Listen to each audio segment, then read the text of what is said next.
Hello, y'all. Started out there was no music for a second because, that's what happens when you die. I left my fucking controller at the desk. 1 second. I'm gonna go grab it, and then we'll start talking about stuff. Hello, Lord Bowser. Hello, Highway. Good to see ya. And anyone else who might be coming, you know, as we start to get going in earnest. People tend to show up. This is, of course, viewer levels. Viewer levels from the video game Super Mario Maker 2. Quite a popular video game. A lot of people know it, and a lot of people, have levels in it. Um, I often try to. How many stream descriptions can I write about what we do here every week, every Friday? I don't know. Anyway, this here, viewer levels, popular video game. We all love it. Mario Maker. It's good. I'm gonna grab my controller. You can stay for a bit. Gotcha. We'll play that level when we come to it. Let me go grab my controller so I can play the fucking video game.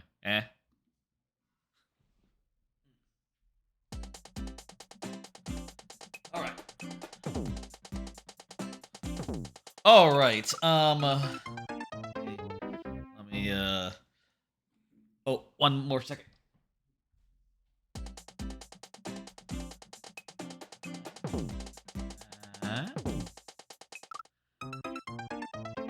Letting the camera follow me back to my normal seated position.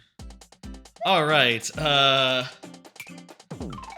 let's, first off, why don't I start by, saying a few things. Well, first I'm going to start by scrolling through this long list of notifications. All looks good to me. Let me just start by doing a little bit of a card. A couple cards here. First off, camera positions. This came up during last Monday's stream, which was the first stream of StarCraft 2, Wings of Liberty, and during that I had to move myself around a bit because it turns out the position I chose at first, which was like, before I've had these 4 basic positions I can move myself to, and I made one more for that stream. I made basically this one, which is kind of near the upper right corner but a little bit lower, so you can see like stuff that is displayed in this space right here. Which I guess in this game, if I were to do it here, would be... Well, actually, no, this is not low enough for the timer. Hello, Gregory Spike, how you doing? Anyway, had to move myself over to, say, here during that stream, and I decided after that to not have to do it where I have to do it manually by dragging myself around, but made several more pre-programmed positions. And if you're wondering, why this was a hassle, why this is a thing I had to do, separately, it's because of the whole Pikmin thing. Since people could throw Pikmin at me, the Pikmin throwing software thing needs to be able to know where I am at all times, and for that I need to usually move myself around with hotkeys, or go into that program and manually move some boxes around so it knows where to aim. So now I have several more positions here, basically 5. I add 5 extra positions that I can move to at a moment's notice. I think it covers a good gamut of locations, and also it looks kind of nice on my Stream Deck. On my Stream Deck. Do I still have that Stream Deck thing? Well, no, there was a thing that let me show the Stream Deck, but that software is not open now, so you can't see what my button layout is. Anyway, that all to say, yeah, if ever I need to move for a video game, I should be able to do that. I will say, these are based on hotkeys, and I did run into an issue where in Marvel Snap, it turns out, some of these hotkeys that I was using also turn on a frame rate counter in Marvel Snap, which, that was kind of annoying, actually. For what it's worth, some of my other hotkeys also do stuff in Marvel Snap, so, it's not just those, but the whole thing. Kind of annoying having to use hotkeys to control all this shit because hotkeys can overlap, but it is what it is. If there's anything in, I'll say, if there's anything in Stream Deck that allows you to send a hotkey to a specific program, or like specific programs, I would really love that. I can do that just for OBS, send a hotkey just to OBS, but I can't send a hotkey just to the thing that lets you throw Pikmin at me, so I kind of just have to have it be a Windows hotkey. The other thing is that I'm thinking about doing a making stream tomorrow morning. I'm sort of in the mood for a making stream, and this level, which you know, I can show you right now. Hey, Rainbow, Ripsaw Rainbow is actually coming along quite nicely insofar as I have the first screen. Let me show it to you right now. A little bit of a making update. And tomorrow there'll be like a whole stream of this. So basically, over this week I've come up with the first screen, which basically be a very small little screen here where you can see there's a rainbow over left, there's a guy that comes down at you, and he tries to hit you. You go into this little nook, which is sort of bounded by like all these fucking saws, and then you can go up into this pipe, which is, I think, fairly obvious. I guess I could make it so that all the pipes were valid. All three of those pipes are valid, and they all lead to the same place. But I don't know, it's kind of weird to do that, isn't it? So, yeah, that's the plan, that's the idea. I think it's a pretty cool start to the level. Gives you a little... Makes it so that you have to steal a clown car before you actually leave it, and I really like these synchronized saws at the start too.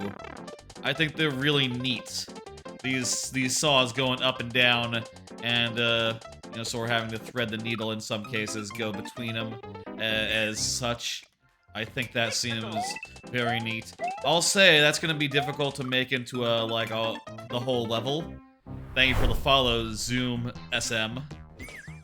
It's gonna be hard to make into the thing for the whole level just because of how synchronization works in Mario Maker. Y'all know how synchronization works in Mario Maker, right? It's based on when things come on screen. So, you know, either I'm gonna have to use doors to sync things up or just have things synced up like vertically. You know, things at the same like part of the screen, basically. Same horizontal width. Anyway, point is, gonna have to figure out like how that's gonna work the rest of the stage, but I think it's really cool in this first screen, and you know, if it's really cool in this first screen, it'll probably be really cool in the second screen and the third, and you know, hopefully more of it. My plan for the making stream tomorrow is to I want to get the second screen made at the very least. Start with the second screen when you come into the subworld, and you know, we'll see how that goes. And then, you know, the start of the flying section, like the main flying section after that. I sort of want to build as much actual level as I can manage, you know? I already have a start. You know, this start is a great place, is a great starting point. And hello, Ida Garu. Ida, how you doing? Yurisu, yeah. Anyway, it's coming along. I really like this rainbow theming of the pipes. Obviously, you know, well, I need to at some point have some platforms such as this. You know, there's kind of no room for them on this screen, and I think they look kind of funky if they're just like here. Like, this looks kind of funky to me if this was the thing. I don't think that looks as good as the clouds, so I'm gonna stick with the clouds for now, but I imagine on like the next screen or two, we'll get some of those regular ass rainbow platforms, and they'll be pretty good. Also, you can see there's like some rainbow debris, like these red and yellow pipes. Whenever I do this rainbow debris, I want them to be sort of paired up with like their adjacent colors, you know, on like the rainbow. Red, yellow, red needs to be next to yellow, yellow up next to either of these colors, blue next to green, etc. And so long as I do that, I think I should be able to get across the idea that it's like shrapnel from the rainbow. Anyway, that's coming along. Tomorrow, look for a stream where I like do some more like detailed making, I guess. Let me just move one thing first. Yeah, I'll put that like there. That'll be good. Anyway, that'll be tomorrow. Look for it maybe around like noon or so. Noon to like 1 p.m., let's say. At least the starting point. My sleep schedule has been a little screwy, but I think I'll be able to manage that. Hello. Let me try to read that name. Shoei Tendo. Choi, okay, we'll go with Choi. Is the queue closed? No, it's open. The queue is open. You have been added to the queue. You are in the queue. You are good. Choi. Anyway, that's what's going on with the level. Look for it tomorrow. You really listen? Highway, by the way, I didn't see. Highway says that really wish the 500-second timer didn't exist. That's fair, yeah. I think that for a lot of levels, it's really a problem, you know? You tend to build on high autopilot and test things out when it's uploadable. Not my process, but hey, if it works for you, I'm happy for you. Your levels tend to have pretty interesting, like, progression highway, and also, they work well. I would have guessed that you did more testing, like, throughout the process, but, you know, hey, to each their own, I suppose. Bowser is up. Bowser is here. Let me say, up top, how this works. How this works in the stream, this Mario Maker stream. If you are here when your level comes up, I will give it the full time of day, which means, outside of the lightning round, 15 minutes plus 5 last tries, if that's not enough. If you are not here, I still play the level, but I do so in very nearly but not quite sudden death, wherein I will only have 2 tries to beat the level, refreshing at checkpoints. Sort of my way of compromising between playing more levels and prioritizing the people who are present. Playing more levels is fun, and, you know, making them into little challenges for us is, I think, also fun. So, yeah. First level here is Lord Bowser's. Yeah. Choi, is that, those are kanji, but I'm not sure if that's, from just, like, a name. How exactly do you tell if it's, wait, no, those aren't kanji. Those are the other ones from, Korean. Oh no! Now that I look at them more closely, aren't those Korean characters?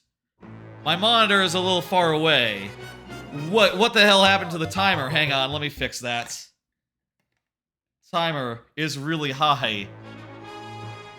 And also the off-screen timer that's just not supposed to be on screen is on screen. Oh no! 1 second, I got that.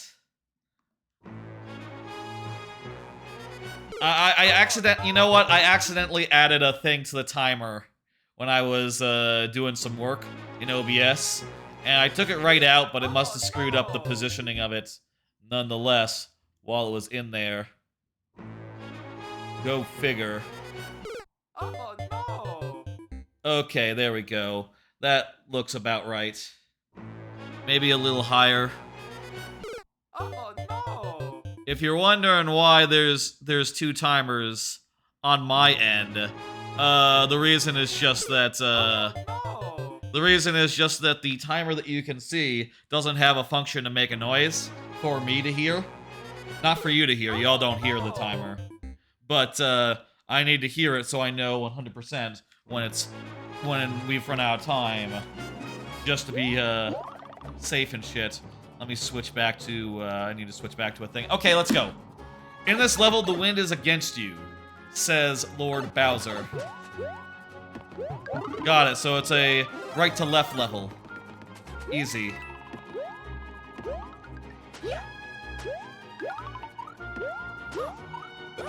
You can go up or down. These jumps are a little precise, but it's nice. I've made one of these levels myself, as you might know, Lord Bowser. I think, you know, I played it on stream relatively recently. Did you think about that one? Yeah, Oh no! yes, exactly. I'm gonna move that timer one more time, excuse me. I just want it to be a little bit more to the side, actually.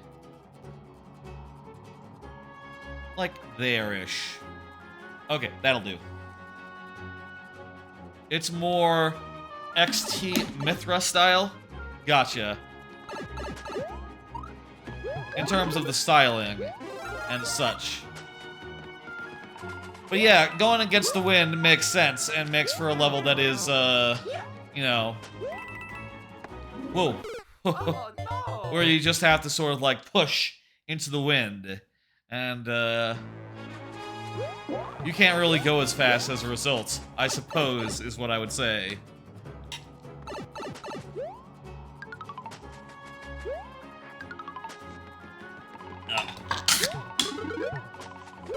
Oh no! Okay. I was trying to do it one hand as I drank my water there. Okay.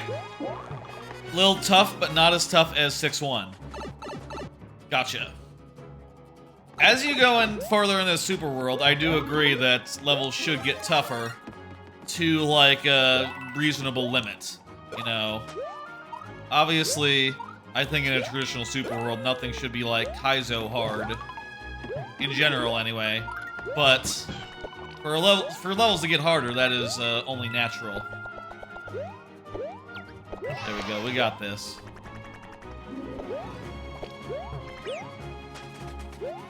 Where's my... I lost Yoshi, but I'm wondering... That's... Whoa, whoa, whoa, shit. Interesting consequence of the wind and Yoshi. Yoshi runs a lot faster than you can in this style.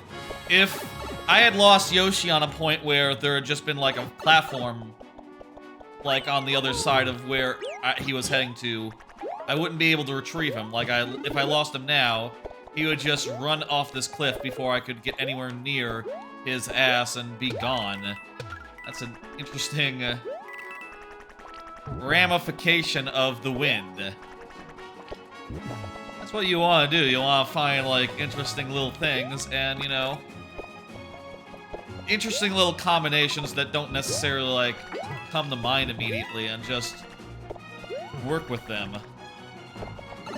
This is also a pretty long level, just for the, hello, Squank. Just for the slowdown that the wind presents, you know? Because you can't go that fast, Oh yeah! it ends up being sort of a meaty level without any sort of auto-scroll trickery. I think that's damn good. That's damn good. Let me, end the timer. Hit complete and hit next. I think you've done a hell of a good job with that there new level. Nighttime Desert, you have a soft for. It's a good theme. Yeah. Wind is maybe an underrated mechanic. I feel like most people just well, in most of the themes, it kind of feels like a little bit of RNG, I guess. Well, it's not RNG. It's on like a set it's on a set timer. In like in most styles, it's like wind on, wind off, and I feel like a lot of people just don't want to work with it and just don't want to like find it inconvenient to work around. But it can't work out. It differ in this one compared to Super Mario Brothers 3. I can't remember which levels had those mechanics in Super Mario Brothers 3. I remember Super Lost Levels definitely had a good amount of wind. if I recall, but I don't remember the wind in those other two as much, the wind levels. Maybe I just remember it's more annoying in Lost Levels as in Mario Maker. Oh, you mean in the themes? Gotcha. Okay. I thought you meant in like the original games. Okay, I gotcha. Yeah, it's windy all the time in New You. That's correct. It varies. Like in one of them, it's in all three of the other ones, it turns on and off on a cycle. But in one of them, it's left. It goes left and then it goes right. In another one, it goes left repeatedly. You know, like always left. And the last one, it goes always right. So you sort of can design around, you know, whichever pattern seems right to you for the context. And just to say again how this all works, you know, just submit stuff and I'll play it. Let me do a card. I haven't done a card tonight. Let me talk about a thing that's happened in the world. Did you watch the Gamescom Keighley Keynote thing? Where it was like 2 hours of trailers for video games and other such things. I watched that because, you know, it had, going in, there was sort of some, talk that, there would be, there would be a reveal of a Marvel Snap thing, and I am very much into Marvel Snap. It's kind of one of a game I play, like, every day, you see? Turns out, though, they announced the Marvel Snap thing, like, they announced that shit, like, that they released the new widescreen client, like, in the middle of the thing before it actually, like, showed up on the show. So, really, I needn't have watched, it turns out, but... Oh, hey, you know what I can do? Fuck you, buddy. Fuck!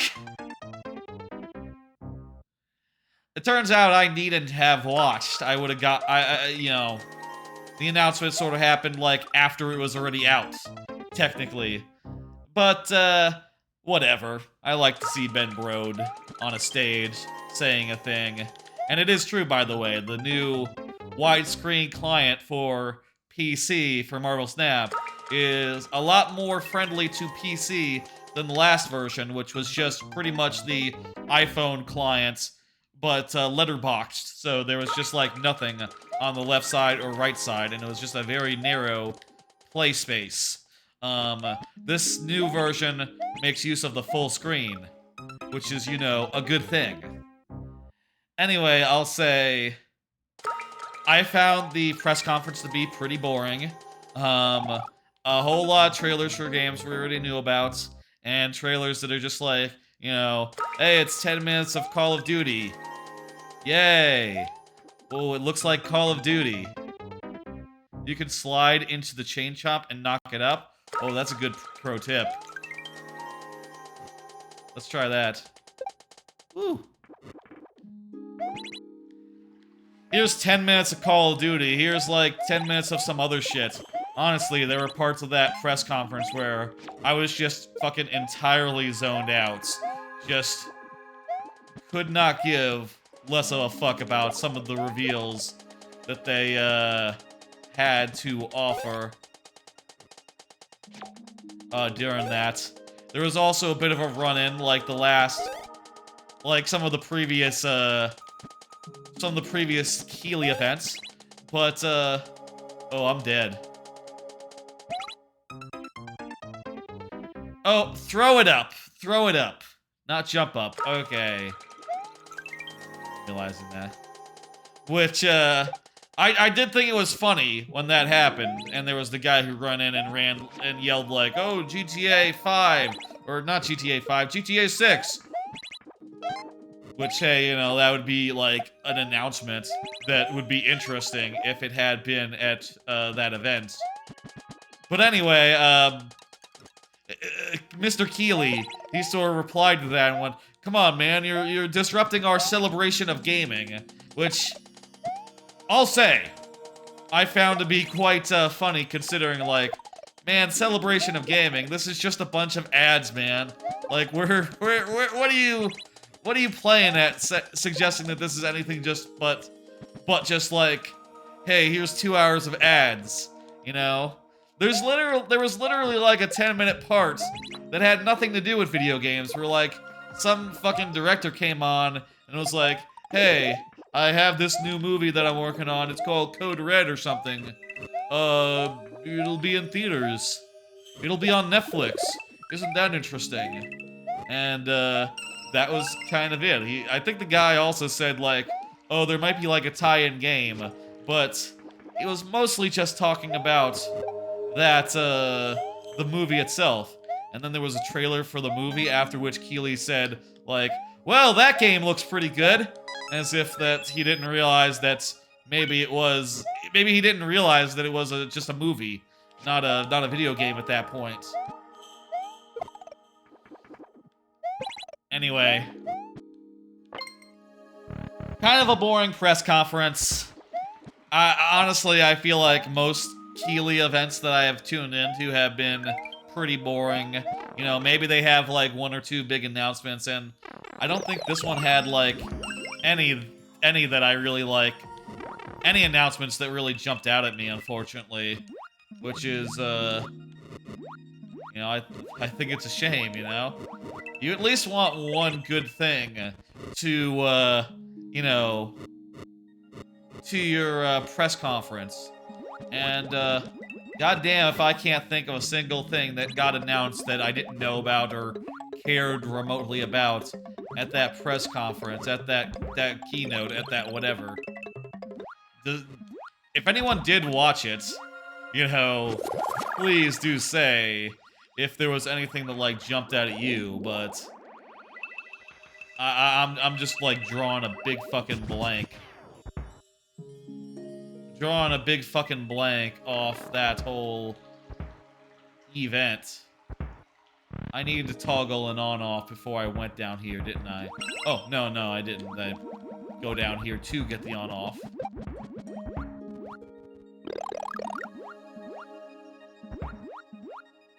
Anyway, one more piece of related news to the Gamescom thing. This is not an important thing, but I thought it was funny. Apparently, oh, it's not, it wasn't Red Moon, it was Rebel Moon. What that movie was called. Who fucking cares what it's called? No one's gonna watch it. I'm not gonna watch it. Apparently, the director's cut is 4 hours long. Trying to, like, make the longest movie ever or something, I guess. I don't know. That is way too long for a movie, and I'll say, for my part, I found that the trailer was hard to get through. The 2-minute trailer that was at the event. So, 4 hours, yeah, I think that'll be a hard sell for nearly any human being. Nearly any human being is gonna look at that and go, haha, no. That's my impressions when I look at that. Haha, no. I like my movies to be like an hour and a half long is like the ideal length. 2 hours can be good, you know. Longer than that, you're playing with fire there, buddy. Just, you know, you probably don't need that extra half hour. And I did see someone saying in response to that, like, make it a fucking series at that point. You know, which I guess isn't unprecedented. There was the Hateful Eight was on Netflix. There's like a director's cut that is just like a 4-part series, I guess. So, it has been done to turn a movie into like a mini-series.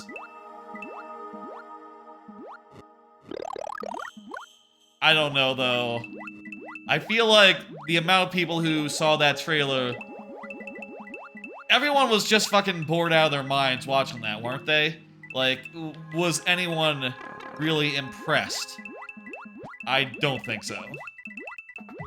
I don't know, I didn't like I should have watched a reaction video, it turns out. Like, someone just watching over it. Typically those, you know, even in a boring press conference, if there's people watching and they're cracking jokes and stuff, and, you know, discussing with each other the things that are revealed, that usually is enough to make it interesting. A press conference, you know, like, if it's boring, then the people on screen are chatting about, like, man, this is really boring. Yeah, what the fuck, right? And going back and forth on that. Anyway. We're now in the last section, which I remember being in, so I have been this far in the level before, so that's nice.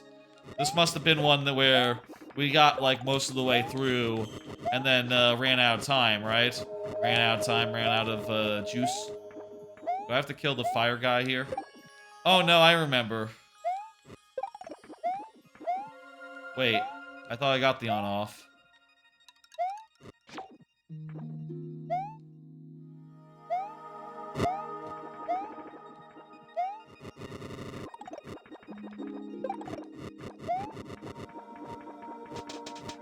Oh, okay, we can get another one from there.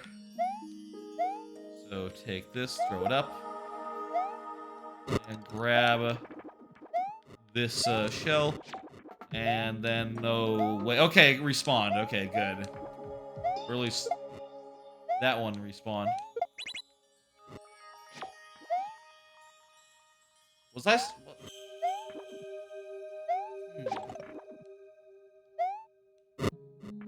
Not sure what I'm doing wrong here.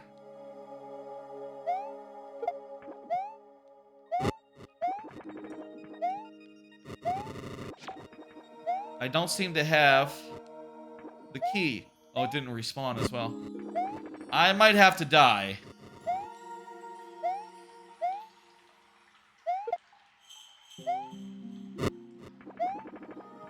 I might have to die at this point. It might be screwed up. Yeah. Okay. Let's talk about a more interesting piece of news.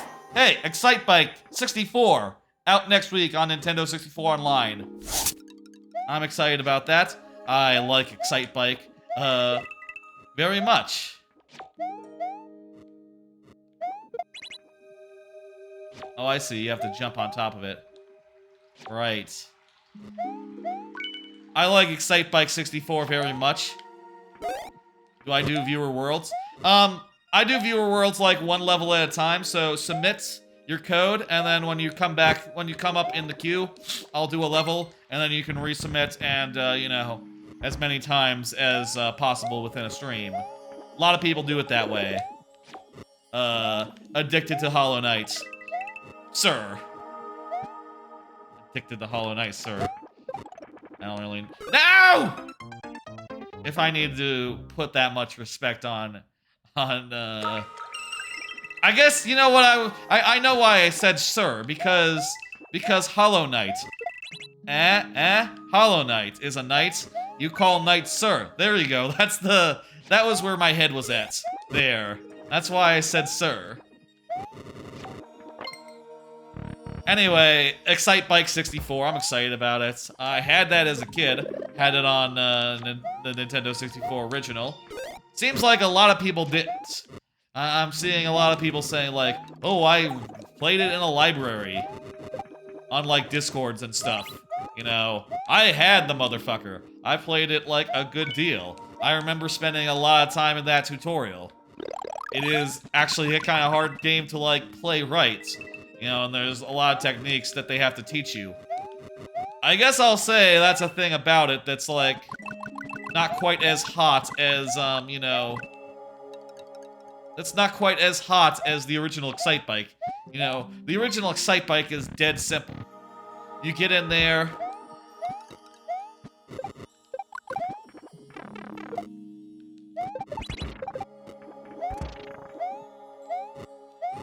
Let me get this fire flower. The Excitebike, the original Excitebike is like dead simple. You get in there, and the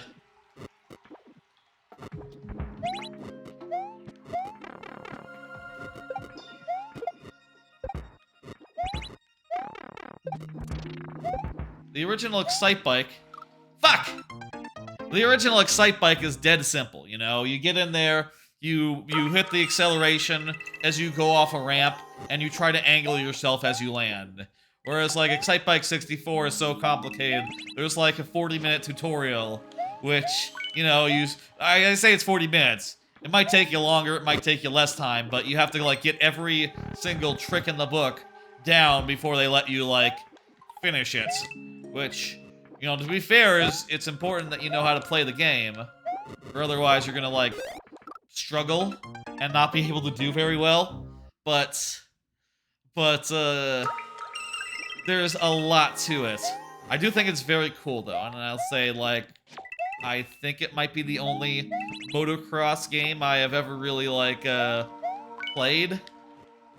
Only motocross game I can think of that I've played, other than like, you know, obviously you can get motorcycles in like you can get motorcycles in like the you can get motorcycles in Mario Kart.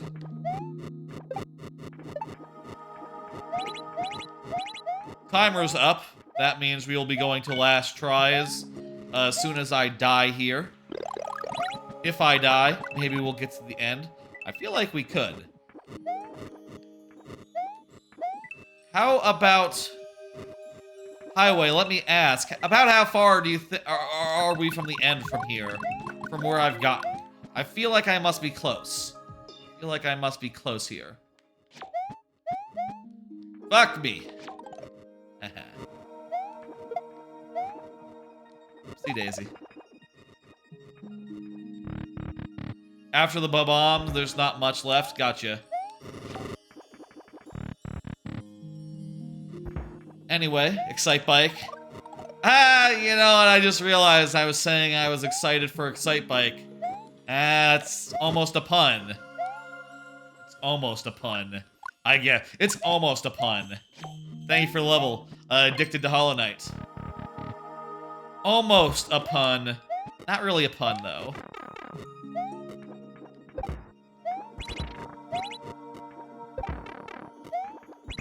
Very nearly a pun. Fuck! I can't believe that explosion got me in that little nook. Damn it. Oh. It's gonna make this a little difficult. I'll hide in this nook. This'll help. That bone. That fucking bone nearly exactly where I didn't want it to be. Thank you for the follow. Hollow Knight. Addicted to. Sir. I'm excited for Excitebike. You know, I'm honestly, I'm excited. Ah! God damn it!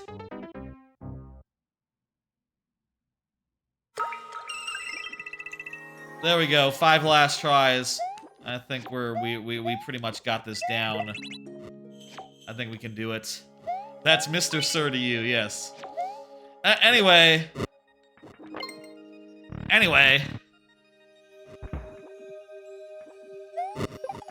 I bet that game's really fun still. There's stuff that I feel like people don't know about. Like, yeah, you know that you can make your own courses in Excitebike.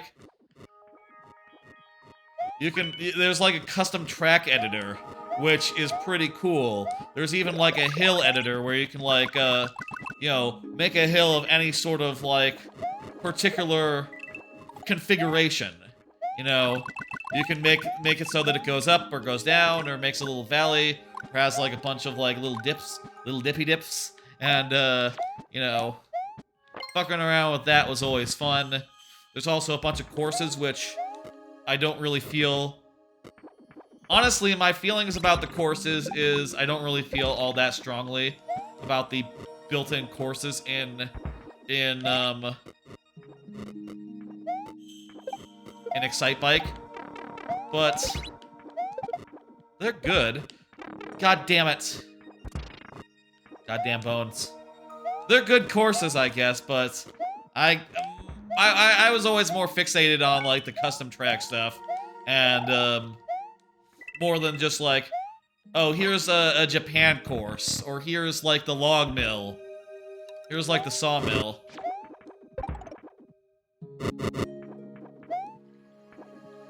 Alright. I think we just have to jump from here. Here's some wigglers. Oh my god.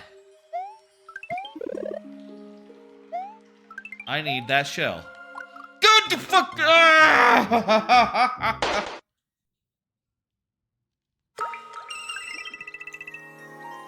God damn it. We can do this. We're so close here.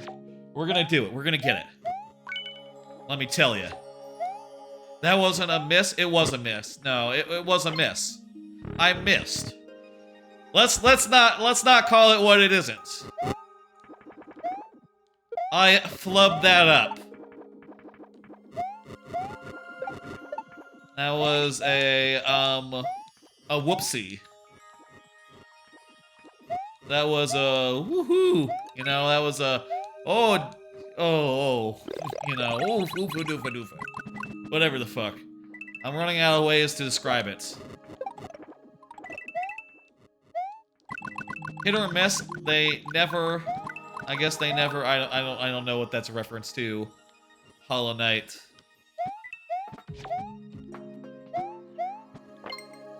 I should finish Hollow Knight. I should get back to that. I started it on a stream. One of those streams where I play a bunch of Game Pass games. But, didn't actually, like, go back to it at any point. So, there's a lot of that game I haven't, you know, haven't seen. That would be, probably a good to do. People like that game a lot. I don't know. I feel like this pattern is gonna hit me.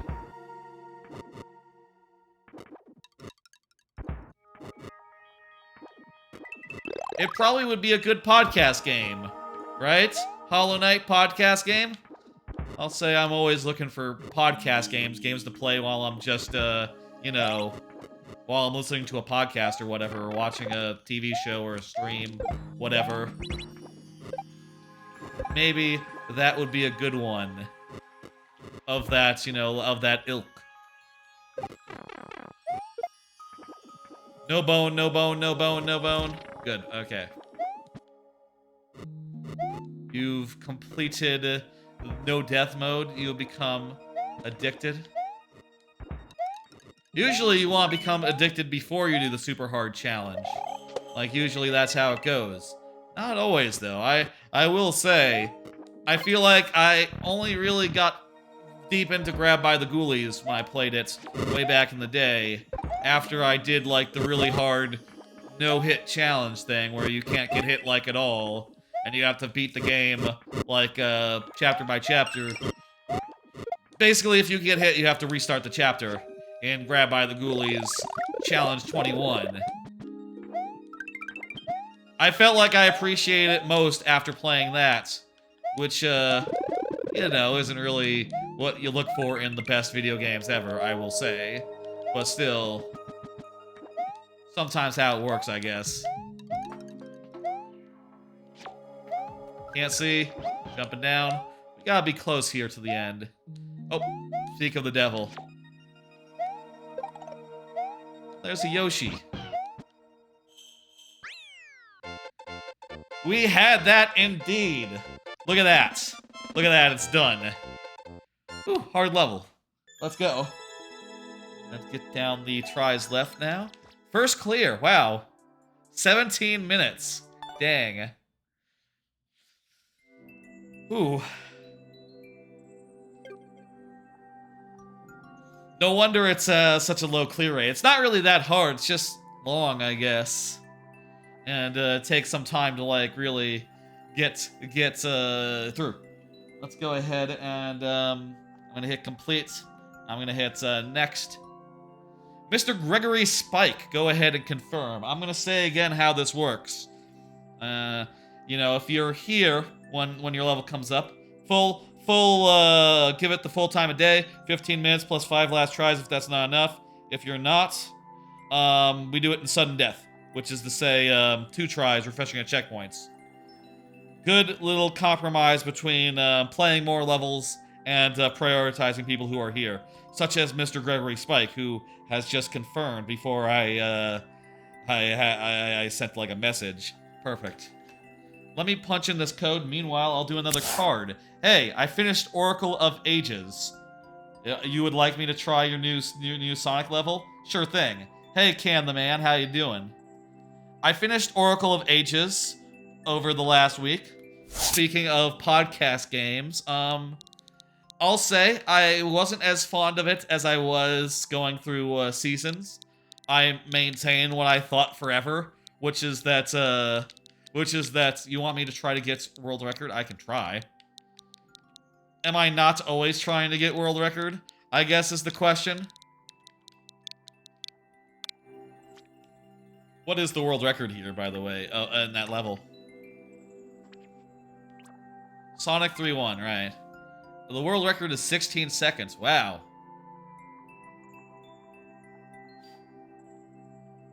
We'll try a couple times, yeah.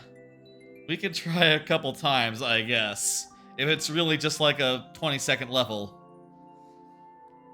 I'll say, I think that the gimmick in Oracle of Seasons is better with the seasonal thing. And I think that the puzzles are also better, or more to my liking, in Oracle of Seasons, where they're very simple and straightforward. Meanwhile, in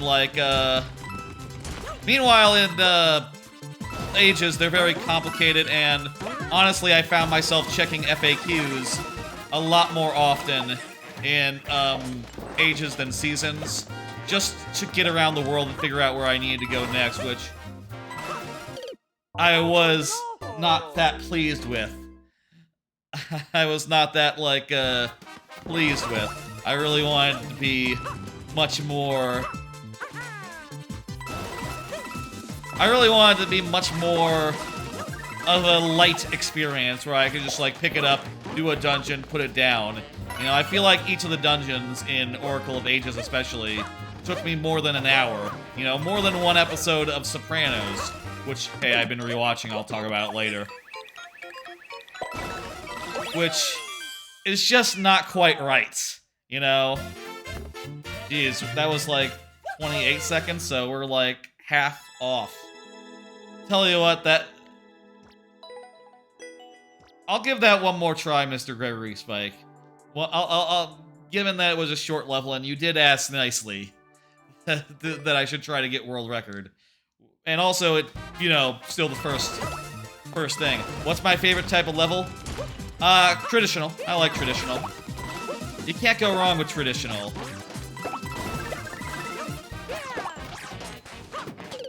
Oh no! You can't go wrong with traditional. One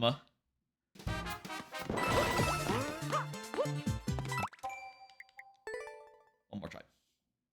Anyway, I'll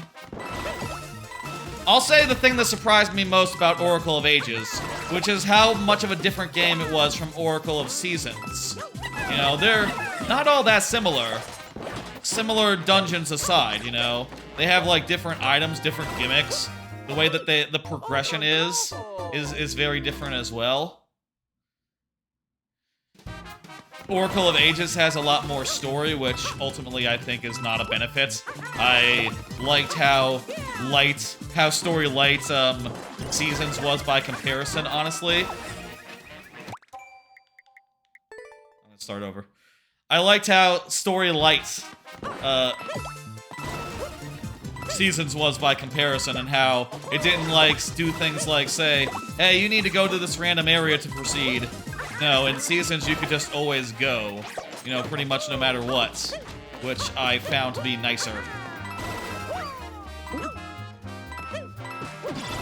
Oh no! You're playing Rusty Lake instead of Super Mario Maker 2? Oh, is that like a mod? Probably like a mod of Mario World or something. I'm not really that familiar with the modding scene.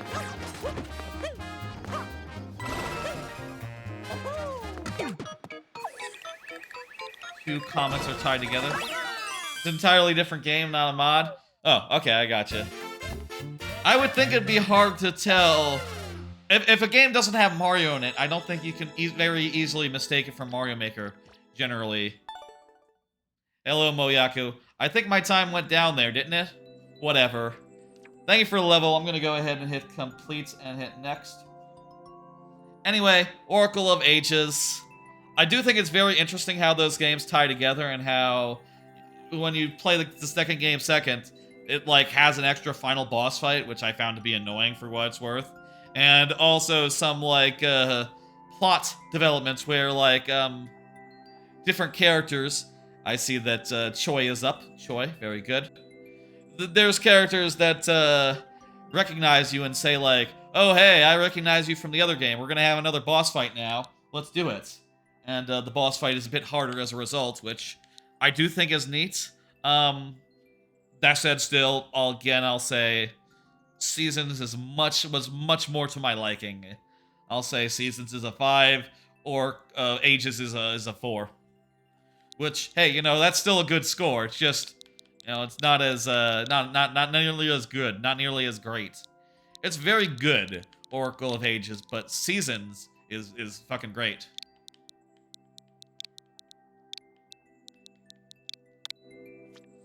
Got another card. I got lots of cards. You'll probably... This is how the rhythm of these streams go. I do a level, and between levels, I pop another card. I finished Tonikawa, Over the Moon for You, High School Days. Very good anime.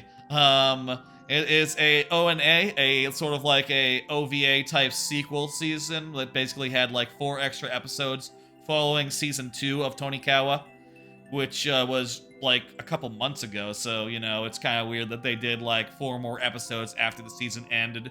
Anyway, I ended up thinking it was a 5 out of 5. I would say I think I like this. I liked Tonikawa, High School Days better than the last season of Tonikawa, which was kind of surprising. The premise is just great, and there's a bunch of new characters as well because of the premise. Tonikawa... Oh, I can't jump in this, I see. Or rather, I can jump, but once I jump, I have to not land again. Okay, I understand now. I put the timer up and start over. The premise of Tonikawa is it's about a married couple who, you know... It's about a married couple who are, newlyweds, and, they sort of get married, like, right after, like, meeting each other, sort of. And it's sort of less like an anime about a couple, like, getting to know each other and being cute and earnest with each other. And, you know, they have a bunch of nosy friends who you know, want to know what's going on with the relationship, how the marriage is going and all. And there's a lot of good romance and a lot of good, like, cute slice of life type bullshit. The premise of High School Days specifically is that the main character, the main dude, Nasa-kun, who is a genius, has been asked to, like, teach computer science at, like, a local girls' high school. And he's like 18 or so, you know, he's not that much older than any of the girls that he is, like, teaching, which, you know, really pikes their curiosity when they realize that he's married and he has a wife. They really want to know what's up, as, you know, gossipy high school girls are, and, you know, this is a good catalyst, it turns out, for some good antics, you know, with the girls basically being like, "Oh, what's going on with your social life, senpai? That's crazy. You have a wife? We want to meet her."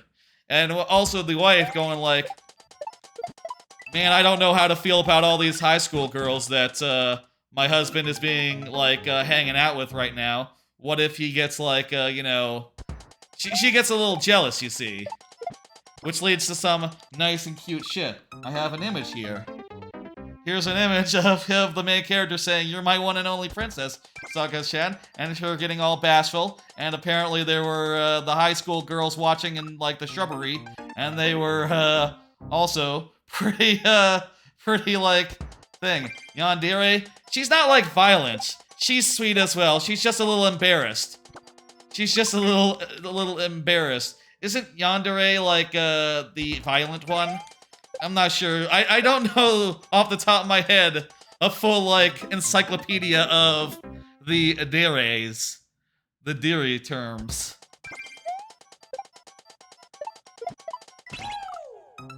It's a good 4-episode special. Every special is pretty good. There was a bit where there was, like, it's not all just about the high school girls, I'll say. It's almost more just a regular-ass continuation. Not every skit, not every bit is, like, related to the central premise of him teaching at a high school.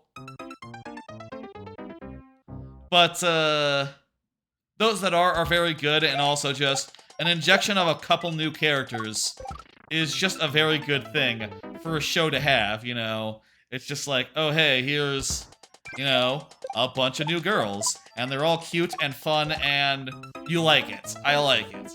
I think it is fresher than that show has been since the start of the show, and, very much enjoyed it. Blah, blah, blah, blah. You know how I do. Late reaction there. You need to, like, do the first jump real fast so that you can get on the bullet bill in this. Hello, Aqua Kid. How you doing? How about another card?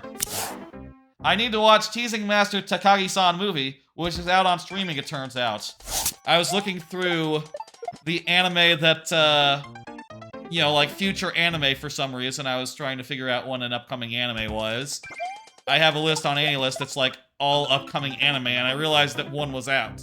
A movie for Takagi-san. And I looked at that and I thought, like, well, that might not mean anything, because oftentimes anime movies, they come out, and, it's a channel point thing, Can the Man. Look at the little, like, circle, the little circle near the chat, and you'll be able to do that. I realized that turns out it's hard to know when anime movies come out, because when they come out in Japan is not when they come out in America, like in theaters. So you really have to keep abreast of that to know when shit's coming out. But turns out this Takagi-san movie is out on streaming. It's out on High Dive, so I can just go watch it now, and I really need to, considering that I like that series a lot. I like Takagi-san a lot. Takagi-san is about a girl who teases a boy, and the boy can never get the upper hand, and it's very clear. It's very romantically tinged. Increasingly romantically tinged as the show goes on. You know, the more the show goes on, the more clear it is, like, yeah, this is a rom-com. We're not fucking around anymore. This is a rom-com. Like, and like, with each season, it's more and more not fucking around, and I hope that, I hope the movie is like 1000% not fucking around. Hey, you know what? The movie could be the end. I don't know. Maybe the movie is the conclusion, and, they will entirely not fuck around and actually, like, make it, like, legitimately, fully romance, which I think would be nice. It's a cute show, and just, very, very, very nice and fun. And I'm hoping the movie is, like, a nice... I'm hoping it's a finale. I have no idea. We'll check that out at some point. I don't know. I got... It's hard to find time to do things. You know? In general. Another card. Thinking about rewatching ReZero.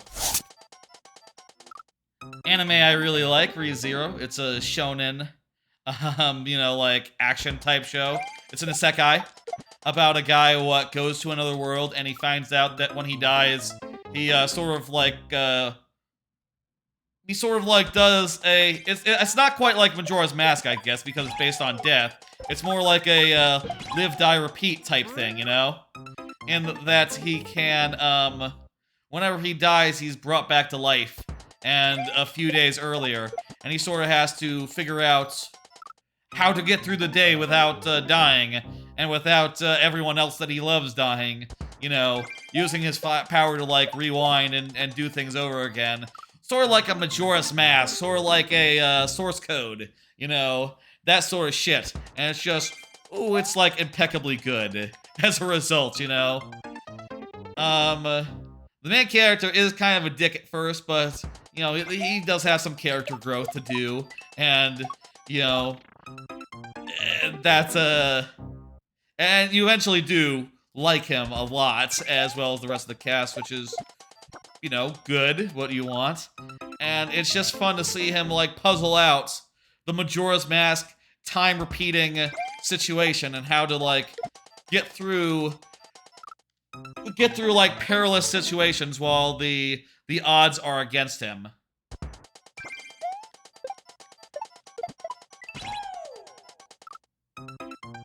Also, I know that there's a season 3 coming next year, so you know, I kind of would, if I want to rewatch it, I gotta rewatch it like now before season 3 starts sometimes next year. So, you know, sort of a deadline for that. There have been like other shows where I wanted to rewatch them, and then I realized like, oh shit, there's a new season like in 2 weeks. I can't do it. Okay, I'll just watch the new season then. That's fine. That's plenty good. There we go. Hard to know like where you're supposed to throw for that second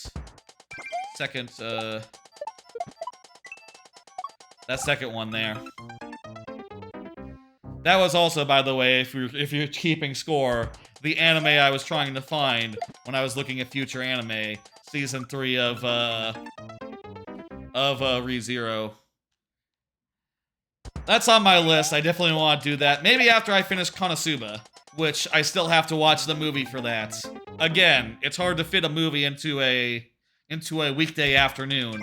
I kind of have to save that for like a Sunday or something, I guess. Maybe I'll watch it tomorrow. You should drop the shell? That works? Drop the shell. How, drop the shell? Drop the shell. If I drop the shell, I'll hit it with myself as I'm falling. Oh, that's how it's supposed to work. Okay.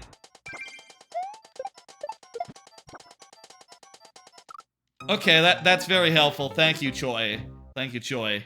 Choi Tendo.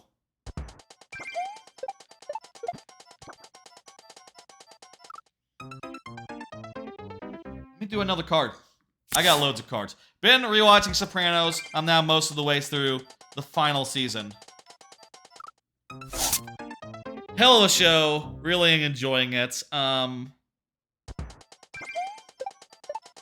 I'll say I think at this point, not every episode is really like a big hit. You know? Wasn't the biggest fan of the... I think like the Johnny Cakes arc is a little weak. You know, the stuff with like Vito working on a construction site, that's not really the funnest shit. But you know, it's not very... And also what else was going on in that episode was kind of boring at the same time, but you do have some... Fuck, I forgot. Drop. You do have some good fucking episodes in there, like, I really love... One of the episodes I really love to death, just in general, is the wedding episode. You know, where, it's Johnny Sack's daughter's wedding. That episode just is fucking real good, and, like, one of the things I think about when I think about, like, weddings in general. One of my go-to point of references for weddings as a general thing is that episode. Beautiful, fantastic episode. I also really do like the episode where Chris and Luxury Lounge is a great one. I love Luxury Lounge. Pretty funny. They meet Ben Kingsley. You know, Christopher does, and that's just very funny. And also they find out that like rich people get things for free, which just really like knocks the hell out. Just really like, what's the word? Like slams. Really just hits Christopher hard. You know, like, is all this shit free? Just, he cannot believe it, you know? Which is just so good. It's just very funny. I'm given to understand that episode isn't very popular. People don't like it that much. I think it's very good. I like it. I also do think it's good to see when Vito, like, actually leaves. When Vito actually leaves his, like, idyllic countryside retirement or whatever the fuck, he goes back to town. I think it's pretty funny that on the way he has to do a thing, which is just like cold as fuck, man. I guess that's their way of saying like, hey, I know that on some level this character is being prosecuted by his friends because he's you know, revealed to be gay, but he will kill people without thinking about it, so don't be too sympathetic. This guy is a murderer after all, and would rather murder someone than get, like, the cops called on him. You know, even for, like, a minor thing. You know?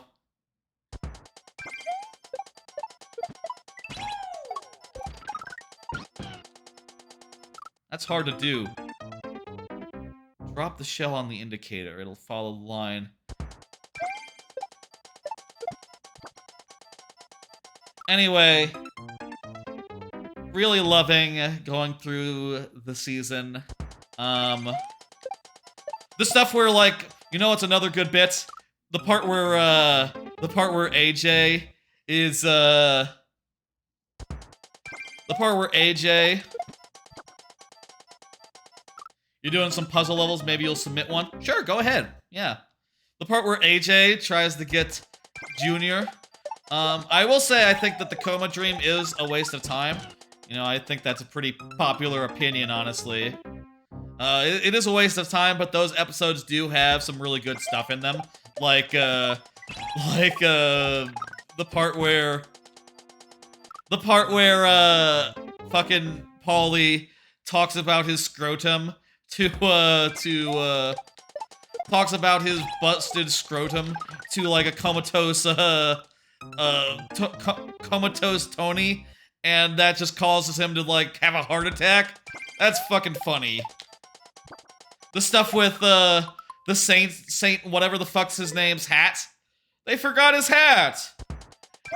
It's all very, very funny. The timer is up. We'll be doing 5 last tries here.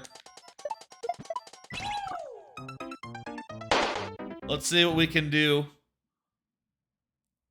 I feel like we haven't really gotten all that far in the level. All things told. Like, what's the world record? 15 seconds. We've probably gotten, like, 5 seconds in. 5, 6 seconds in, so... I don't like our odds, but... it's possible. It's possible. Sopranos gotta be, like, one of my top 2 shows of all time. Top 3 shows of all time, really. Up there with Breaking Bad and maybe Full Metal Alchemist Brotherhood? Probably put that one up there as well, in that same upper echelon. There's also a lot of anime that's, like, top tier, which I guess could also make that list, like Laid Back Camp. Laid Back. If I were making a list that included anime and Western animation, Laid Back Camp would definitely be top 5. I guess I would have, like, one more for the top 5. What else would be top 5?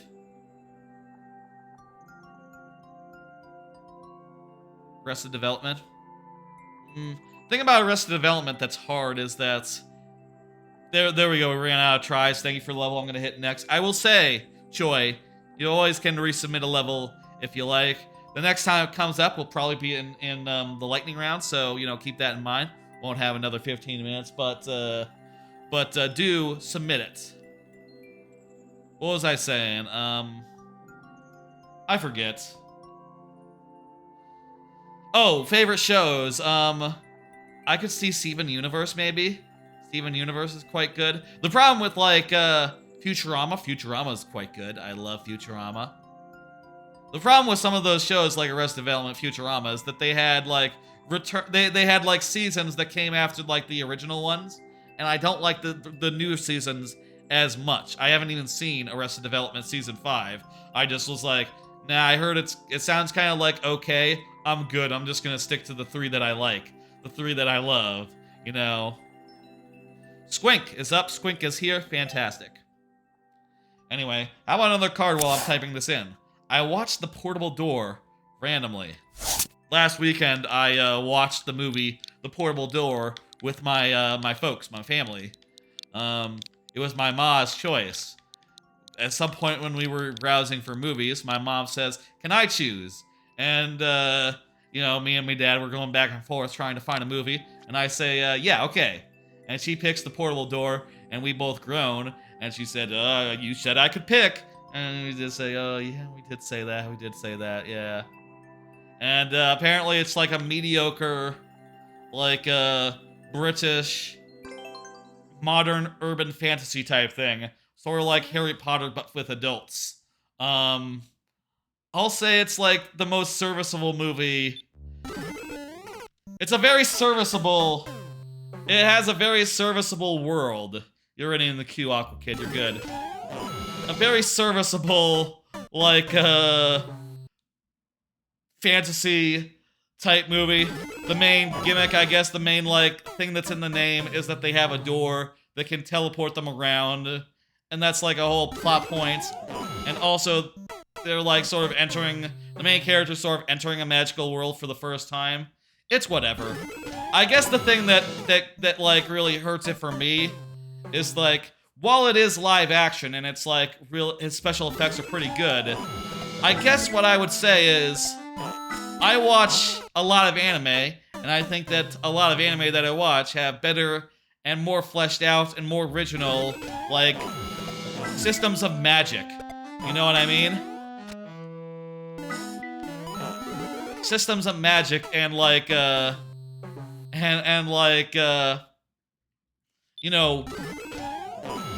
people, characters, all that.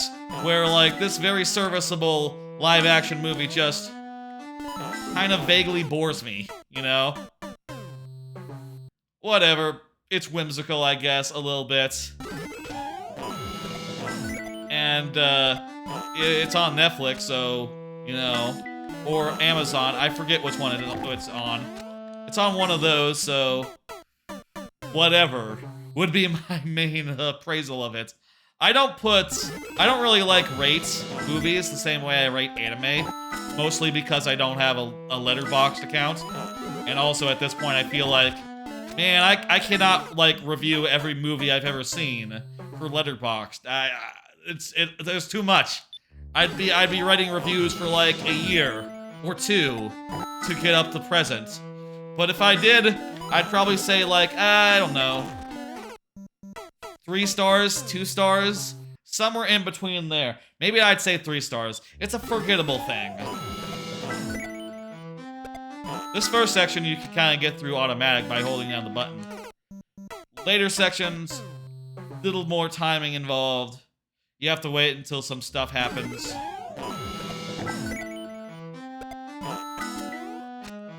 First section, though, much easier than it appears on the surface. I can do another card. Let me try this. Yeah, let's do another card. Did you see that politics are starting back up? Ugh. I'll say, you know what? I'll say, just to let y'all know, not gonna get into it. Not gonna get into it heavily. I'm just gonna say, I saw that politics have started back up. Apparently there was some debate or something among the Republican hopefuls. And I just saw that and went like, no! No, we can't do this again! No! It's too soon. I don't want it. I don't want to hear about it. I don't give a fuck. And to be fair, I don't really have to give a fuck yet.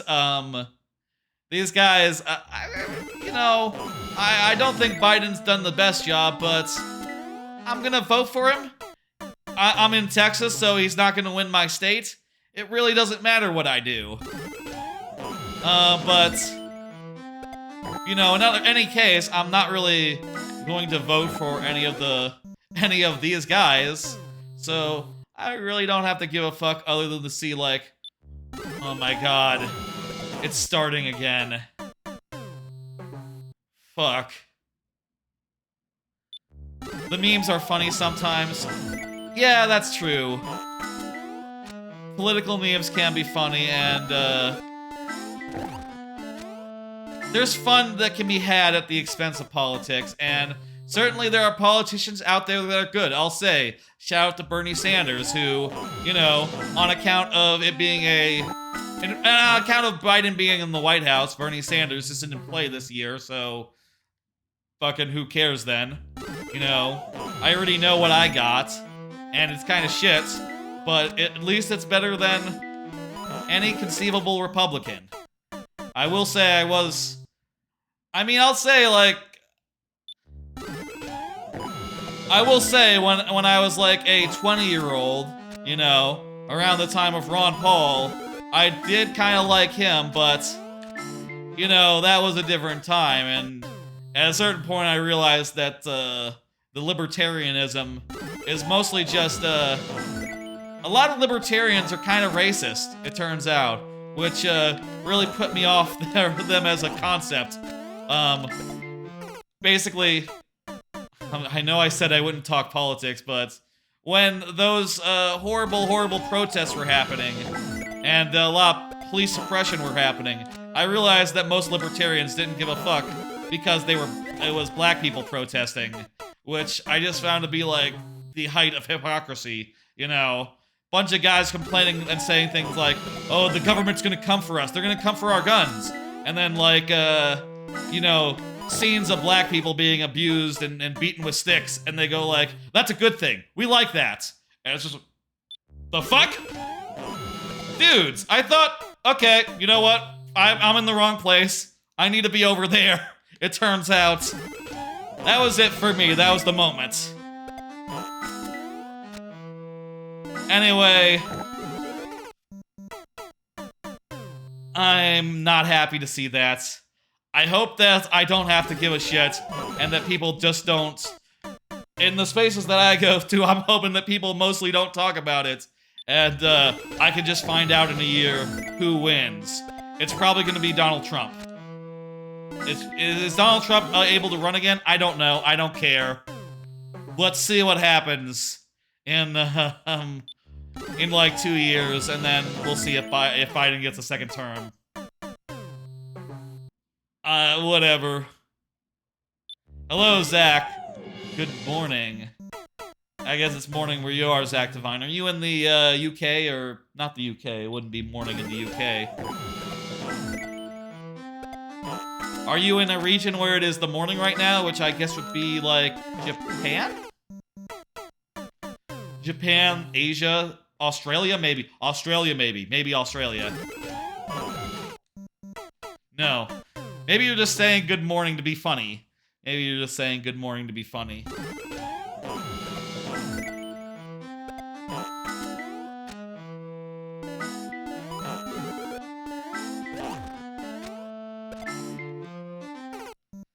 You need to throw the POW as we're going over and then land on the thing.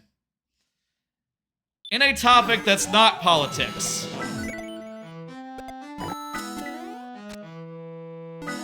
Oh yeah, there is this song going on, isn't there? It's the Tetris song, right? Oh no, it's Slaprando, the Great Mighty Poo song. Oh shit, I know that song. Should I sing the song? I'm doing it out of sync, shit. I am the Great Mighty Poo, and I'm going to throw my shit at you. A great amount of tish comes from my chocolate starfish. How about some scat, you little twat? What's the second verse? You really don't know which creek you're in. You're like an itty chilly shitty little tag nut. When I knock you out with all my bab, I'm gonna take your head and stram it up my butt. Your butt, that's right, my butt. Your butt, that's right, my butt, my butt, my butt, my butt, my butt. I forget the third lyric. I forget the third reprise. No, the third time he just like cries out, and the glass breaks, and then the fourth time he goes down the drain, and I think it's just words at that point. I don't remember. I know most of the lyrics of the Great Mighty Poo song.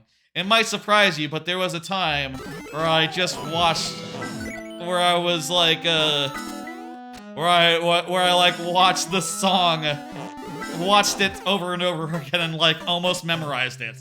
That time was like 10, 15 years ago though, so not perfect memory. Not perfect memory, but I know it. I'm pretty sure I'm forgetting like the last verse, aren't I?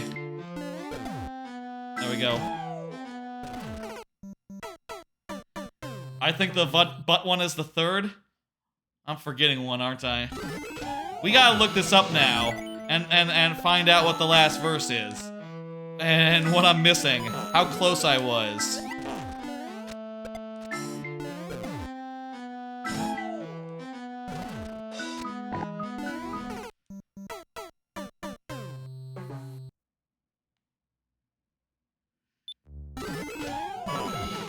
In non-politics news, hey, what do you think proper bathroom etiquette is? This is well-timed. This card is well-timed. I was thinking about this because there was a conversation on a podcast, like on one of the recent episodes that I was listening to the other day of the Min-Max podcast. Not the latest one, but like one from like a week or two ago. But they were talking about like bathroom etiquette, and I was thinking about like what my opinion bathroom etiquette is, and if you ask me, here's what I say bathroom etiquette is. You do not make eye contact in the bathroom. You do not recognize the humanity of another person in the bathroom. You do not meet eyes, you do not recognize, you do not speak. And if you recognize someone in the bathroom, you look the other way. Look the other way. They do not exist, you do not exist. That, I think, is the proper etiquette. And if someone says hi, you just ignore them and get very annoyed. Talk to them outside the bathroom, yes, but not inside the bathroom. That's weird. Just placing a camera in the urinal? No, don't do that. That's not allowed. That's a crime. Unless it's your own private urinal, and everyone is consenting, I suppose. In which case, it's just a weird fetish, I guess. Wouldn't say that's mine, but, you know, hey. POV like, camera being peed on shots. You'd have to get a camera that was waterproof. Or urine-proof, you know, both, ideally. That might be the tricky part there. Anyway, I just wanted to say that because, yeah, you know.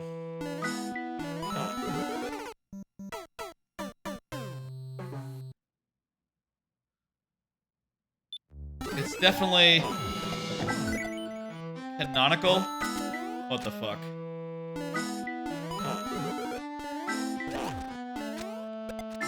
At some point, another thing I'll say, by the way, at some point we gotta do a Conker's Bad Fur Day playthrough. That's gotta be a playthrough one of these days. I think the next, I'm currently playing through StarCraft, Wings of Liberty. The next one is gonna be Twilight Princess, I've decided. Ghost Trick is gonna be in there somewhere in October. And I think I also want to do Skyward Sword, maybe. Or maybe, hey, maybe Conker's Bad Fur Day could follow, like, I'm basically gonna alternate between, like, Zelda, or, like, between non-StarCraft playthroughs and the campaigns. You know, doing them each in turn, basically. So maybe, like, Conker could follow Twilight Princess as the non-StarCraft one. You know what, that does sound more appealing than Skyward Sword, which is a kind of a long, bloated game that, is hard to get through.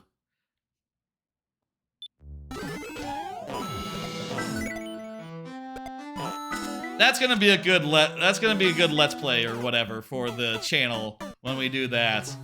I loved Conker as a kid. And I think I will still enjoy it with all my nostalgia. You know? And I like the character of Conker as well, you know? He's kind of an affable Britishman. You know? It's a filthy game, Conker, but Conker really doesn't curse himself that much. He's just sort of an affable British guy. As a lot of British guys are, you know, affable.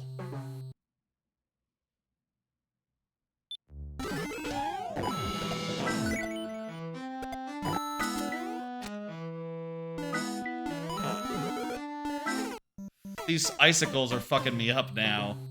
Feel like we've died to the icicles like 12 times in a row. Kind of drops in the later half when it becomes a third-person shooter. I guess that's true. The weird, like, catch-22 is that Conker's Bad Fur Day becomes worse when it becomes the third-person shooter with N64 controls and all. Ironically, though, Live and Reloaded, the remake for Xbox, gets better when it gets to the third-person shooter parts. God, what if we did like a playthrough where, once we got to like to the midway, we switched to Live and Reloaded. That would require me playing like through. Well, actually, I guess I think there's a chapter select in that game, right? So I could chapter select Live and Reloaded those specific chapters. That would be weird, though, to switch games, like, midway through. Switch versions. I think that would be on the weird side. We probably shouldn't do it that way. We have 5 tries left, from here. Very good. Let's, do it. I'm gonna concentrate so we don't waste any more of them. I gotta hold down the direction. Hold down the direction, hold down run, get ready to jump. God damn it. 2 tries left, let's do it.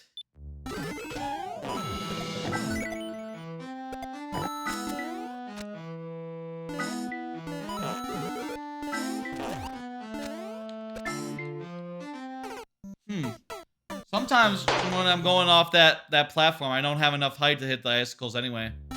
Wonder what the difference in timing is. God damn it. Well, I'll say, Squink, we could give that another try later the stream. You know how it works. You can very easily resubmit any level.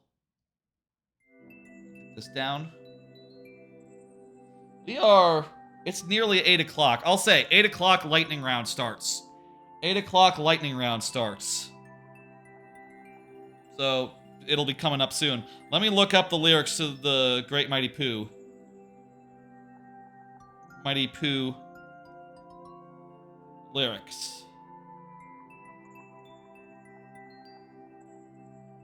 So yeah, first, me. I am the Great Mighty Poo, and I'm gonna throw my shit at you. A huge supply of tish comes from my chocolate starfish. How about some scat, you little twat? Feel like I got that one perfectly. Perfectly. Can the man, I will say, the order of levels is, first come, first served. So it's not random, but yours could be up after, Ida's, perhaps, possibly. You have been waiting a while, I believe. Do you really think you'll survive in here? You don't seem to know which creek you're in. Sweet corn is the only thing that makes it through my rear. How do you think I keep this lovely grin? Have some more caviar, spoken. Yeah. Yeah, okay, I forgot the second verse, the one about corn. And the one in the middle, the last verse goes, I was a little bit off. I think on the last verse. Now I'm really getting rather mad. You're like a niggly-tiggly, shitty little tag nut. When I've knocked you out with all my bab, I'm gonna take your head and ram it up my butt. Your butt, my butt, that's right. Your butt, that's right, my butt.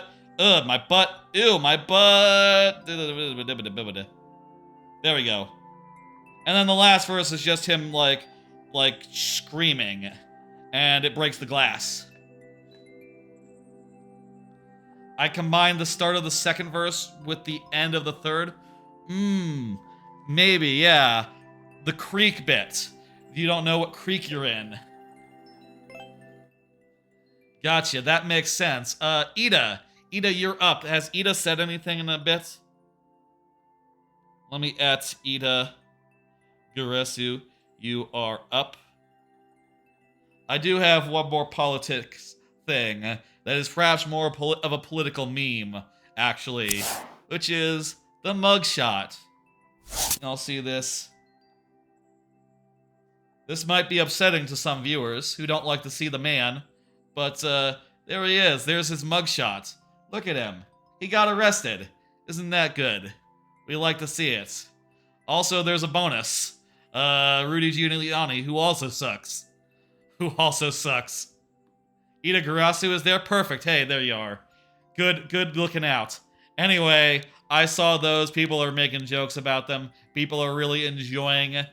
They're really enjoying that these mugshots are now official, are now real. There's a real mugshot for a former president, which is quite nice, quite funny, and quite good. I'm happy to see it. One more time. Look at that. An official mugshot. Dude was arrested. Hope you win the tournament. That's right, yes. We were doing the Super World. Are you sure you want something from the last month? Sure I shouldn't do the Super World?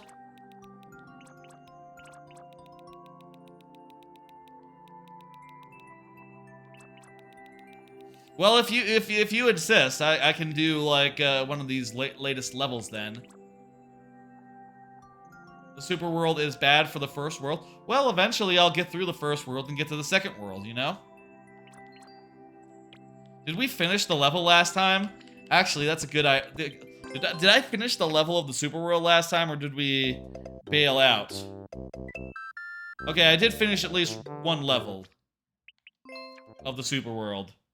I forget how hard it was, or if I tried at all in the second one. Let's try this. A frog finds a tub of G Fuel. Let's go. Let's do it. So we're swimming. We're running. Huh? We have a tight timer, which is probably gonna... We probably already fucked this up. We have 18 seconds left.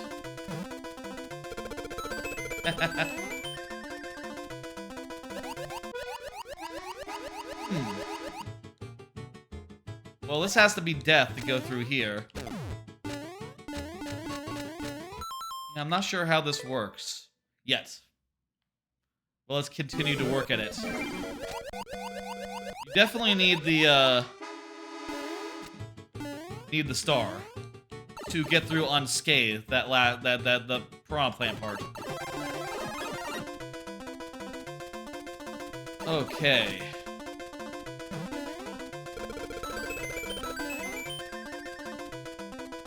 Maybe I need to, like, jump in here and put down the POW and, like, not get all compressed like this. I got another card here. Just need to start looking for new apartments. I am really tired of this place that I am in. There's just too many noisy, like, businesses around. You can run on water with the frog. Oh yeah, that's right. Good looking out, Squink. I need to get a new place. My lease is up in December, so I need to start, like, looking for new places.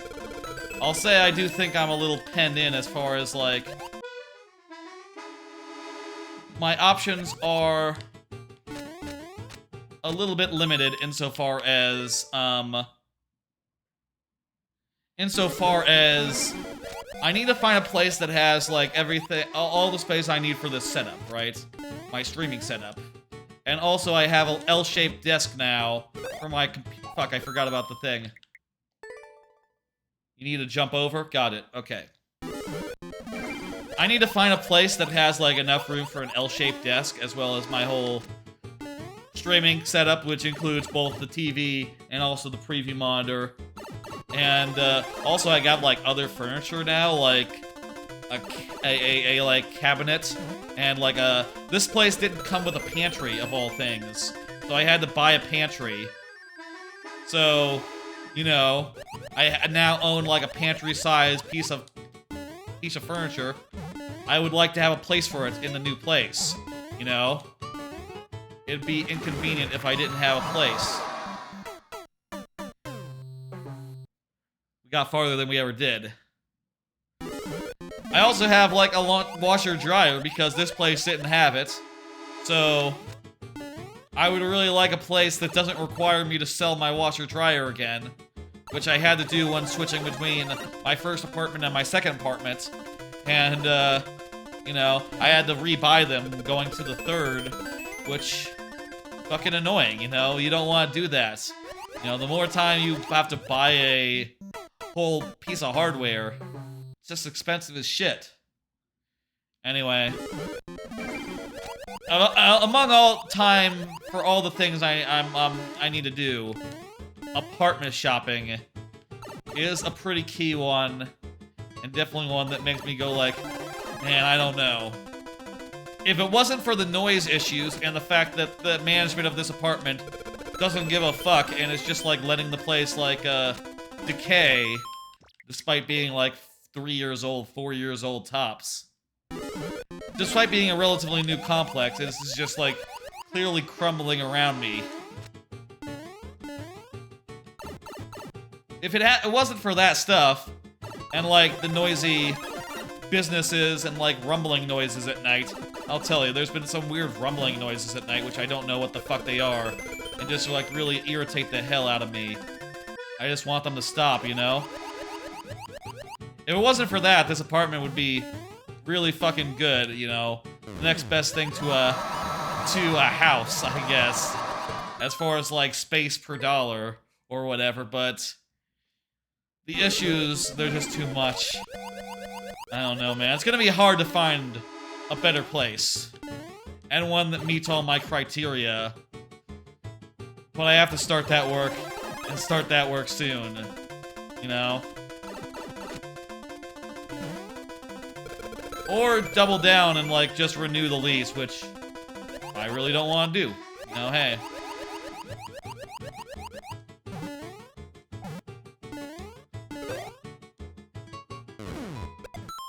I think I need to get enough P speed here to run on the water or something as I'm like going off that blue platform. Not 100% sure about that, but that's my theory. That's my working theory right now. Moving is gonna be a stressful thing. I wish I was in a position in my life where I could just get a fucking house already. You know, I'm nearing on mid-30s. I feel like mid-30s is the designated house time. You know, designated time to get a house, but you know, I just don't have that kind of cheddar, you know? I don't have that kind of money put together where I can do a down payment. Not yet, anyway. Certainly would be the kind of thing that would be easier with, you know... I'm a single dude, you know? I don't have, like, I only have one income to work with, which, you know, makes it hard relative to, like, other people. My sister recently got a house, but, you know, she's married, so that's a much easier proposition. Or at least it's much more reasonable, I guess. You know, on 2 salaries, and I know that, I know that my brother-in-law has a pretty, you know, they do pretty well, the two of them. My sister is a teacher, but he, you know, has a, he does pretty fucking well, you know, for himself. My sister's husband. Brother-in-law, you know? I'm still not used to having a brother-in-law. That's still a very new thing for me. You know, that's only like a couple of months now.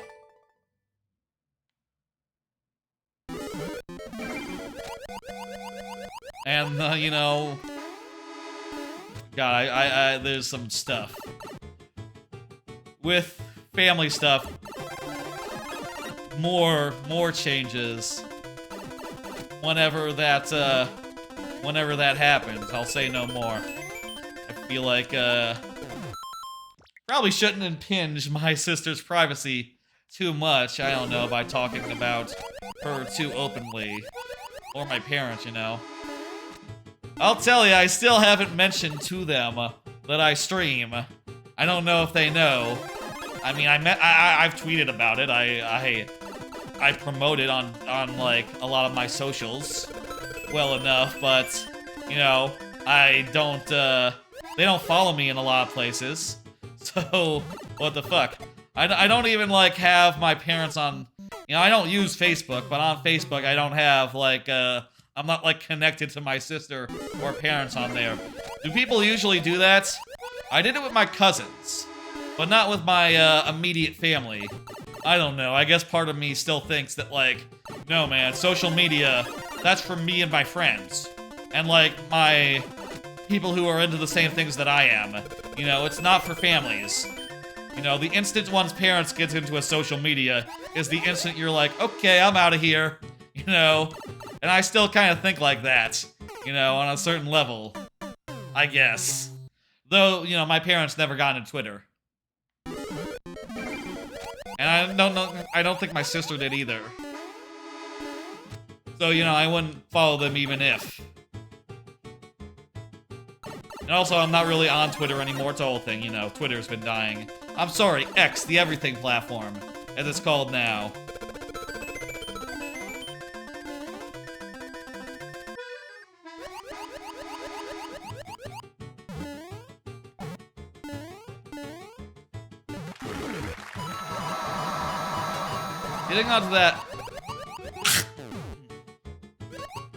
Getting onto that, those clouds. Not sure how we can do it. Wait, did I have P-speed there? I think I might have had P-speed. I might have been able to just, like, jump from the water. In a speedrun level, it's probably one of the fastest video game songs ever. Yeah, this song is just so frantic at the pace it is right now.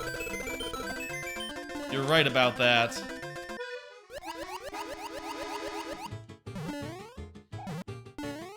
And yeah, it's already a pretty fast-paced song. No P-speed there.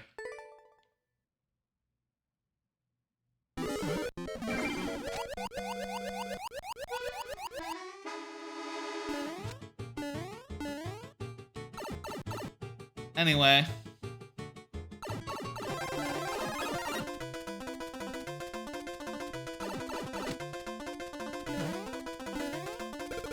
I want to live in a house at some point, you know? I feel like that's sort of the American dream to me. The American dream, at least how it was presented to me all my life before I grew up or whatever. How it was presented was always like, you know, you live in apartments for like 10, 15 years or so. And then you get a house. And you live in houses from there on out. That's always how it was pitched, but, you know...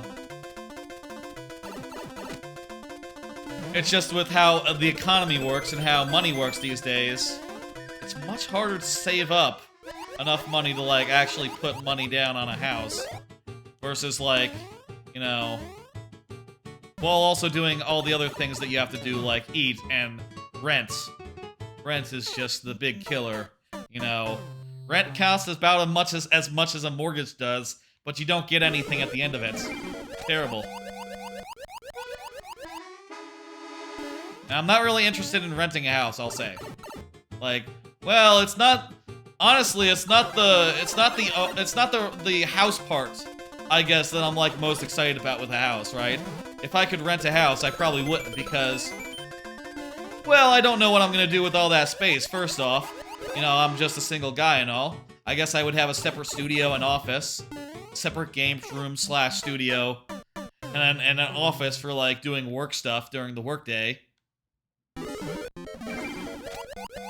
But other than that, I really don't know. And I have to, you know, whenever I reach that point in my life, I'll really have to think about it. I'd get a dog. Okay, I'll get a dog. That's one thing I would get. I'd get a dog. There'd be a dog room. And, I guess I would watch TV there. I would definitely want to have the dog around while I'm playing games. But also... You know what? In my experience, it's not a good idea to have the dog in the same room where video games are. You know, they can chew up controllers or whatever. So there will have to be a separate living room Or maybe I'll, like, watch TV or something sometimes. And then, you know, I'll watch TV with the dog. I would definitely want a dog that was, like, small enough where they can hang out on the couch with me. You know, I definitely like that a lot, to sit on a couch with a dog. That is the ideal state of being with a dog. I honestly, I don't know how I did it as a kid. You know, where the dogs weren't allowed on the furniture. You know, and they just had to, like, stay... As a kid, the dogs weren't allowed on the furniture, and they just had to be, like, at the foot of the couch. Like, that's not as fun when the dog isn't, like, immediately within, like, scratching distance of the couch. Right? It's not as good. Don't know how how that was, like... We had huskies as kids, you see, and they're big dogs. They can't be on the couch. More recent, though, my folks have had, like, Wheatons for the last...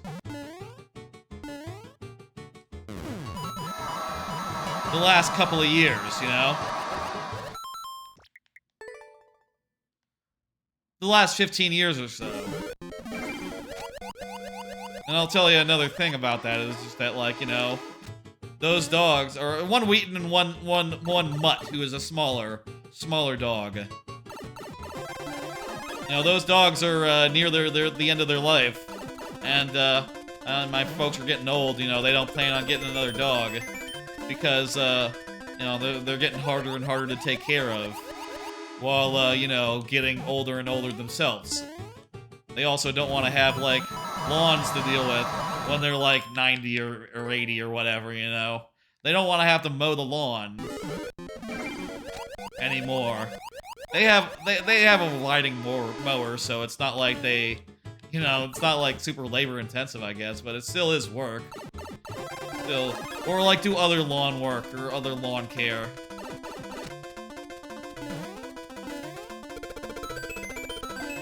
You know, I'm just thinking, knowing that's coming and thinking, like, well... It's gonna be on me to have a dog now, if I want to have a dog in my life. I can't just, you know, go over to my folks and play with their dogs. And, you know, pet their dogs forever. Timer's up. You know what that means. That means I'm hitting end timer.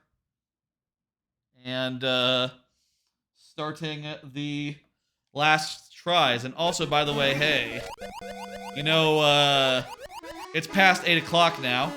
Which, as I said earlier, signifies the start of the lightning round. After this level, the lightning round will begin. I love dogs, but I just think that you can't have a dog in an apartment. You need to be able to put a dog out and just say, like, okay, go out, you know, take your shit or whatever, and then come back in.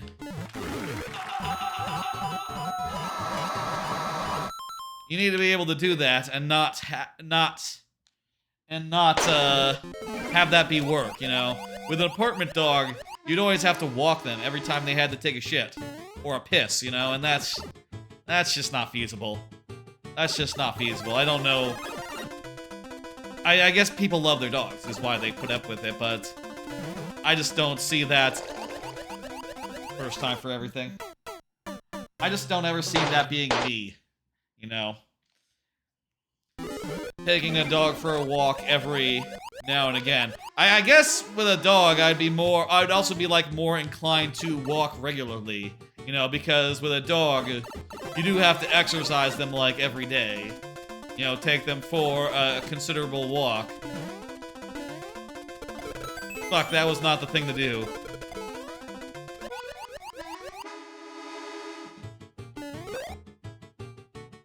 You can get around it without doing the thing, but not really.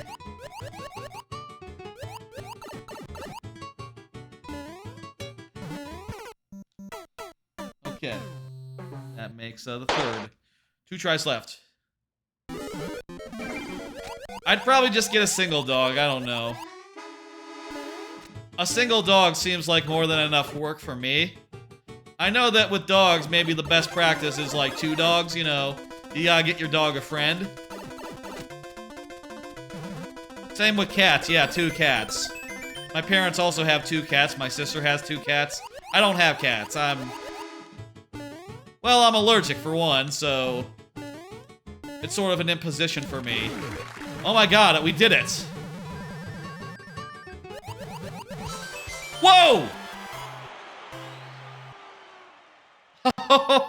I can't believe that. Oh, wow. With 2 tries to go. God damn. That's the first clear. Yeah, a lot of the people I know in my family have 2 cats. And, you know, as long as my family has had dogs, we'd always had like 2 of them, generally. Well, I guess that's not true. There was always like an older dog and a younger dog. And I guess at this point, you know, my parents ended up with 2 dogs around the same age, which was unusual. And that means they're gonna die around the same time, too. You have a cat, too? Her name is Harper. Did you ever get to the world? Not yet, Addicted. Check in the queue where you're at. It's first come, first serve, so yours might be next. I'm gonna hit complete and hit next. Lord Bowser is up next? Alright, Lord Bowser did get a level in, like, near the top. Folks, let me tell you what time it is. Let me tell you what time it is. It's time for this. The lightning round. During the lightning round, we start in tries left. We start with 5 tries to beat each level that comes our way. 7 for subs and also for the first level of the night. The bonus heads come in a variety of charming forms. What the hell? Why are my bonus heads up there? That's never happened before. I must have put something in that group, and that ended up, like, screwing up the positioning. God damn it, OBS. Let me move my bonus heads. I forgot that the bonus heads were their own group. I guess they're their own group, huh? What the hell are they?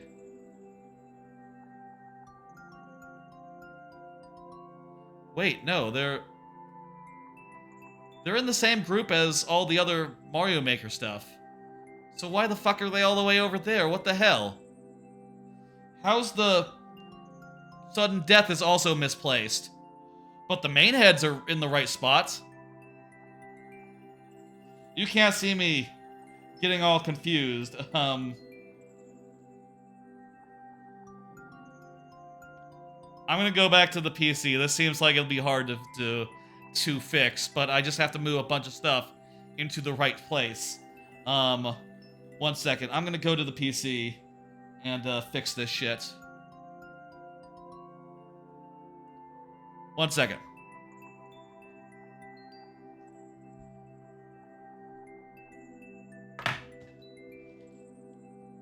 Hello, I'm here.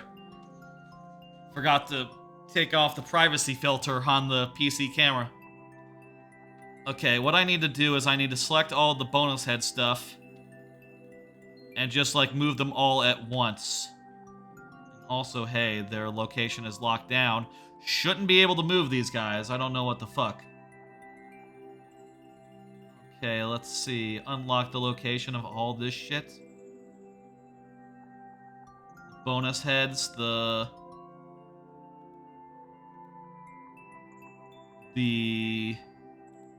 Baby Marios, and just select them all and let's move them to, like, let's see. There looks good. Let me check. Let me check the positioning real fast of sudden death. It's a little high. Okay. It was more like this before, I think. Alright, check again with the bonus heads. Okay, that's a little... You know what? I'm gonna give them a little more clearance. I'm gonna move them up a bit. Just the bonus heads, though, not the Baby Marios. Baby Mario's good where it is. And... I didn't move the block as well. Move it to, like, there. Little higher. That looks good to me. Right about there. Yeah. Okay. I need to also move these blocks 1 second. Didn't move the blocks as well.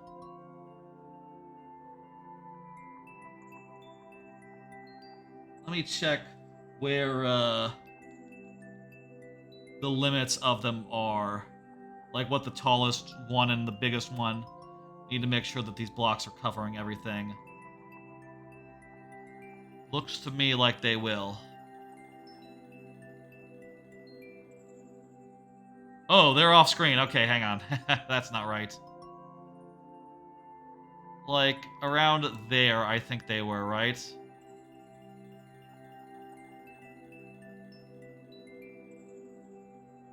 I've started up the thing.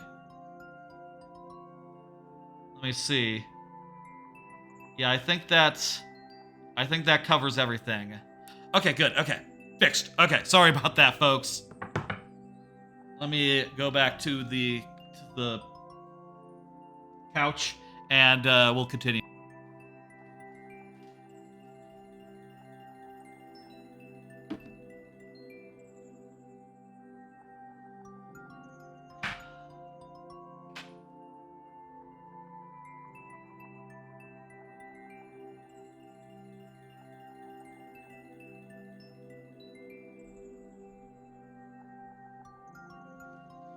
All right.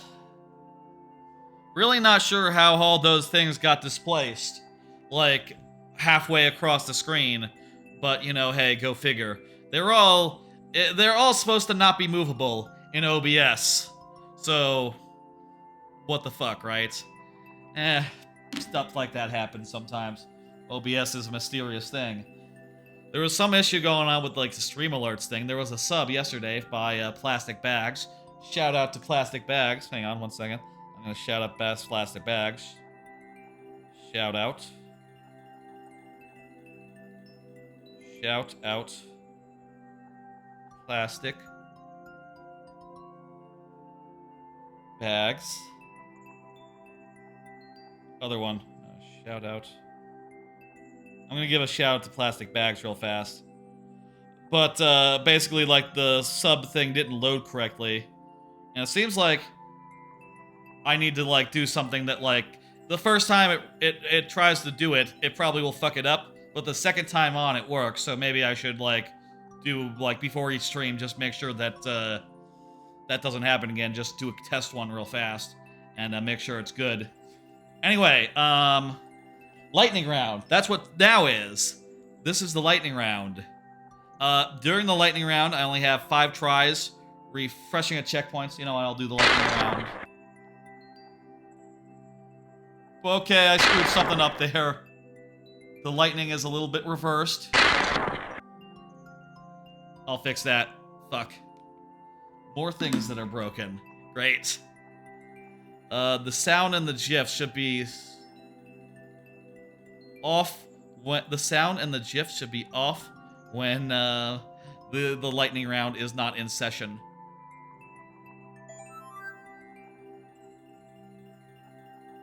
Okay, seriously, the lightning round, that's what this is.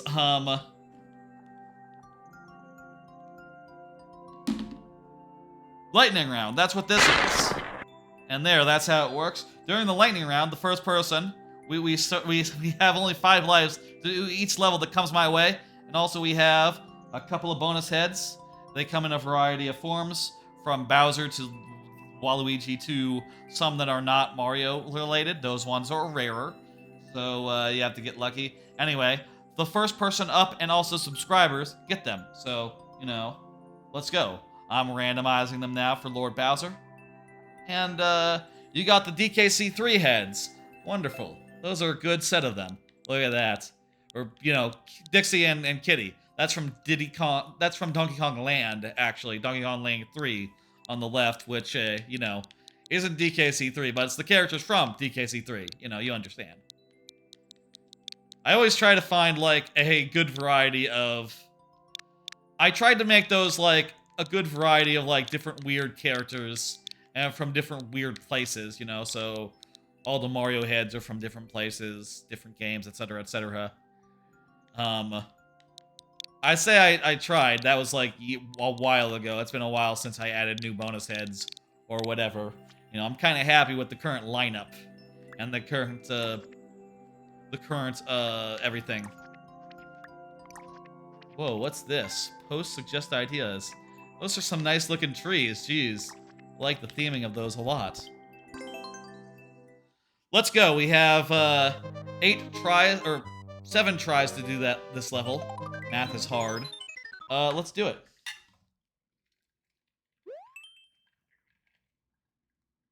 The lightning round. Bowser is here, by the way. The lightning round's oftentimes a long time of the stream. Like last week, it ended up being like 3 hours, or maybe even closer to 4, because that stream went pretty damn long, longer than the average viewer level stream. Which you know, I do like to keep to around 3 or maybe 4 hours. You know, a nice reasonable length for a Friday evening. And I will say, I also oftentimes like to raid into Dan Reichert, who is a streamer I really like. A streamer guy from like GiantBomb.com, popular website about video games. Anyway, apparently he is just like finishing moving into a house. So we'll be doing a raid into him like whenever we're done here. Can the man is asking whether I think I'll be able to play his. Absolutely. We're now in the lightning round, so you know, we only have limited lives before we move on, so things are gonna be moving here at a fast pace, you know? We're not gonna get bogged down in any single level, for any huge amount of time from here on out. So from here on out, the queue is gonna move very fast. You're gonna see a lot of levels, and you know, things are gonna keep moving. And I'll say, because of the lightning round, I have never ended a stream without playing every level. Unless it was the case of... There is one exception to that, which is that there was a level where the level code was wrong, and the person was not there to correct it. So I wasn't able to play a level in that case, but that is the only time. And it probably really doesn't count because there was not a valid level, you know. It doesn't count if it's not a valid code. You know? I learned some recently about credit cards and how their numbers work, and apparently there's like a cryptological thing where you can make it so that if you have a credit card number, right? And it's just like one digit off the real one. There's like some math that every credit card vendor can do to check to see, or every like shop can do to check if it's a valid credit card code. And if not, it can just reject it out of hand without actually like contacting the head credit card office. I learned about that relatively recently. There must be something similar at play with Mario Maker codes, where an invalid code, where oftentimes if you take a valid code and change one letter or digit, it's going to be invalid as a result, you know, because they have to add up to some number. There's some like calculation being done and compared against maybe like the last number of a code or something, and you know, if it doesn't line up, that's just it. Thank you for the level, Lord Bowser. I'm gonna hit next because that was a maker code, and I'm going to get the lives ready for the next person who is addicted for Hollow Knight. 178. I will say, Hollow Knight, if you're here, please do speak up. Addicted to Hollow Knight, you are up. Wonderful. Your name is pretty long, I'll say, and geez, you're just about like stretching the limits of my my UI for the for the now playing bar. Addicted. Okay, yeah, I could say that. I am very happy to see that you are fitting within that box. I'll tell you, there's not really a way to test there's not really a way to test it other than to get viewers with really long names to submit levels to test how it looks. The way that bar works, by the way, I took like this viewer bot has like an existing one, and then I sort of like cropped it down and like chroma'd out the background, and I used that, superimposed that onto my own bar, which is sort of my own custom design. And also, that same thing is true of the level counter, which is also a different version of that same tracker bar that's been chroma'd out the background and, you know, put against a custom design. It's kind of cool. I could, like, pick up the nameplate part and, like, move it around if you wanted to see. It is separate from the thing below it. I'm really happy with all that. And then so far, I haven't seen a name long enough where I have to change its design to make it, like, a bit longer. But we might eventually find someone whose design makes it a bit longer. Hey, how about a card? I still got cards left. Do y'all think that they'll, after Persona 3 Reload, they'll do a Persona 4 remake too? Maybe get on that, like... They could, you know? They could get on that, like... that same, like, remake cadence as, like, Pokemon is on. Which I'll say, hey, Pokemon also started remaking games, like, 2 games down the line, right? Like, Fire Red and Leaf Green came, like, after Generation 3. You know, 2 games after. Really, 2 games after those original generations. And since then, it's always been a 2-generation delay. So it's not that unusual to say, like, okay, Persona 4 remade after Persona 6, and then, hell, maybe even Persona 5 remade after Persona 7. I mean, at this point, I'll say, like, I love Persona 5 with all of my heart. It'd be hard for me to imagine making Persona 5 better. You know, a Persona game better than Persona 5, but maybe after 2 more iterations, they'll have something more advanced and more... even more killer than Persona 5 was. I reckon... here's my current prediction. Okay. I reckon they will do Persona 4. It might be after Persona 6. I don't know about Persona 5 ever getting a remake. I feel like remaking a game that's already on a 4K console, that to me strikes as absurd.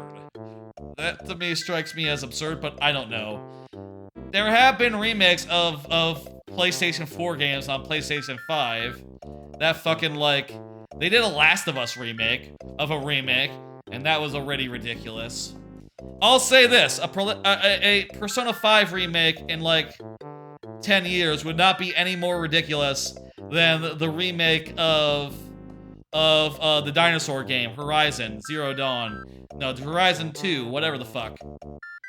Superworld? Superworld. I have seen, by the way, speaking of Persona 3 Reload, I watched some of a trailer on that. That looks pretty good. I mean, I don't think I'll necessarily be spending, like, 100 hours to, like, replay that game, and I know that it doesn't have the Persona 3 portable stuff, which is pretty important, pretty key, but, that shit looks good. Fuck me, what the hell? That was a dumb death. Unnecessary death there. I would like to replay that game, though, or play the remake, rather. I don't know if I can find 100 hours of my free time, and, probably would not be smart to have that be, like, a playthrough series like we did with Persona 5 Royale. Though I really love that Persona 5 Royale, I love playing through it again. I feel like spending another 3 months playing through one game on stream would be a little ridiculous. A little ridiculous. Of course, there would still be Friday viewer-level streams, of course. That's... I'm thinking that'll never change. Or if it does change, it'll change in the other direction, you know? Maybe the addition of a Monday or a Wednesday stream. You know. And I'll say, GG's all around. Very good. Thank you for the level, Addicted to Hollow Knight. I'll say, you know, that would only be in the case of Mario Maker 3, I think. I would go up to 3 viewer level streams a week during like the first couple of months of Mario Maker 3. Or at least the first week. I don't know, man. I would always want to have a space to do like a variety stream or a playthrough. At least I think I do. But I could see, at least for the first while, a big focus on Mario Maker and viewer levels and maybe even some making streams whenever they do a third game. But until then, I think like one a week is best, is good. Thank you for the level, Hollow Knights. That was a Maker code, so I'm just gonna hit next up. It's Moyako. Moyako.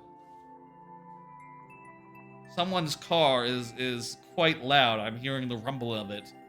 I hate the rumble of loud cars. People should drive quieter cars that don't irritate me while I'm indoors and trying to enjoy a nice, you know, evening of viewer levels. Oh, good, it stopped.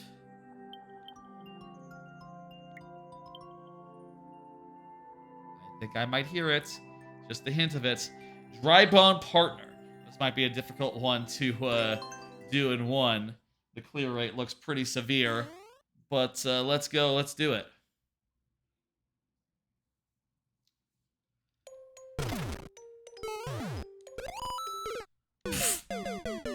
Well, if it's any consolation, I kicked that thing in the wrong direction anyway.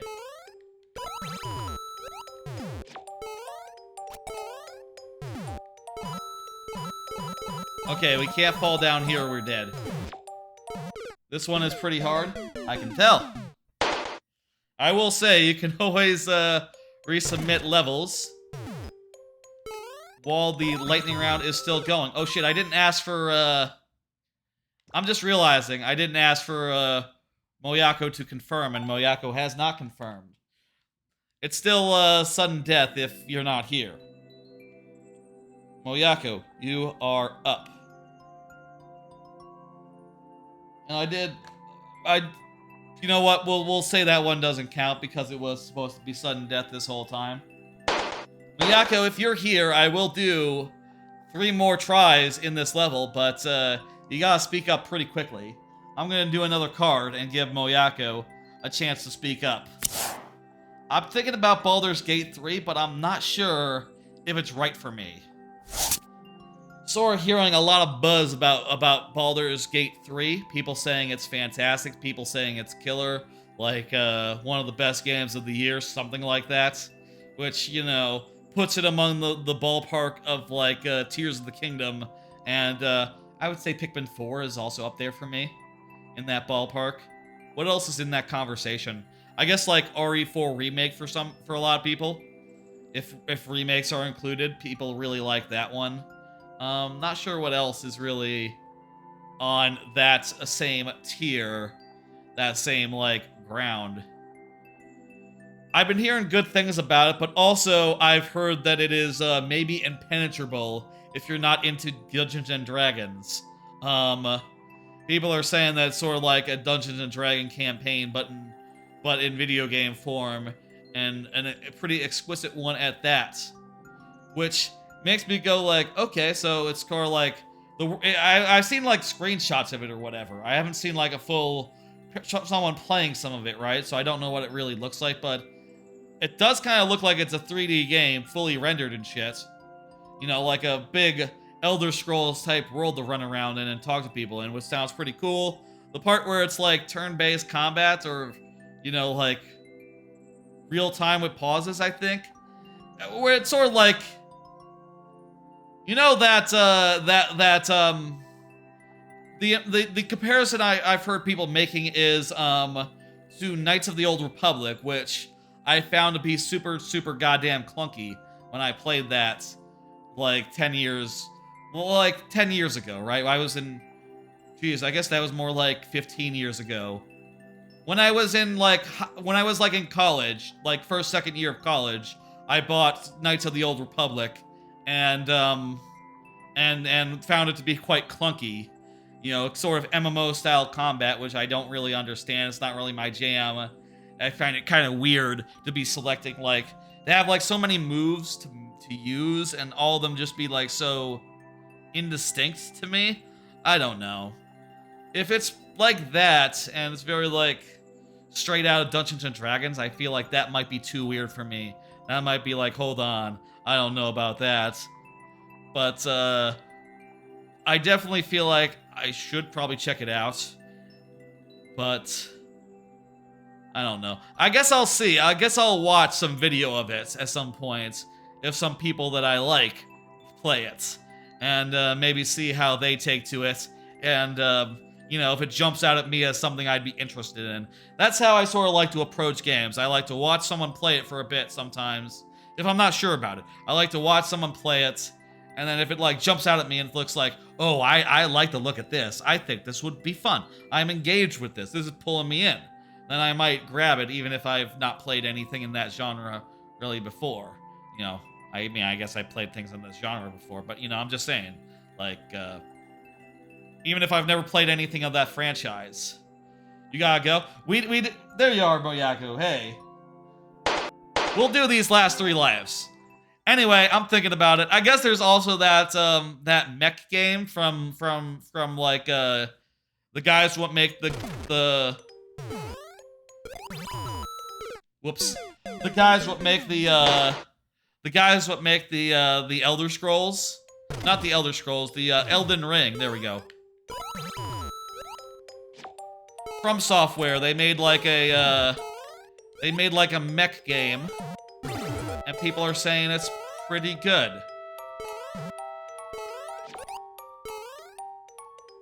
Wait, is this like release? Oh, I see. Kick off this way.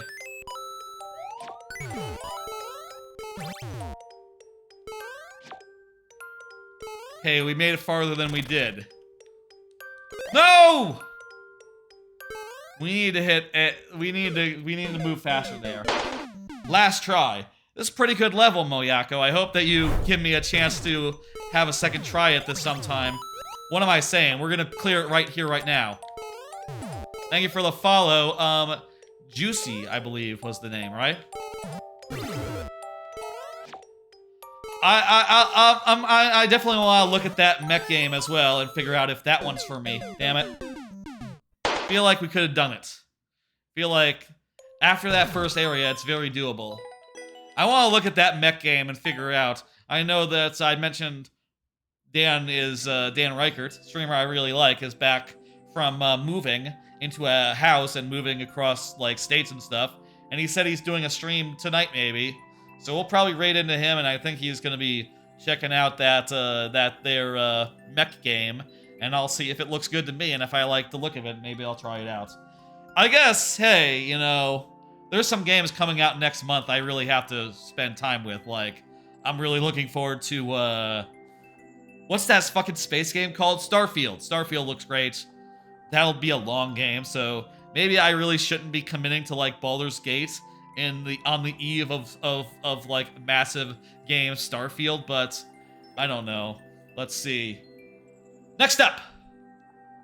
Can the Man. You're finally up, Can the Man. Go ahead and confirm. Yeah, hey, there you are. Perfect. Wonderful. Very good attendance. Let's go, let's go. Next up, I'll do another card. I've been playing Like a Dragon Ishin. Finally got back to this game after being derailed for some time by, like, Zelda and Pikmin and Diablo to a certain extent. Mostly Zelda and Pikmin, though. And, been trying to play through it, like, one chapter at a time. Each chapter is, like, an hour to a couple hours, and there's, like, 15 of them in the game. And it's fucking great. Just... each chapter is just, like, such a good, like, Yakuza-style drama, except it's set in, like, in, like, a historical period. So they're just, like, samurai this time, rather than, like, criminals. And they have, like, swords and also guns. And they're just a bunch of cool dudes, like, doing some very intense, like, showdowns, which are so cool. And, like, really just squaring off each other like some really good, like really tense drama of just guys like staring each other down, going like, "Yeah, man, I'm not gonna do that. I thought you were gonna do it. Like, I will do it.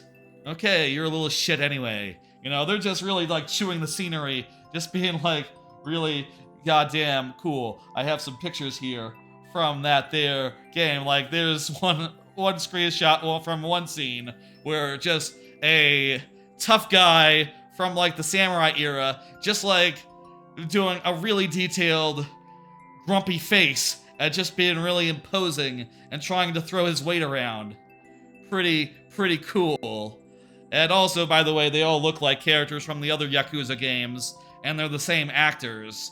So it's sort of like all these characters have time traveled back to this period, except that they're not literally the same character. They don't have the same name. Like, the main character you're playing is basically Kiryu, but it's not literally called Kiryu. There's also, like, some amazing, fights and stuff. Like, there was one time in the game where I fought a buck-naked guy who came into this really cool bathhouse that I was meeting an informant in, and we had to throw down. And just like, wow, like such good cinematic shit, you know, to see the cool dragon in this cool bathhouse, and then just our like balls out naked selves just throwing down in what is pretty rudimentary brawler combat, which is fun in and of itself. Simple fun. And also there's some goofy stuff as well, like there's this recurring bit of just people in the street doing this Ejinaika dance where they just stand in the street and yell like, "Who gives a fuck?" is basically what Ejinaika means. They just basically are... Apparently it was a trend in the era. People like standing in the street and just dancing and going like, "Who gives a fuck? Who gives a fuck? I don't give a fuck." You know, just repeating Ejinaika over and over again. And apparently it was like a form of like political protest to do like this over and over again. And you just get a bunch of goofy scenes where you like run into like goofy motherfuckers and have to deal with their problems, you know? And be like, "Hey, you guys, when you're dancing, you just knocked over an old lady. That's not cool." "Whatever, man. You can't jive with the dance?" "Yeah, occasionally we knock down old ladies. Who cares?" And then they have to get like you have to teach them a lesson with your fists or with your knife, with your sword and your gun.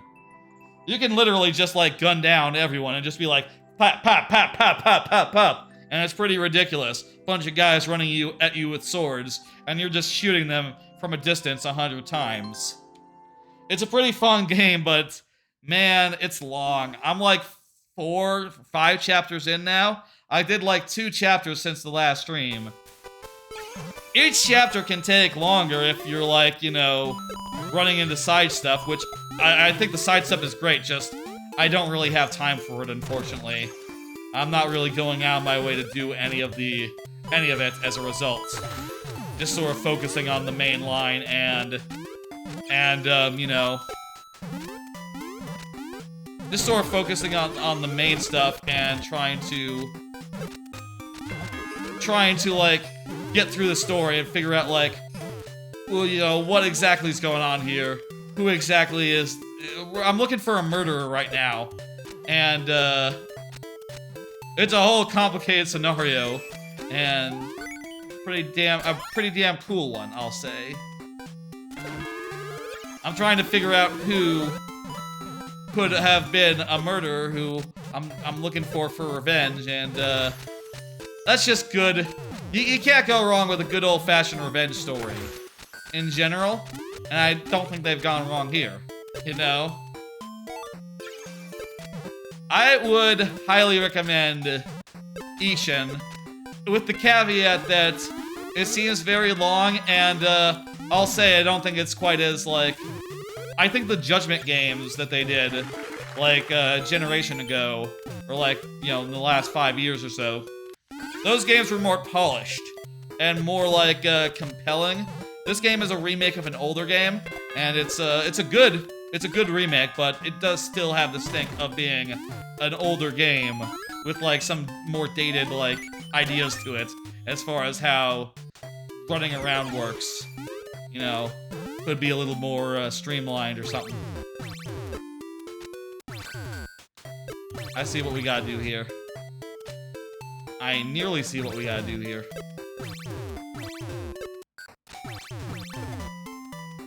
Beautiful. This is a fun level.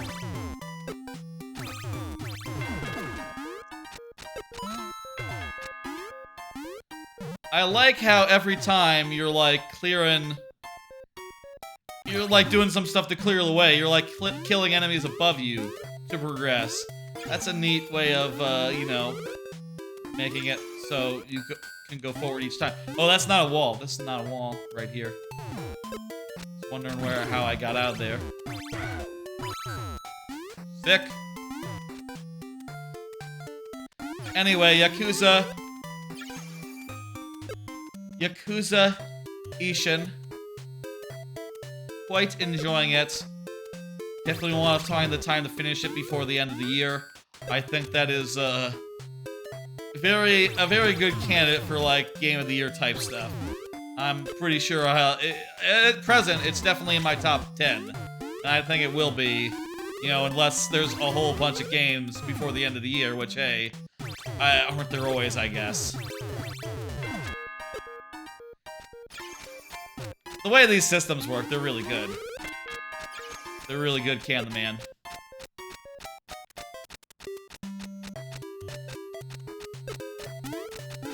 It's a surprise every time, like, how exactly we're moved forward into the next area. You know, whether it's like a block being blown up, or like enemies being cleared out of the way, or like something else, you know. I think that's quite a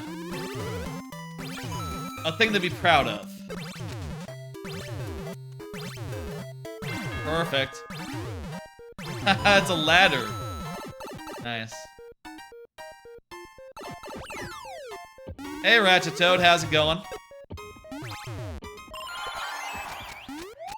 Man, that's killer. This is a boss. We're playing, if we miss, we're going to... Our destruction is gonna get, like, one closer.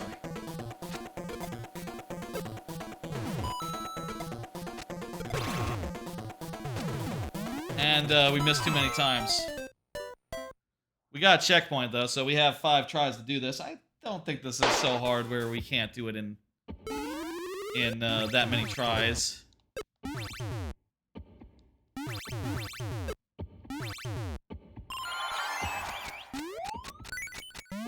Noting a pattern of snow themes. Is there a pattern of snow themes? I feel like... I don't know, I feel like there's a good assortment of themes. What is the timing here? Is it when it's high or when it's low? I think when it's high. Yeah, when it's high is the best time to shoot. When it's like going up, like now. Beautiful. Okay, that wasn't so bad. We just had to time it and not wing it, you know. I need to run. I know this song. This is from Mario Land. From Mario Land 1, right? Played that recently. On stream as part of the July 4th stream. A couple like a month or so ago. Does anyone remember that? The July 4th stream? It was a pretty fun stream. If on that July 4th stream, which, you know, the archive is up on YouTube, as it will always be. On that July 4th stream, I did as many Mario games as I could, doing like an any % clear of each of them, you know, using shortcuts, using whatever the fuck. And went through like 9 of them, I think, by the end. Definitely have more that I can do. Next year, I think. We'll do that again. But with Wonder and maybe Yoshi games as well, maybe? Like, add in some Yoshi games. Yoshi's Island is a little long, I think, for one such stream. But, you know, maybe we'll do any % Yoshi's Island. You know, not really holding ourselves to the things. Thank you for the follow, Your Punk. Not really... Your punks. Not really holding ourselves to the score, I guess is what we would have to do if Yoshi's Island were included on such a thing. Yoshi's Island doesn't really have that much in the way of shortcuts. Yoshi's story is pretty shortcuttable, insofar as, you know, you just play one level from each world and that's that. And you can just swallow any fruit you like, if you're just trying to do it for speed. Thank you very much, Can the Man. Let me go ahead and hit complete on that. And then hit next. Aquakid, you are up. The viewer level bot thinks you're not here, but I'm gonna at you anyway. You are up. Give you a chance to get to confirm. Again, I will say how this works. If someone is not here, we still do the level, but we do it in sudden death, where we only have 2 tries, refreshing at checkpoints. So that's how it works. You can always also, like, before your level comes up, confirm by talking or chatting. That's also good, you know. Hey, if you're there, like, in the minutes before, I can gather that you're still there. You know, if I can see you're still there, I believe you. I believe in you, you know. Another card. Been playing Pokemon Unite. Been playing Pokemon Unite recently. Been a fun thing to get back into for about a week. I think that's how many days they give you of, like, welcome back stuff and, like, welcome back rewards. And I've really enjoyed, like, having more characters that I can play as, because, you know, they give access to a bunch of ones that have released in the last year that I've never played before, as well as, you know, all the ones that I have gotten before, and, you know, some more even, I think. And it's been fun to go in there and play, like, so many, like, characters. Honestly, there's so many characters in, like, Pokemon Unite. It's hard within the space of a week, you know, just playing it idly, you know, playing it when watching, like, The Sopranos or while listening to a podcast or something. It's hard to find enough time to like, it's hard to find enough time to, like, play one match as, like, every character. And even, like, just every character that I think I like, you know? And that's the thing I think that's, like, really compelling about MOBAs. Not just that, you know, not just that it's fun to, like, move around and to, like, very carefully, like, take care of stuff around the map and engage in combat strategically. You know, retreat if retreat if prudent. Don't let yourself get, like, caught out. And if there's an enemy that's, like, overextended, really punishing them for them. That's a lot of what's fun about a MOBA. But the other part is that there's, like, 1 million characters to play. And just the variety there just never gets old. And you could just, like, you could stick with a character for, like, hours. Or just, like, you know, mix it up with, like, a different one every 5 minutes or so. Or, like, every match.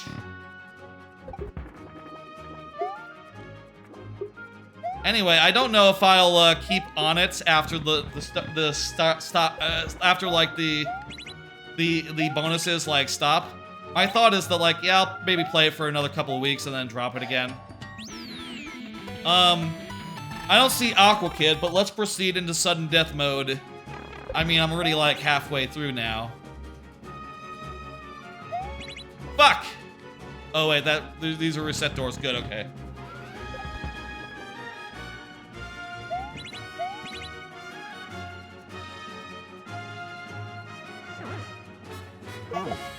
Let's proceed into sudden death, and, you know, we only have 2 tries in sudden death, which is a lot fewer, but this level seems doable. Shit. Those pegs go into the lava there. We gotta keep an eye out for that. Maybe there'll be a second save. That would refresh our lives, I'll say.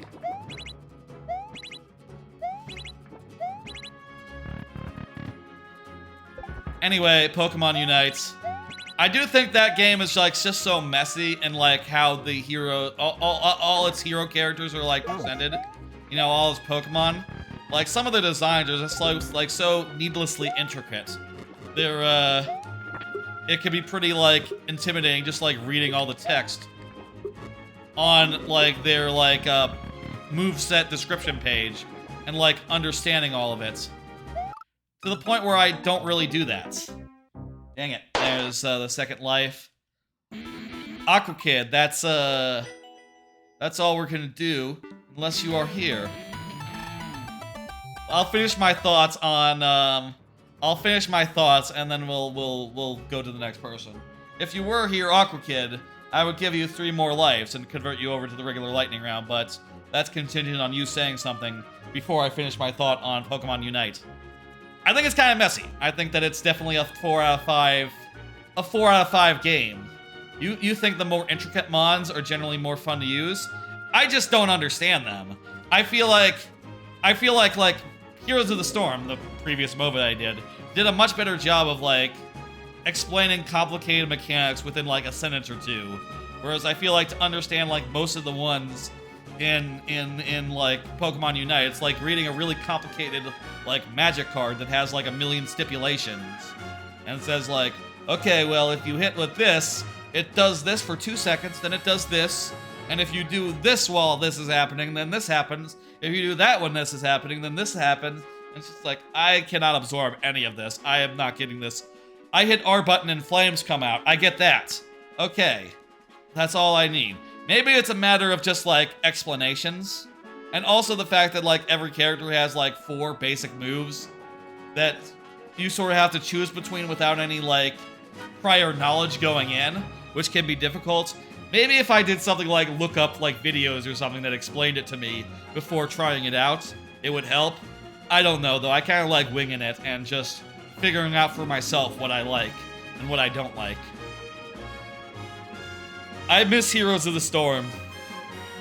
I hope that someday someone from the Heroes of the Storm team makes a MOBA that's about that good, except more successful, and also probably not for Blizzard anymore. For someone else, I guess. Heroes of the Storm was a damn good game. And Pokemon Unite, it kind of scratches that same itch, but it just can't quite do it quite as well. I think that's enough time waiting on Aqua Kid. I'm going to go ahead and hit next. Zach Devine is up next, and Zach Devine is here. Fantastic. Man, I really hope that they make a new hero. The Heroes of the Storm people who have left Blizzard are out there working on a new MOBA. I don't know if, like, doing a MOBA these days is exactly smart. I don't know if kids are into MOBAs, really. And, you know, the fact that it's not a console genre makes it difficult.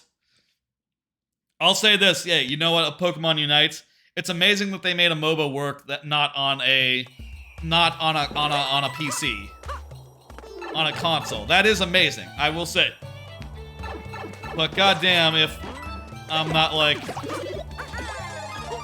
And I guess that's the other thing, like, on a PC you can just like hover over and read what it says, whereas you have to go into a whole bunch of menus to do the same in Pokemon Unite.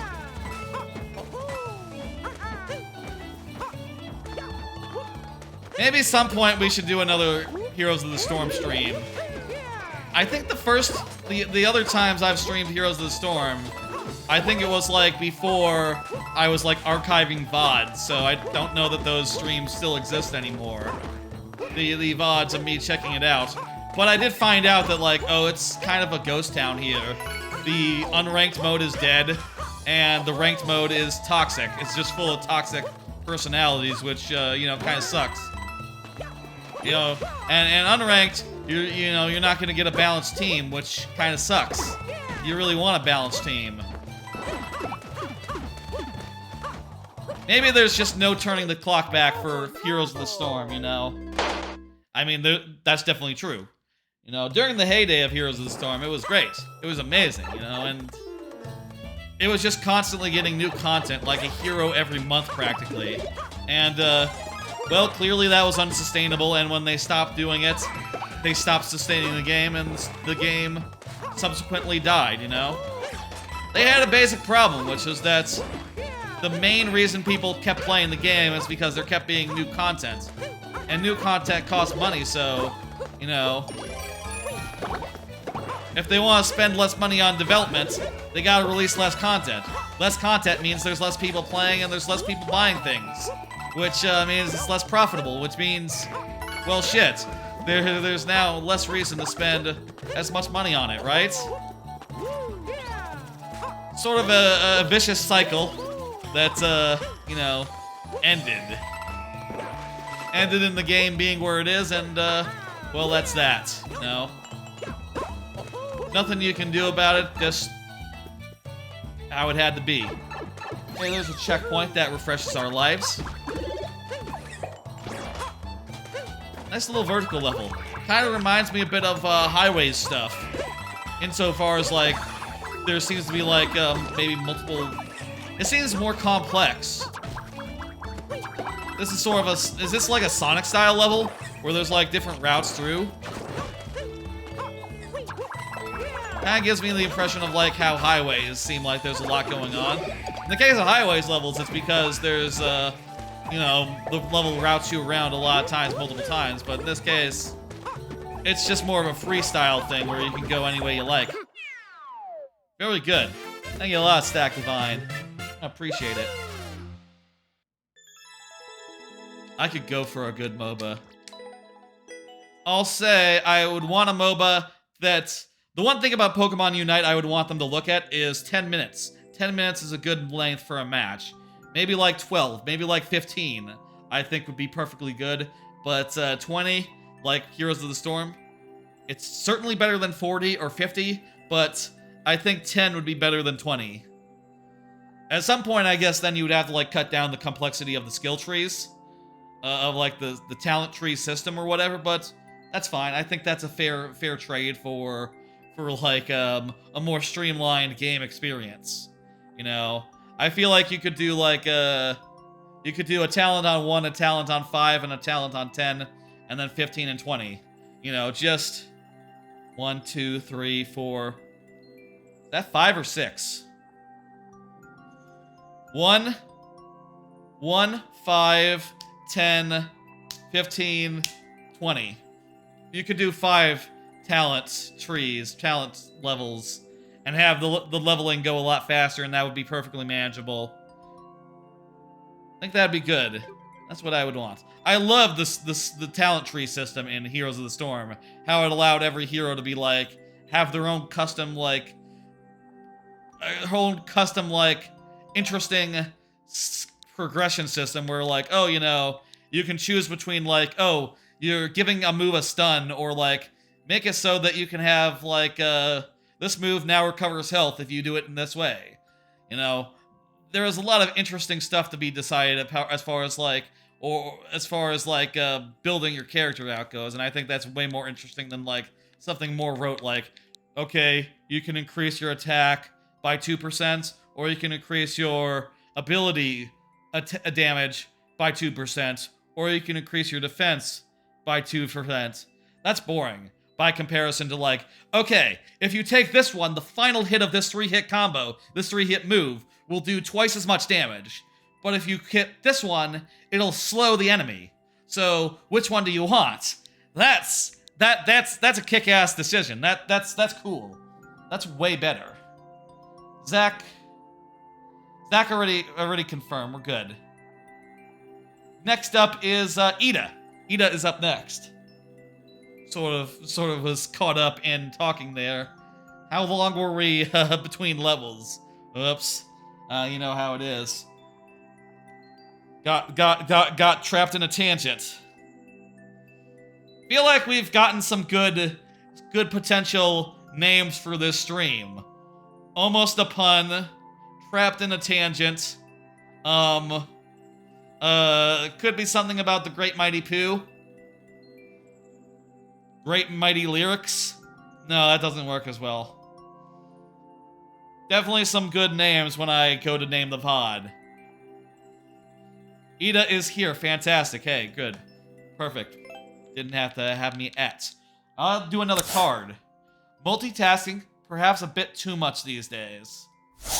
I feel like I am just always reaching for like my Switch, my phone, something like that to do something else while I'm playing, while I'm watching stuff these days. To the point where one thing that is like a really... The Great Mighty Poo came up earlier Scratch a Code. there was a song level, a music level based on that, and I recounted as many of the lyrics as I could remember.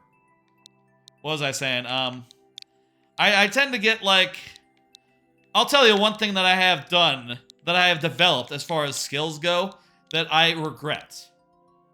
When I started watching subtitled anime, one of the big appeals to me was that it sort of required me to focus. You know, I couldn't like read Twitter while I was doing subtitled anime. It just allowed me to be very focused and to focus on one thing at a time. Well, I started watching anime seasonally, and all the time, subtitled, like, it was like 2016, so like 7 or 8 years ago, and I have since developed the ability to like read subtitles while playing a video game, you know. So a lot of the time when I'm like watching an anime these days, I'll be like reaching for my phone and doing some Marvel Snap, or even some Pokemon Unite recently. Oh no! God damn it, I need to stop. Hey, what's up, Metal Hall? How's it going? I've been like reaching for my phone, doing some Marvel Snaps and Pokemon Unite, and I really shouldn't be doing that. I really should be focusing fully on anime as I'm watching it. You know, really doing the anime a bit of a disservice to do otherwise, but I don't know, it's just like a goddamn reflex these days. You just reach for the phone, you know, look at Discord as the anime is going, and I'm having to like look back and read subtitles and just constantly like looking back and forth. I'll say for like non-subtitled things like say The Sopranos, I definitely enjoy doing both things at once. This was not a hard level. This is not a level I should have spent 4 tries on. Yeah, why did you add that mushroom? Thank you, thank you. Very nice. Next up is Lord Bowser. I really ought to just focus more when I'm like watching anime. Hell, even when I'm watching other stuff, it's good to focus and to just take something in fully versus just like, you know, going like, oh, I'm playing some Marvel Snap as the Sopranos is going. I will say I have been looking for podcast games more recently, and I've been having trouble because, you know, after finishing Oracle of Ages, I haven't necessarily had like another thing to just pull up. So I've been like bouncing around playing a little bit of random games. Like I played a little bit of I remembered that Fire Emblem came out on the Game Boy Advance. I played through the tutorial of that and then went, well, this doesn't seem like a real podcast game to me. I'm fine. Okay, never mind. No more Fire Emblem. Played a little bit of Yoshi's Story. Played a little bit of Yoshi's Island. Trying to go for like 100% on each. I guess I could play Hollow Knight. Hollow Knight came out earlier. That's a game that I started and then never got back to. That'd be a pretty good podcast game, I reckon.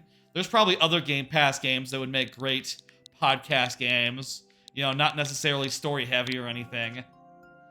For story-heavy games, I'll say with story-heavy games, sometimes I do treat them as podcast games, but I always like pausing the podcast. It's harder with videos. Pausing a video every time story starts, I find inconvenient, but if I'm just doing a podcast, I'll have the podcast on my phone. I'll be like fully reclined, and I'll put the phone like right here. So it's, you know, sort of loud enough to reach my ears before like TV volume does. But if the TV plot starts, I'll hit pause on my phone and, you know, do the TV stuff, do the game stuff, and then unpause when the plot ends. That's sometimes how I've done it. Which, hey, is a good way to get more out of less time, right? Like, I always say that time is precious, you know? It's hard to find time in the day to do stuff. Well, if you can do 2 things at once, it becomes much easier to justify, right? And for some games, the podcast, you know, doing it as a podcast game, doing it as a whatever game. It's funny how alike you look for someone from your college art class. Well, I'm not them, I'll say that. I haven't been in college for 10 years. Over 10 years now. Was the 10-year anniversary of graduation last June, I guess. I don't really care about the about college anniversary, honestly. That's never, or like high school anniversary. That's never been something that concerned me. I did mark the occasion of my 10-year work anniversary, which, you know, I'll say I probably should switch jobs more often than once every 10 years. You know, that should probably be just a good rule of thumb, you know? Because that's how you get wage increases these days. Generally, skipping or switching between jobs. I say this as a random thought. If my boss is watching, don't take that to mean anything. Don't take that to mean anything. Nothing official has been set in stone. But, man, I'm tired. But hey, I got to a nice round number, that's cool. Yes, there's some patooey contraptions, that's right. You've done some of those yourself, Lord Bowser. The patooey contraptions.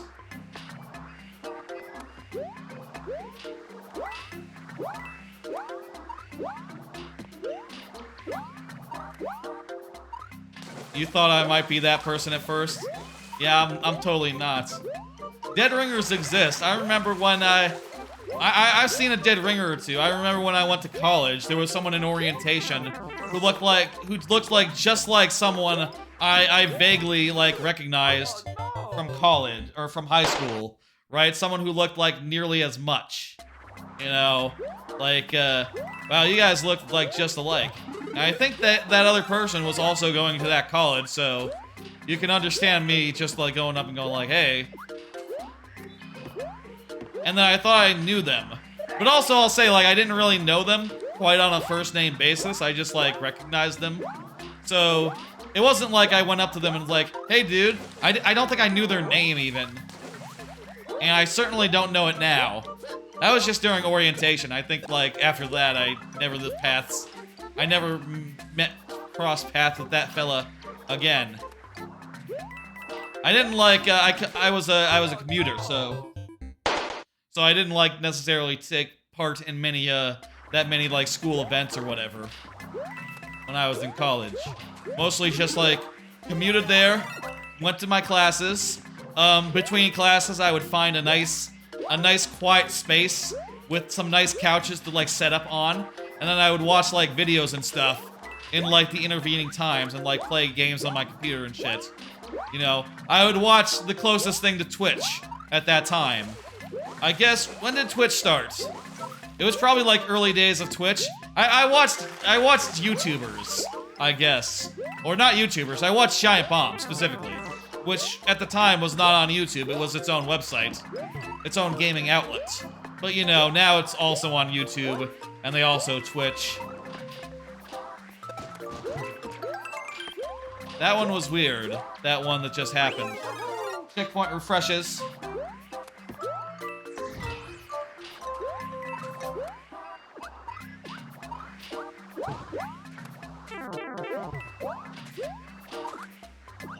You got your own level in Sexpert Endless. Endless 100% you're playing?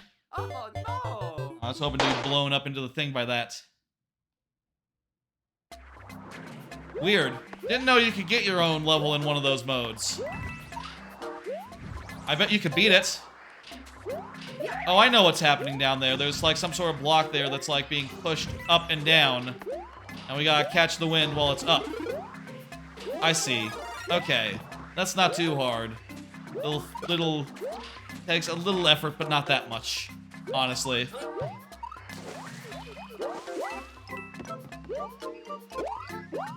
I'll say I don't miss college. I definitely enjoy having money and having, like, free time. Obviously not enough money to buy a house, of course. You know, not enough. I don't have house money, but I have, like, discretionary funds money. You know, I can go on any vacation I want. I can, well, nearly any vacation within reason. I mean, I guess any vacation. I went to Japan once, and that's about as expensive as a normal vacation can get. You know, and most of that is just in plane fare. I could have any vacation I want, provided that I'm willing to shell out a little bit. You know. I guess vacations don't cost more than cars. So, you can, if you can afford a car, you can have a vacation, any vacation you like. But it might cost, a bit. A couple grand, all told, between hotels and flights to Japan. Japan is pretty cheap otherwise, as far as food and stuff goes, and travel, transportation. So, mostly just in hotels and fare. What do you think is the most boring states in America? All of them? I don't know. Most of them are boring. I feel like basically anywhere in America is pretty much the same these days, with like very few exceptions. We all have the same shit. We all have the same shit basically everywhere, and with the exception of like, you might have different theme parks, you might have different other such things, but as far as like food, culture, it's all basically homogenous.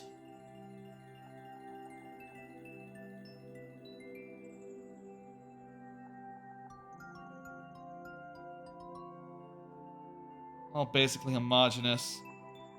Juicy, you are up.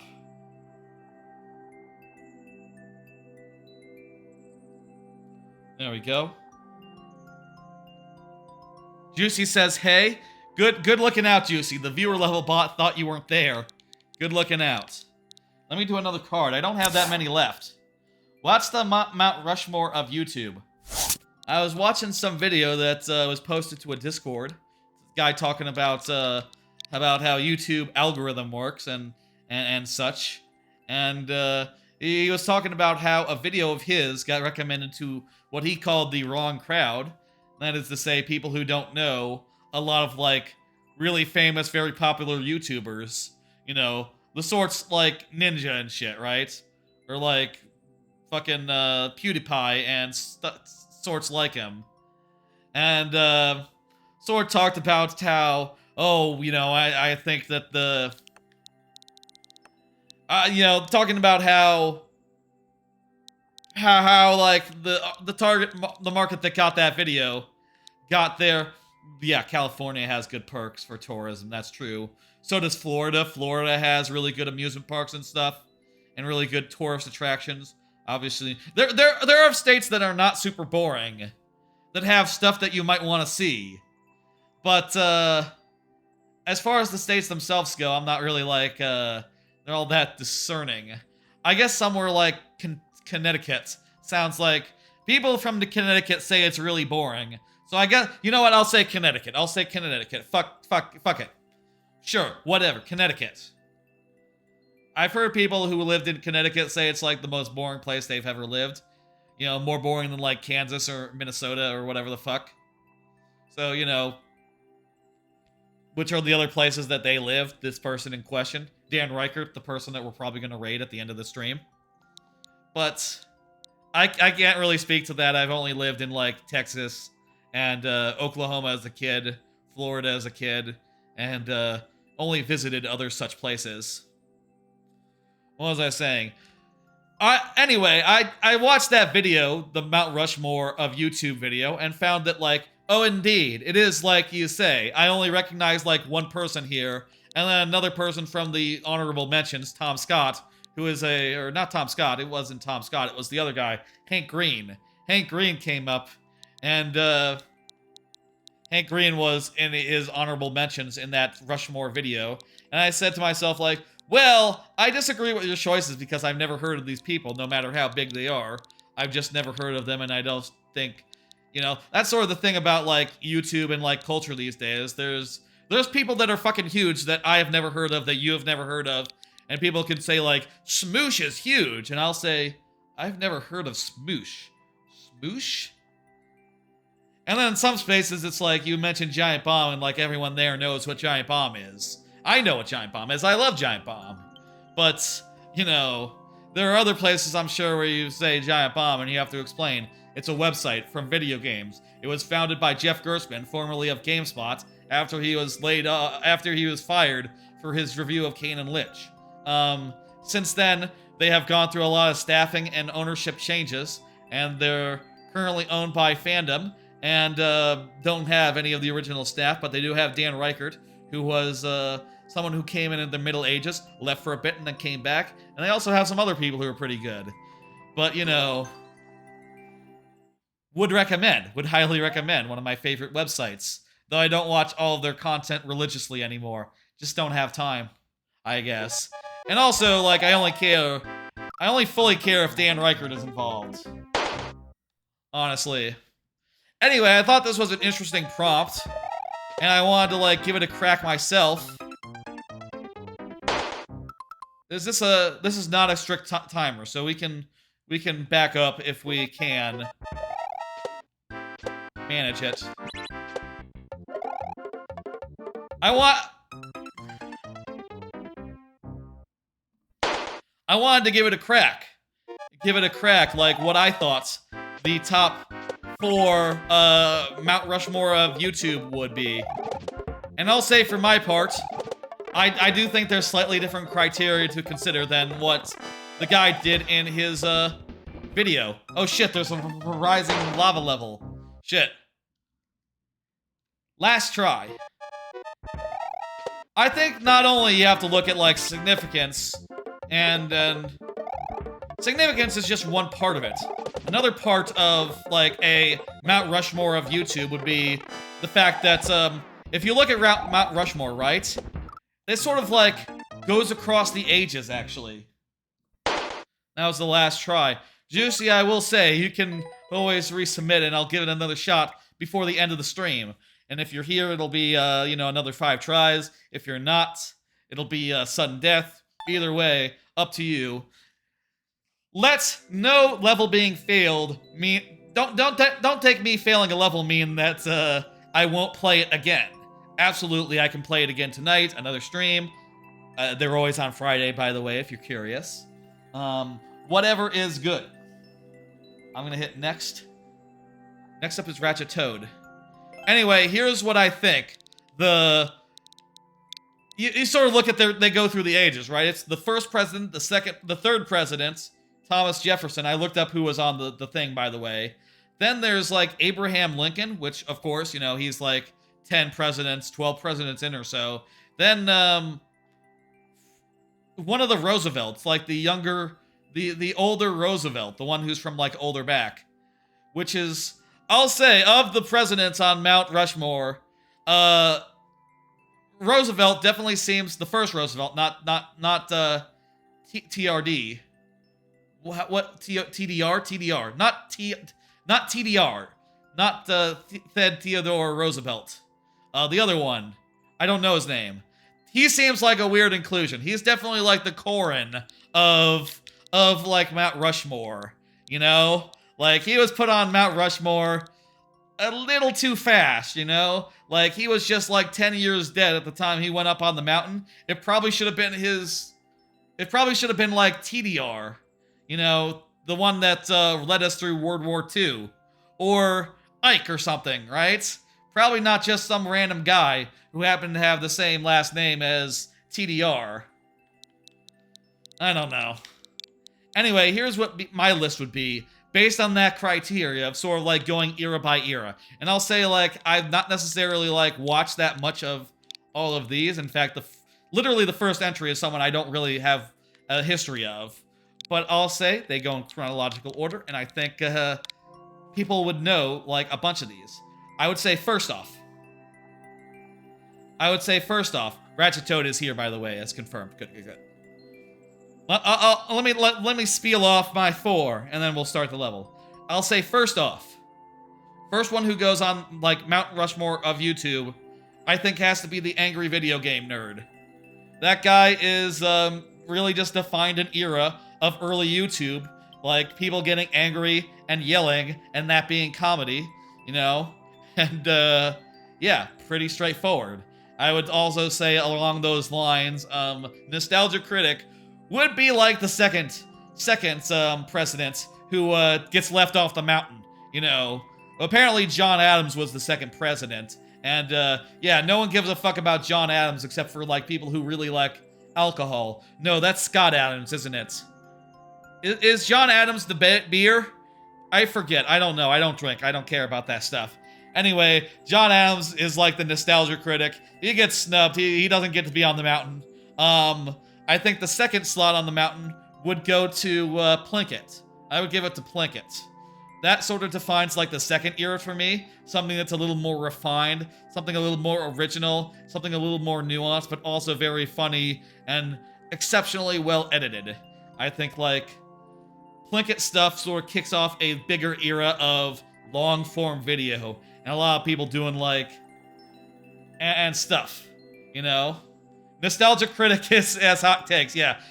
I'll say Angry Video Game Nerd knows it's a bit. Knows that it's a character he's putting on.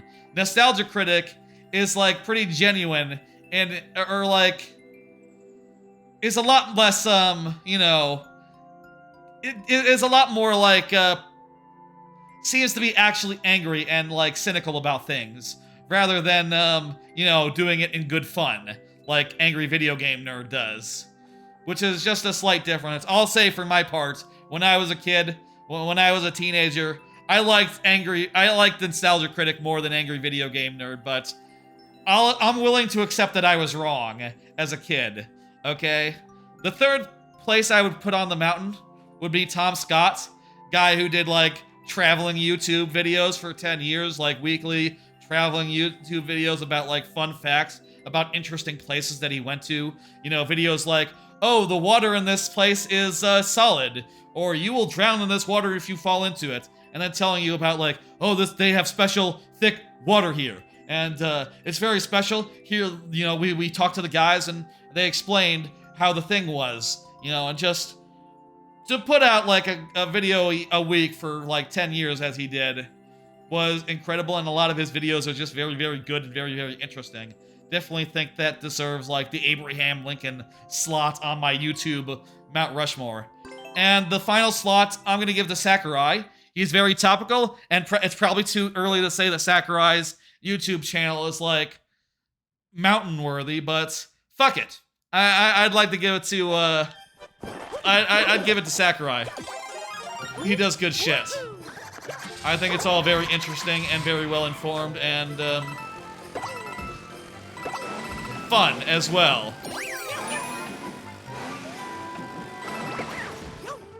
Hope you didn't mind that there tangent. Hope you enjoyed it, in fact. It's my hope that you always enjoy my, my tangents and otherwise, you know.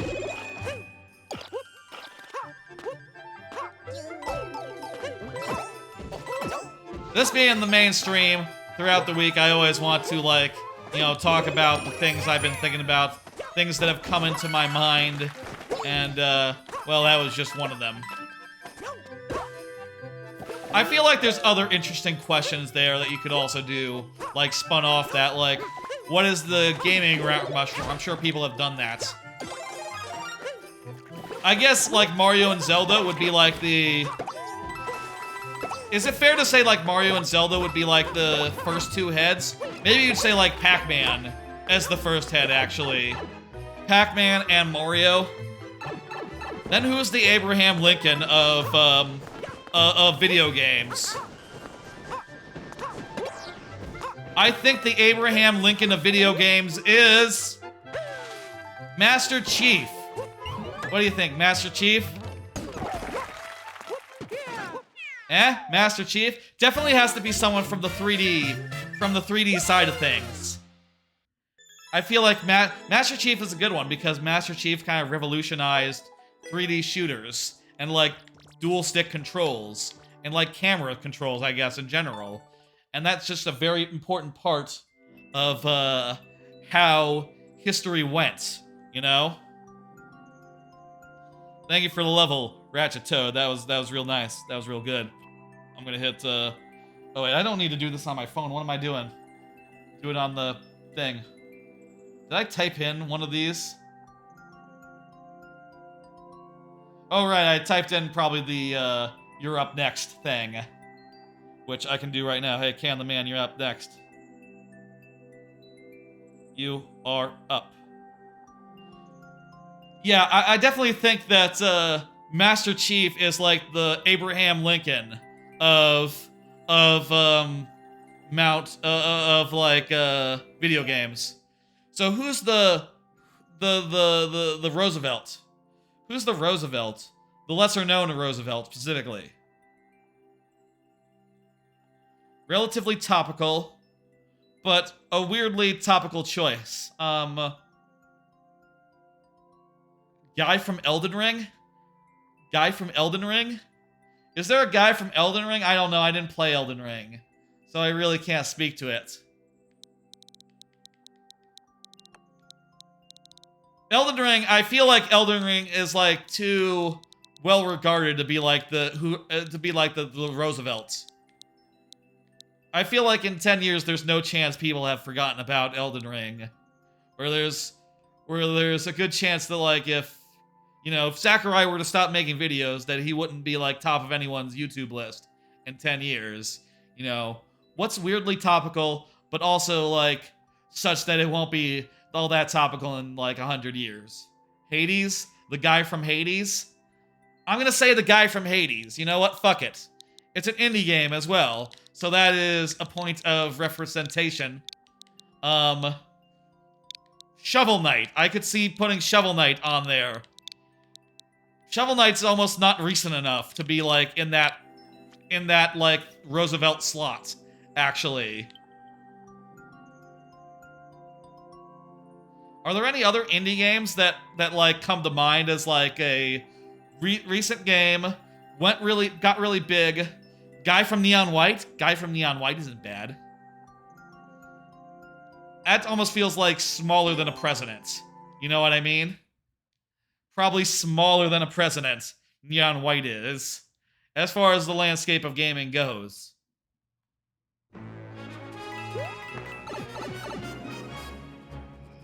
I'm gonna say Hades. I'm gonna say Hades, man. The guy from Hades. And you know what? Not Theseus. Put the main man himself. Put Hades on there. Big gaming daddy. Oh, I see. This is some sort of puzzle level where when you go back and forth, things change. The blocks move and such. I understand now. Very good. Change to Toadette. Very cool. Oh shit, I didn't change to Luigi earlier. Ida, I'm sorry, I didn't see that. My bad. My bad. I totally brushed over that. My bad. I'll refund those points later. Or if you want, I could throw a bunch of Pikmin at myself right now. Your choice. Up to you, Ida, if you're here. If not, I'll refund it. I'll do that later. Oh, this is just a bonus area. You can refund? Okay, cool.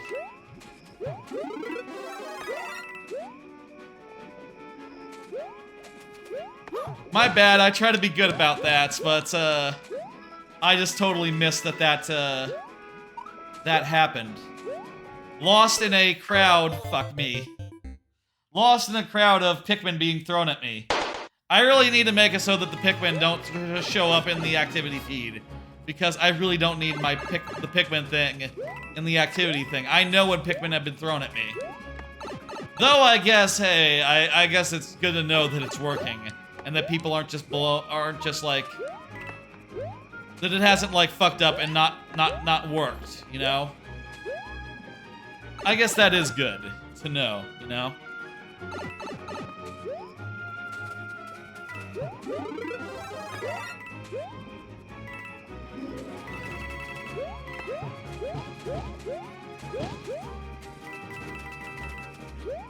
Oh, I see. I see what this is. This is a simple puzzle. This is a go back into the other world where the solid stuff will be solid. Or where the coins will be solid. Gotcha.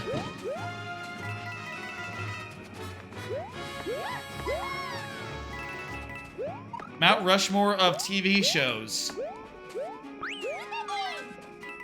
Well, I feel like it has to be something like Gilligan's Island and I Love Lucy for the first two, right? Because those are just like the founding shows, the first shows, right? Or can it be like good shows? Can we say like... I feel like for a Mount Rushmore, you have to have like old stuff at the start, right? Because George Washington was the first president. You have to have something like the first TV show, you know? Oh, that's an interesting little puzzle type thing. That makes sense.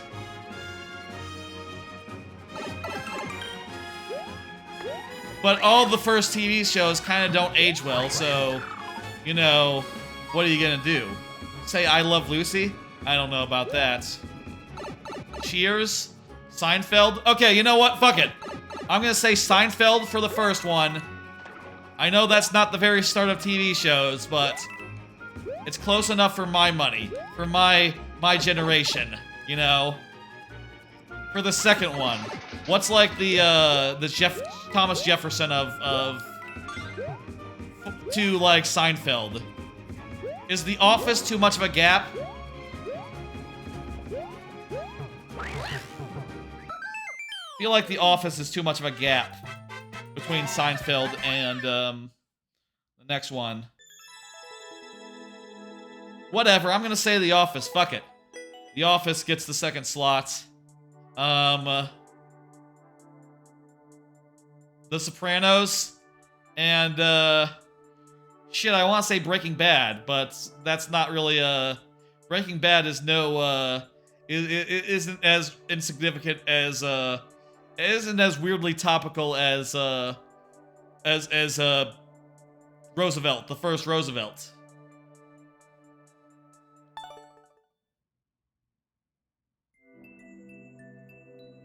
What's like a TV show that's relatively recent that blew up big?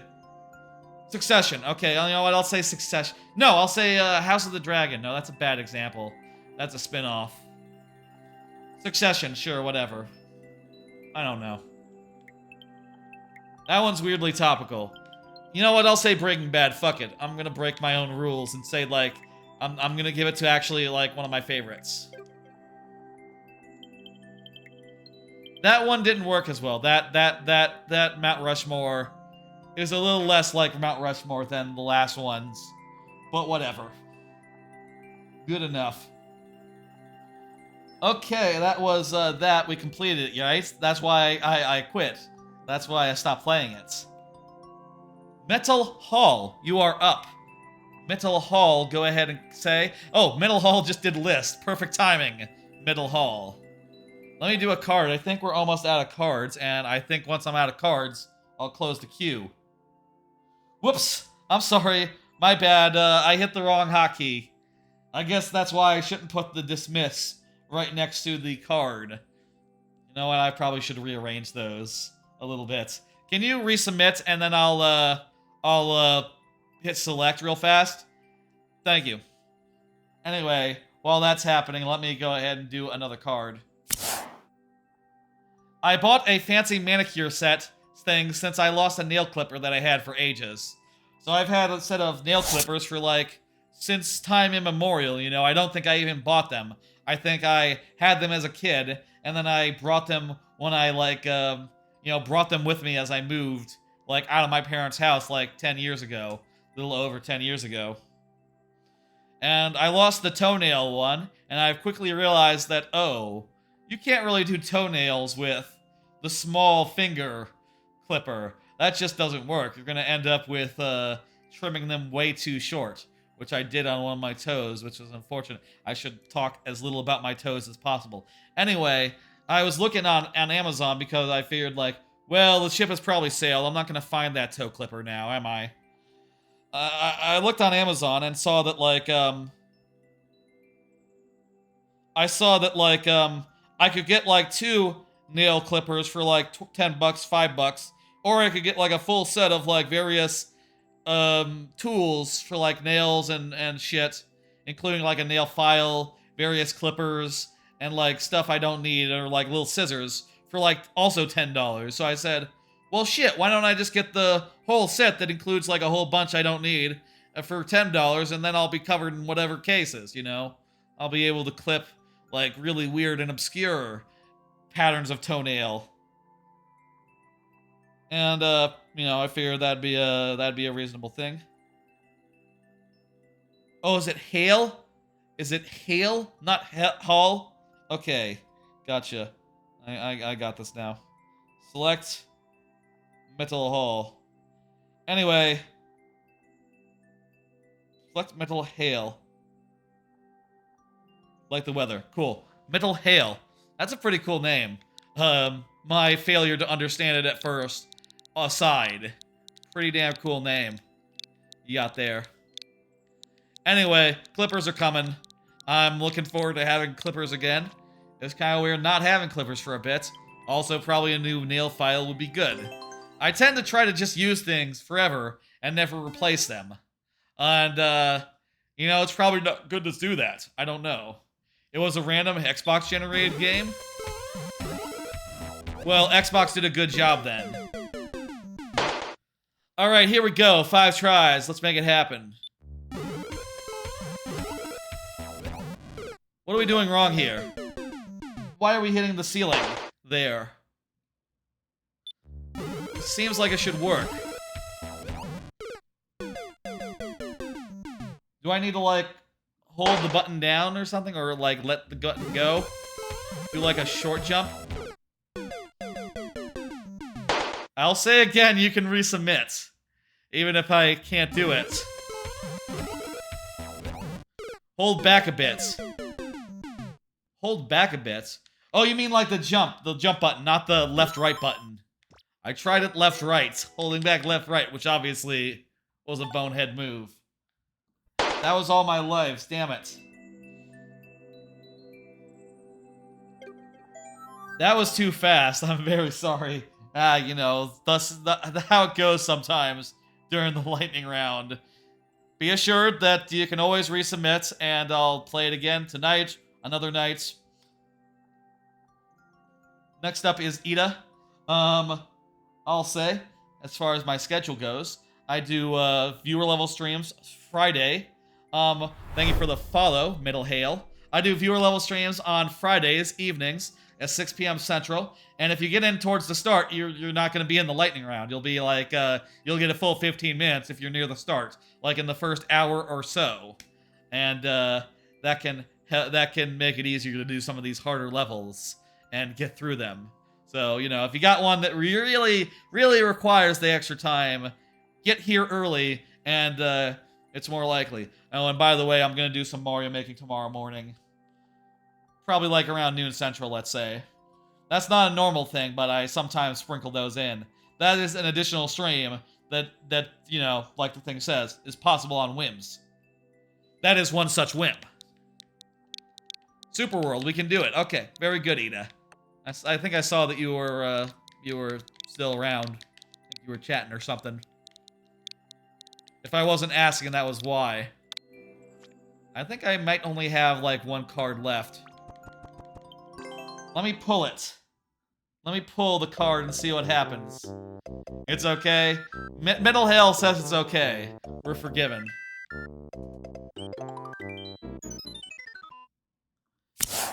No, I got 2 cards left. Possible end screen idea for YouTube VODs.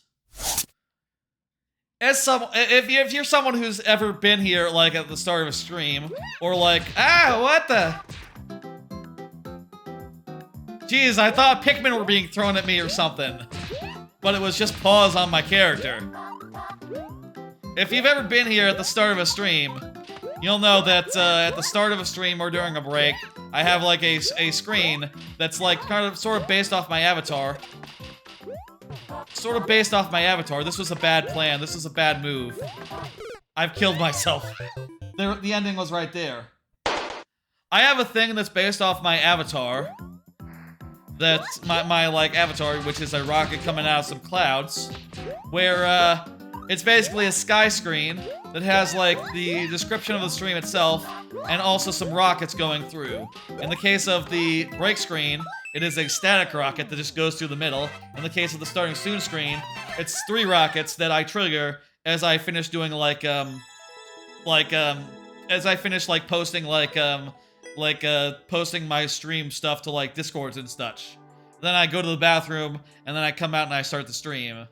That's typically how it goes. Once the rockets start, just know like I'm running off to the bathroom one last time so I don't have to take a break during the stream. And trying to get that all nice and good. Thank you for the level. I'm gonna hit complete and gonna hit next. We might finish this first world, this stream. I think that'd be nice. I think that'll be ideal. I like ending on a thing. Boring fields is mainly just bad random shit ideas. The rest of the super world is longer ideas. Well, you know, hey, we're gonna get there eventually if you continue submitting levels on a weekly basis, I will say. Anyway, the idea I have is to add sort of a bespoke end screen specifically for YouTube, and I have currently on my stream deck a button command that I can press that ends the stream and also ends the recording, which, hey, I've been recording locally these days, which means that the VODs will start, like, right before the stream starts, and also that breaks will be cut out, which I think will be much better for YouTube's purposes than just exporting the plain old VOD, you know, breaks and all to Twitch, from Twitch to YouTube, you know? Anyway, my thought is I can have it so if that one button ends the stream and then switches to another view for 20 seconds and that has like some sort of like separate rocket thing from like the break or from the starting soon. Probably just like I was thinking like 100 rockets going through like all at once and just one time. And I think that'd be a neat like different type thing. You know, just a random barrage of rockets as like some panels come up that tell you like, watch this video too, watch this video, whatever the fuck. And I think that'd be a pretty cool thing. Haven't spent the time to implement it yet. I was busy this week. You know, I am very busy in general. And also, I decided this week to focus on implementing this thing that lets me switch over to various additional positions in case I need to. I already had these 4, but now I have 5 additional positions around the edge of the screen, which will be helpful in cases of games where the corners just won't do, you know? Hell, I could even move myself for this stream if, like, we run into levels where it just don't make sense to be in the corner. You know, if you need to see something that's behind me. But, point is, thinking about doing that, want to do it at some point. It's very possible one of these streams, I'll just say like, hey, it's a thing now, and, the intent is to have it so that it doesn't show up in the Twitch VOD. Oh, wow, this is cool. What the fuck? Wow! Oh, wow. The intent is that it doesn't show up in the Twitch VOD, but, we'll see. I guess I should show it off whenever I get it implemented, and then you can see what it looks like without, like, going to the VOD. I want to say, this is the fucking coolest shit I've ever seen. This is the coolest application of, like, invisible blocks I think I've ever seen in any level. Like, goddamn, that's brilliant. What the fuck? Holy hell.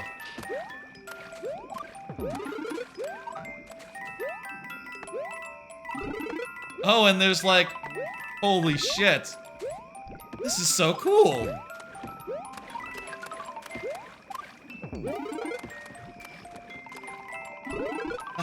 Oh shit. Guy came out. God damn, man. I gotta hand it to you. I gotta hand it to, what's this fella's name? Lord Bowser that you've submitted? I gotta hand it to them. This is fucking inspired. Oh, I also did lose a life, and then I regained a life. Because I, you know, hit the midpoint.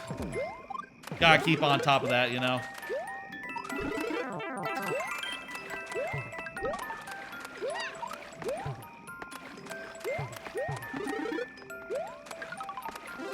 Ooh. Anyway, want to make that thing. Nice. Want to make that thing. That's definitely an idea I have. And I think it'd be very cool. And, you know, probably should be a thing I'm doing even on the existing VODs, right? I should put, like, if not like what's the word? If not like a separate screen, I should at least have it so at the end of the VODs, there's like the panels that say like, hey, here's another video. That's just a good way to drive engagement or whatever, I guess. And I should be doing that, it's just that, I don't know. I feel like once I get started, I'm gonna have to apply it to like 100 videos. You know, all the VODs I've ever put up. So, that's gonna be a bit of work. I also think that I probably should make a custom for, like, the playthrough ones, right? Like, everything that's in a playthrough series should probably... Oh shit, I fucked up there. I should've hit that block. Everything in a playthrough series should probably, like, you know, very specifically mention... It should link to the next entry, right? So, part 1 of Wind Waker should point to part 2, etc. And, that seems like a fair amount of work. And also, I have a busy weekend ahead of me. I don't know that I'm gonna do it this weekend. In fact, I'll say, I sincerely doubt I'll have time this weekend to do that sort of thing. But I definitely should at some point. Auto-scrollers, huh? They're long. You can just set up annotations and YouTube recommended next video. Totally, yeah. And I know that you can like import from a template or from another video. So I really just need to do it once for everything that's like generic or just like you know, everything that's not part of a series, and then modify the Let's Plays in particular to be like, hey, here's the next video, etc. Hey, we're on the last try. This second part is hard here. Jeez. Does not mess around. I guess also the thing is...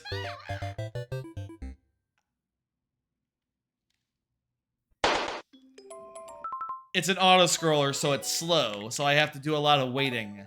That makes it so I'm spending a lot more time in this level than, like, any other regular-ass normal level. I died! I held the stick too much. Dang it. Had to be that time. Thank you for the level, Lord Bowser. Go ahead and go to the next one. I have one more card here. Whoops, Daisy. Juicy, you're up. Go ahead and confirm. Juicy. Yeah, I know, it was cool. Damn cool, I'll say. Juicy is here. Let me go ahead and do, I think, the last card. Another idea that I have to improve the stream. Viewer level bar statuses. This is an idea, it's a simple idea. Just to have something in the viewer bar, where the now playing is, for instance, where it would say like certain things that the certain phases the stream could be in. Right now, when I run into one of these phases, I just like minimize the bar. For instance, when I'm doing last call, I like to show off some of my own levels, so I minimize the bar. But there could totally be a thing down there that said like, last call, get them in, or something like that. Last call for levels would be very easy to see, like, in that place where now playing is. And it would have to be like a third variant of like the bar of that there bar. Another thing would be like starting soon, maker update preamble, I don't know. Submit levels now, we are starting soon. Something like that would be perfectly good for that bar. And there could be other things like, I don't know. What else could there be in that bar? There's other things I'm sure I could think of. The only thing that's like holding me off from that is I would have to figure out like where on my thing it would go. Oh, actually, you know what? Actually, I have the perfect slots. Actually, there was the whole like 7 life challenge, which has been retired as of like a couple of months ago, actually, and that's totally taking up a spot on my stream deck. Okay, that's where that button is gonna go. A subscribe, follow. It could say subscribe, follow, except that, you know, I don't have the bar during non-Mario Maker streams, I'll say. So, you know, and I do prefer generally a very minimal. I prefer as little like stuff as possible. I like to have the video as large as it can, and I like to only overlay stuff over it as needed. Which I guess, you know, you could make the argument of, well, does your maker code always need to be on screen? And I would say, yes, I like it to be on screen. I like to let you know, like, hey, I got a bunch of great levels. You can try them out. You should play my super world and all. I guess the maker code one could change to be like subscribe, follow, or it could be like sort of semi-animated in that, like move around a bit.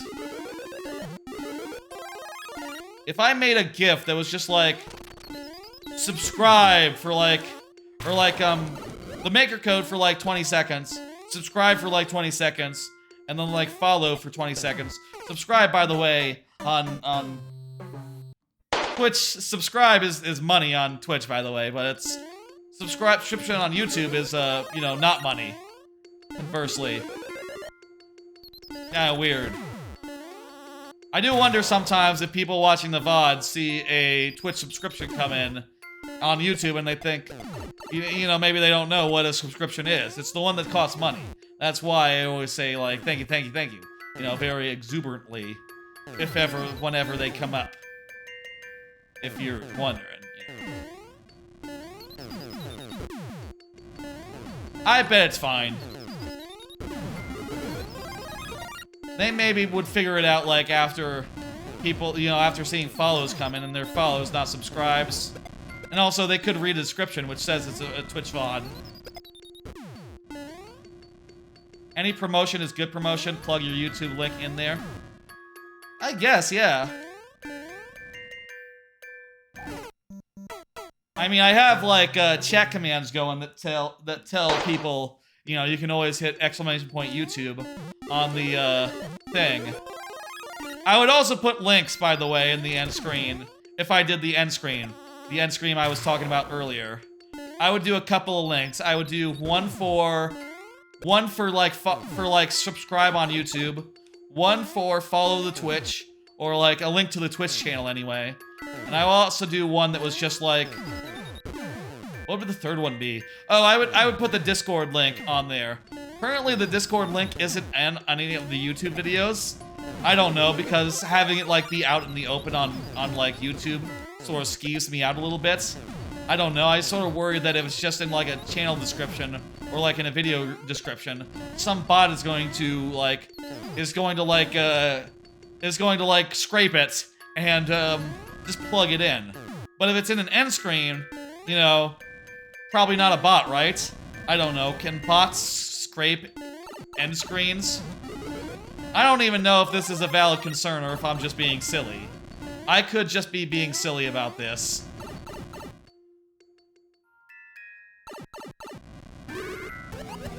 Yeah, the About Me, I'll say the About Me. The About Me cards on Twitch are very extensive, and they're also very nice.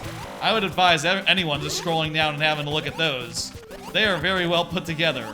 And I, you know, take a lot of pride in them, you know? Fuck! Was there a checkpoint? Crap, there was not a checkpoint. This is a one and done level. Also, I'm dead. Yeah, check out those About Me below the thing. I think if you haven't seen them before, you'll be surprised how, like, nice they look. I put a lot of effort into, like, putting a lot of detail in them.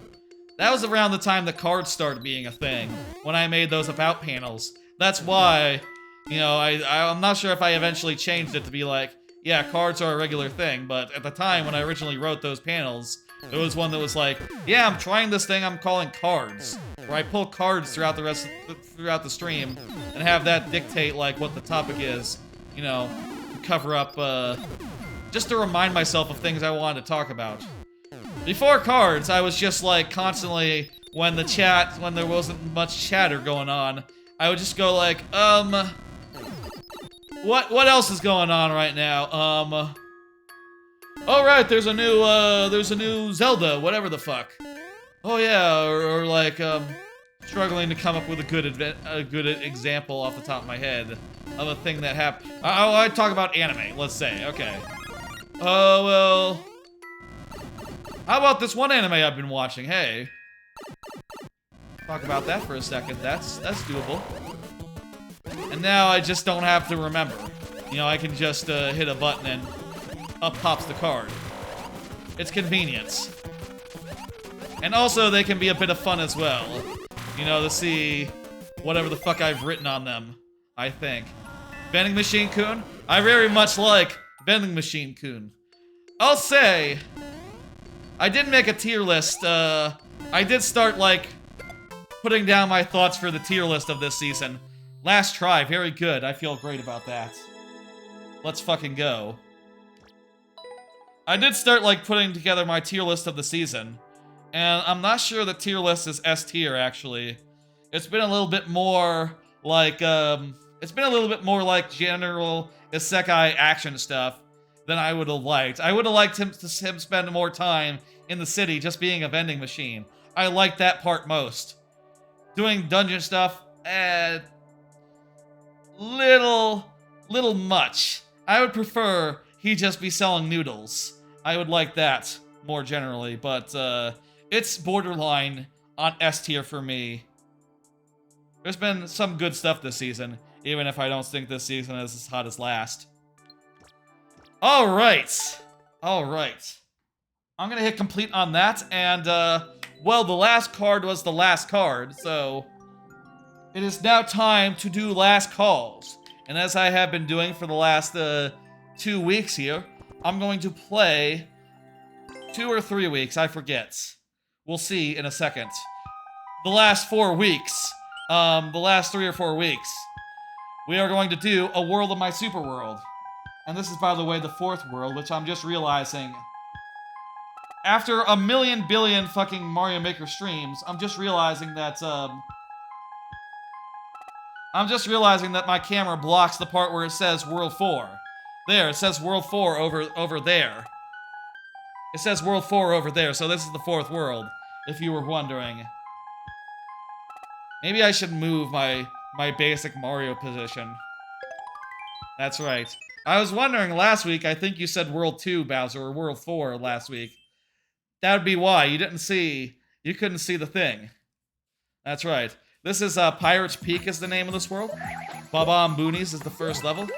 And, I'm just gonna go through it, and at the end of this, I'm going to close the queue. So if you have any last levels, get them submitted. The time for levels is closing. But, you know, I'm gonna do this whole Super World first. The idea of this was to make a level where, due to these bombs,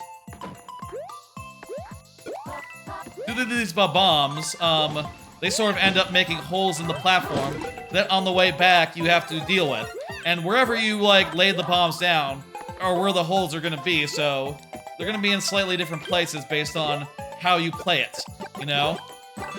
Pirate's Peak is in the snow theme. It's a sort of a hybrid, actually. It's snow and pirate, so there's some snow levels, there's some ship levels, and there's some in between.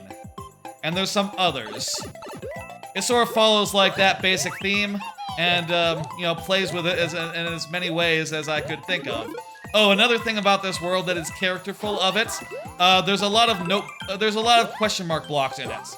A lot of places, a lot of levels have a whole lot more question mark blocks than, like, other worlds in my Super World. This is because I thought that a pirate world, called for, treasure, you know? And where do you put treasure? In question mark blocks. Eh? So you see here, instead of just having, like, a set of one, there's, like, a whole bunch of them here. And not all of them have, like, collectibles, even. Some of them are just there to be there, like you would see in Mario, typically. In a lot of my levels, I just stick to just putting the collectibles putting the question mark where there's stuff to do. But in this world, it gets a little more like,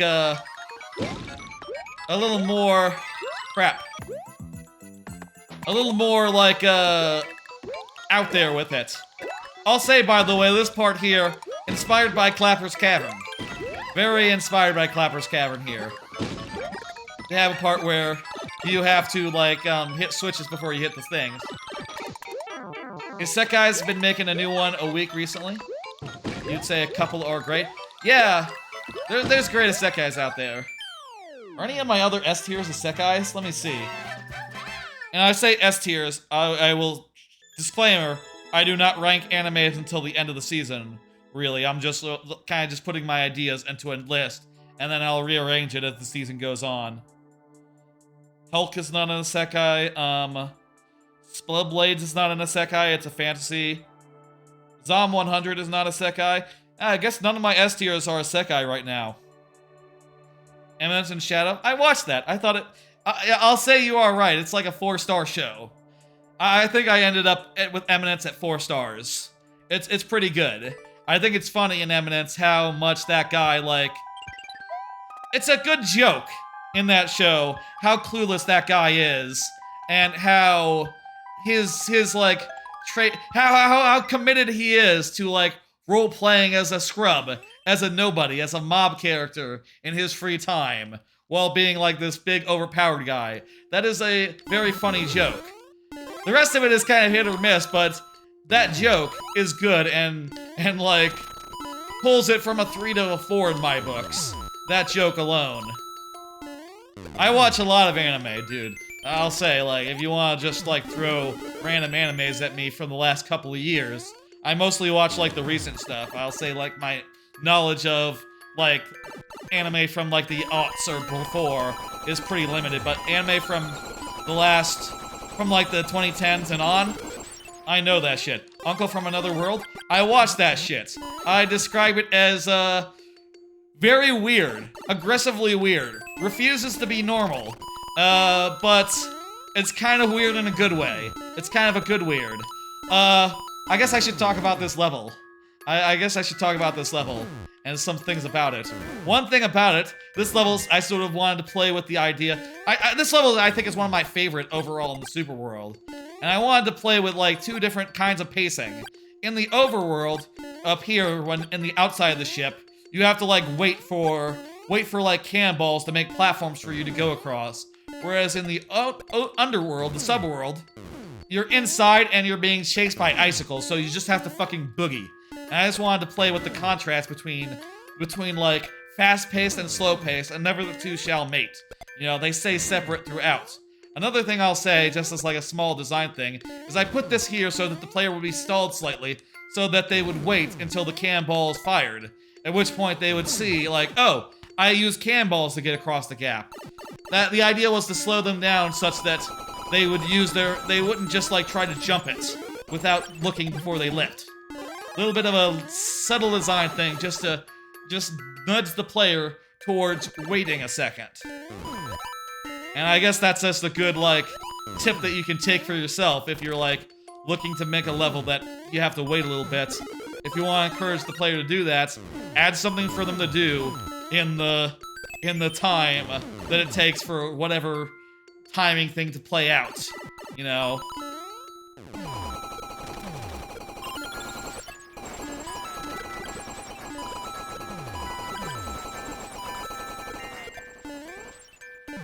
Weird thing today, I'll say. I don't know if it, like, bears mentioning, but I did see that, I'm watching currently 4 Friday anime, and, like, all but one of them, Spellblades, is taking today off. You know, I'll say, like, that happens a lot with anime these days. Like, they fell behind in their production schedule. And, this is a survive part, by the way. Nice little survive part at the end. Thought it was very fun and cute. Good finale for this level. A lot of animes fall behind and have to skip a week, but 3 at once? That seems unusual to me. Kind of like some sort of special event forced them off the air. Would be my, summation, would be my guess, but I really don't know. I really don't know what happened with those anime, but I'll say I guess that'll mean that I'll have a pretty... I'll be able to, like, get through my Friday anime on Friday, perhaps, for a change. Without, like, you know, sacrificing sleep. You know. I tend to stay up pretty late on Fridays. I want to sort of rein that in a little bit, though. Maybe do more...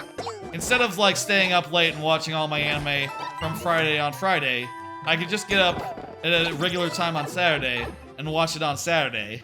And that would help for, like, you know, the work week, for stuff in general. Small detail healed. So this level is Plunder Blunder. And it's based around, oh, and I'll say, you know what, we'll do the things. It's based around finding the one of these that you can actually kill with a jump, and they have a key on them. Thought that was a fun basis for the level. I've never done that before. I've never walked the runway off that little platform.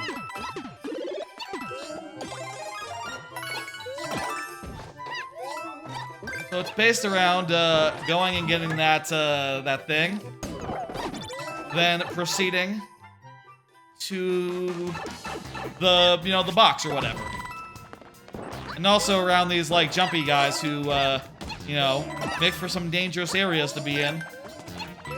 Another subtle thing I'll say is that this guy is sort of bouncing around here, and since he sort of follows you, after you go to the right, he ends up like coming up on this area. So he's not a threat on the way to the right, but he is a threat on the way onto the left. It's a little detail that I thought was really interesting. I like this 10 coin a lot. Then this sequence where the guys are falling with you. Ooh, that's fun.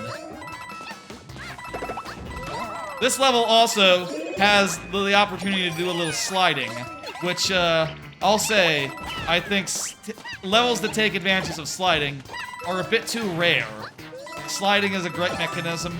Make more use of it, I think.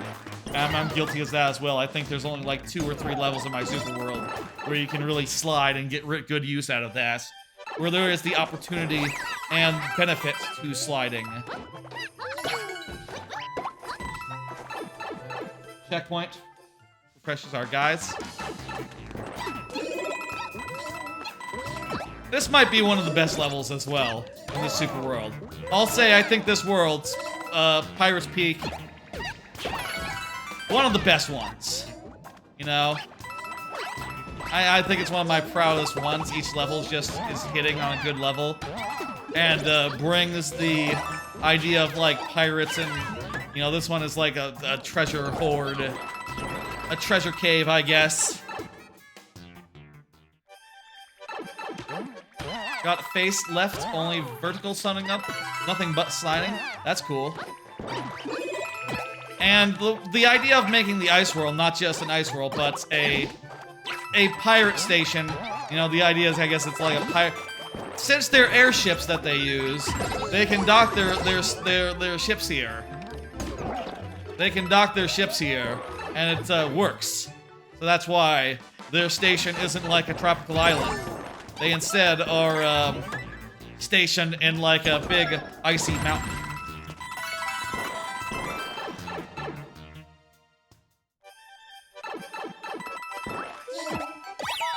Damn good. Ooh. Oh.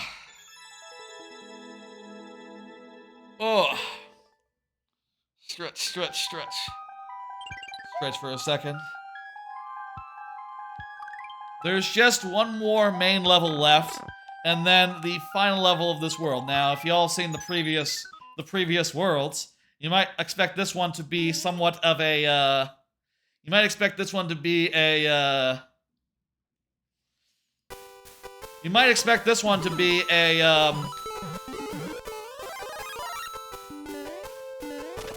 you might expect the last level to be a, you might expect this last level to be a 20-second level, but instead it's a boss level, where each boss takes 20 seconds to beat at minimum. You know, you can beat each boss in 20 seconds, and there's 3 of them. By the way, there's a secret area you can go up here, a little bit of a classic Mario thing, just go up over the top.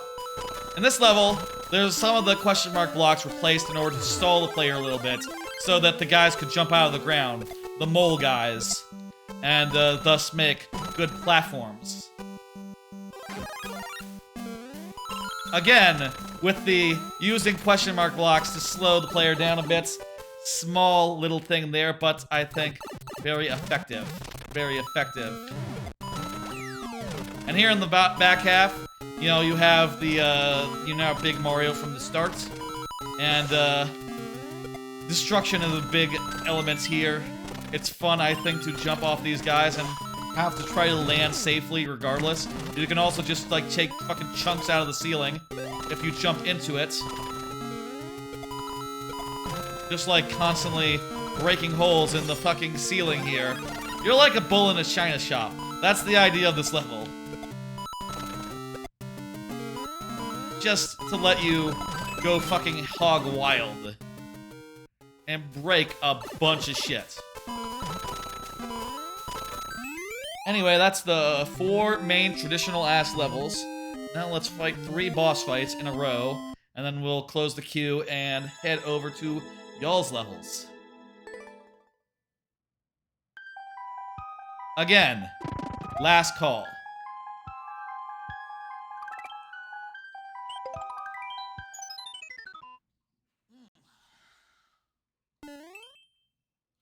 Figurehead Fuss is the name of this level. You have to fight 3 captains. This silly crew has 3 captains. Teach them who's boss is the description of this one.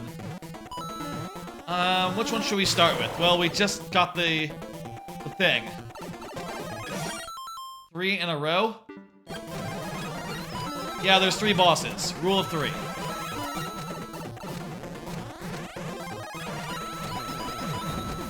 You start each of them with a spike helmet, and some of them you can use it to, you know, do things. In others, it's not that bad if you lose it right away. Use spike helmet and a mushroom. This one gives you some mushrooms, but that's just because it's, you know, flying is kind of weird as a thing, I guess. I guess this is also one of the 2 other cases of clown cars in the Super World. Didn't even occur to me that there had been one other than the factory level. The factory level in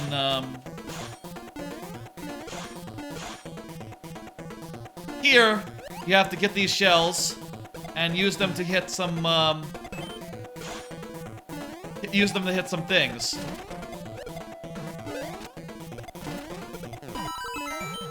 And then you can fly over them and engage with the boss. The boss man's a rocket wrench. Captain Lakitu, that's right.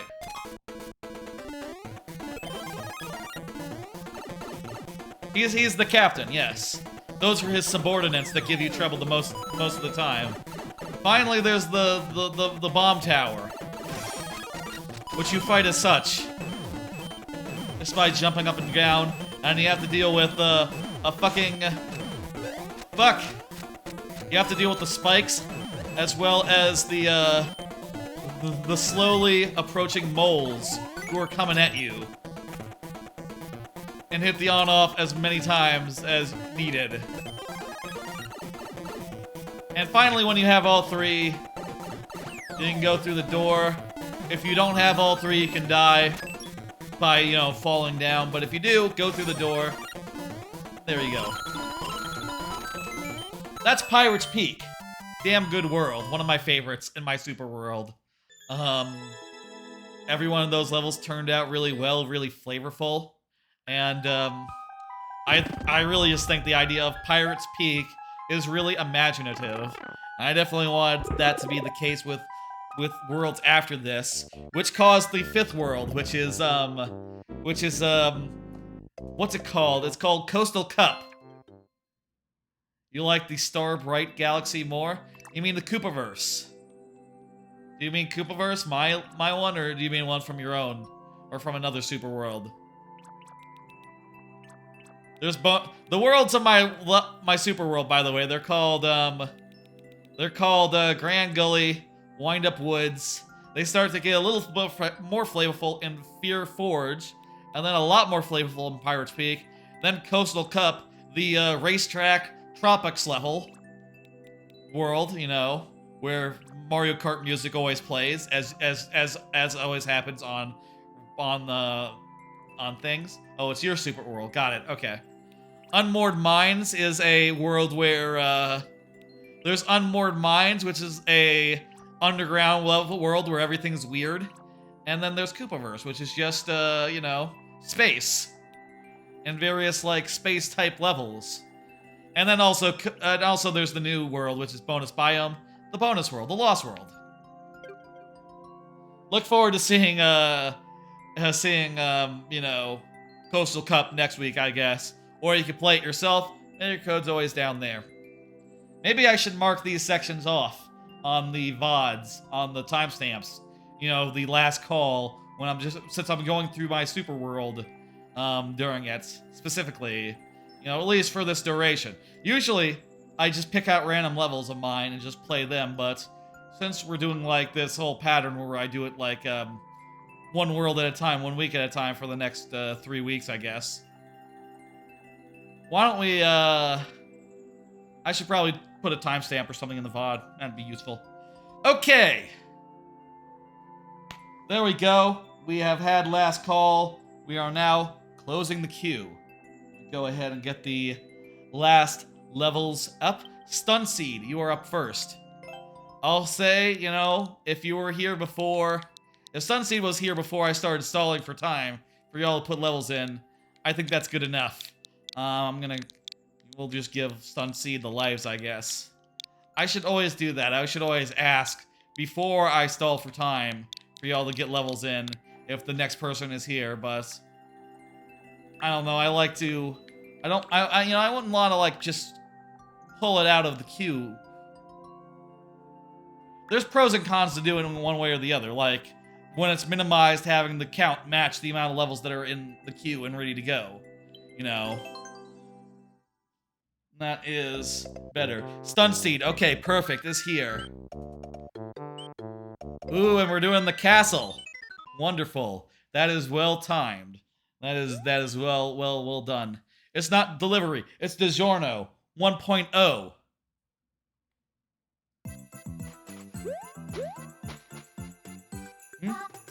Oh. I thought there was going to be something that fell out of the thing. I didn't know how that would work, though. I guess it wouldn't. Okay, it's a race. We're racing the lava.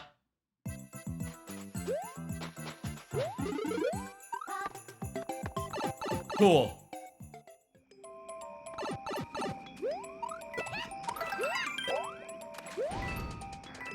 Well, fuck. I don't think this is that hard. I think we'll be able to do... Oh, wait, we have to also get coins as well. Oh, shit. All the coins. So every coin is mandatory. Keep that in mind. Keep that in mind. Every coin, mandatory. So far, though, they seem to be along the path. That said, I haven't gotten that many of them, which worries me. What's the clear? 40 seconds. Okay, world record is 40 seconds. That... Not so bad, but again, you know, hey, we know that this level doesn't have a checkpoint. Jesus. This is not looking good. Might be next week. Stunseed, if you come by next week, of course. Anyway. See if we can make this happen. No, I needed to not spin there! No spin! No spin! Entering the no spin zone. The no spin zone. Jesus, that's another name this VOD could have. There's some good options for this VOD, actually. Okay, sorry, we weren't able to do it. Next week, maybe, hopefully, if you're back next week, Stunseed, or whenever you drop by, I hope to be able to do that. I don't think that was that hard. It was just, well, it was pretty hard. I'll say that's pretty hard. Difficult to do in 5 tries. Anyway. Next up. Ida. Ida is next up. Let me get the tries back up. Ida, go ahead and confirm. I'll at Ida. Ida Garasu. You are... There we go. Super World. You got it.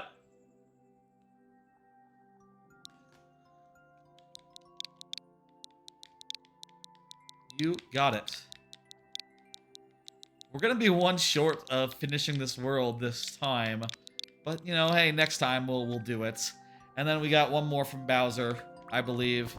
And that'll be us trying that last level again. Which, again, one of the coolest levels. If I did some sort of level of the stream award, which I don't do, you know, I'm not gonna play favorites. Generally, I think we would all have to agree that that one with the invisible blocks is just the coolest shit, you know? I've never seen anything like it. I'm sure a lot of y'all have never seen anything like it. Pretty damn cool. Definitely makes me think, can I do anything like that? Hide any invisible block spawners in, like, lava or something.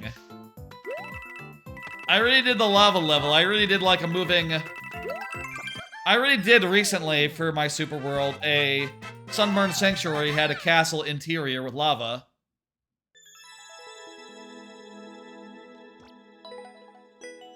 Yeah, I don't know either. What exactly can trigger an invisible block, I guess is the question. Thank you for the level. Tell you what, let's finish off this Super World. I'm feeling generous. Let's do this last world. This last thing. The boss. What exactly can hit an invisible block?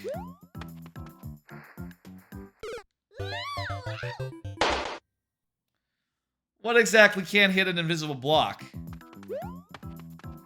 God!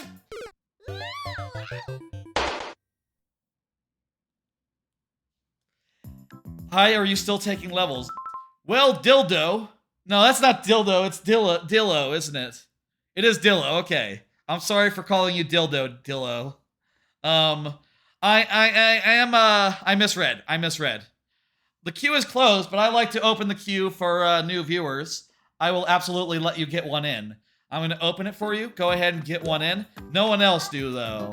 Just for the new viewer. Just for Dillo. Also, I can just go over here and wait until he's done doing stuff.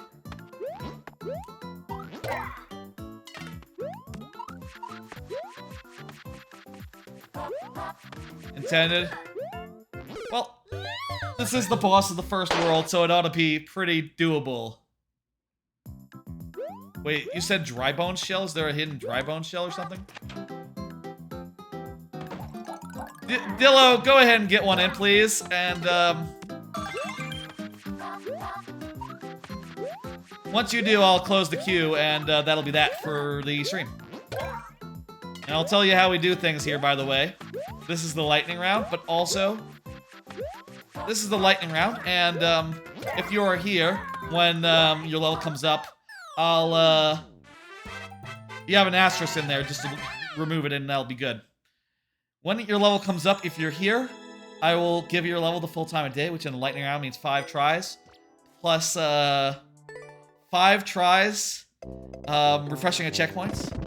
If you're not here, I'll still do the level, but it'll be in sudden death, which means 2 tries, refreshing at checkpoints. You have like a asterisk, like an apostrophe in there. You're gonna have to resubmit it. What am I doing? I'm so distracted here. Thank you, Ida Girisu, for the code.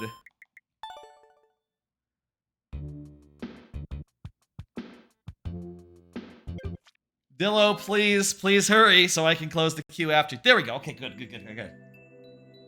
Thank you very much. All right, next up is Lord Bowser. This level was very challenging. Let's defeat it. Let's complete it. Let's do a thing. I think we can do it this time. And Lord Bowser is here. Dry bones rise to the surface of lava poison. Yes, they do that. Oh! I see what you mean. For the other level. So the dry bones rise and then they hit the invisible blocks. Wow. And they count for triggering invisible blocks, huh? You could do that, like, outside of this sort of level. Well, I guess I will say... that sort of level... it really is going to eat up the budget, though. Like the enemy budget, like if every one of those blocks has to use like a dry bone shell. Did I refresh my lives? I don't think I refreshed my lives before starting. So, starting from 5.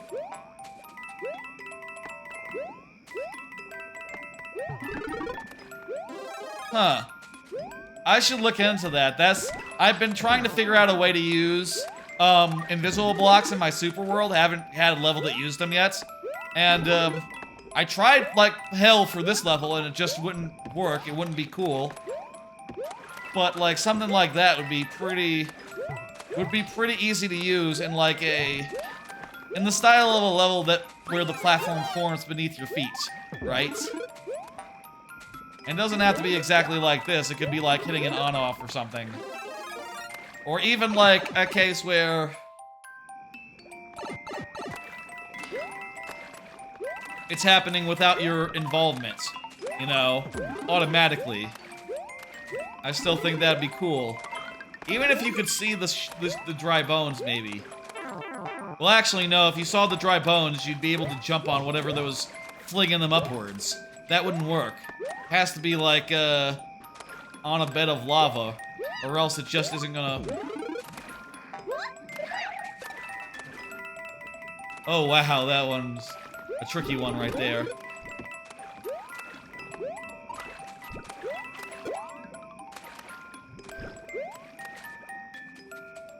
We got a checkpoint, right? That would have refreshed our. Wait, did we lose a life after that? I forget, but we definitely got a checkpoint, so I'm gonna reset my lives. That's cute. A guy to stand on. It's also cool how they can like populate enemies that way. One of these levels that I'm working on has to have invisible blocks. I just can't have a pretty major Mario element not be in my super world. But I really just don't know how I'm gonna use them. How they're gonna, like, fit into the level design.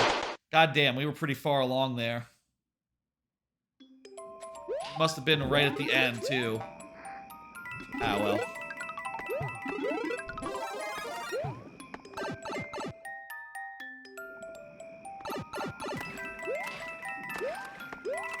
I need to do... Pokey Pressure already has an idea. My next level, after the current one, already has a pretty good idea for, like, its main mechanic. But it might turn out to be infeasible for reasons, you know? It might turn out that, oh, you know, it's cool to spawn a bunch of enemies as a Pokey is going across some like, note block platforms. But, you know, you just can't...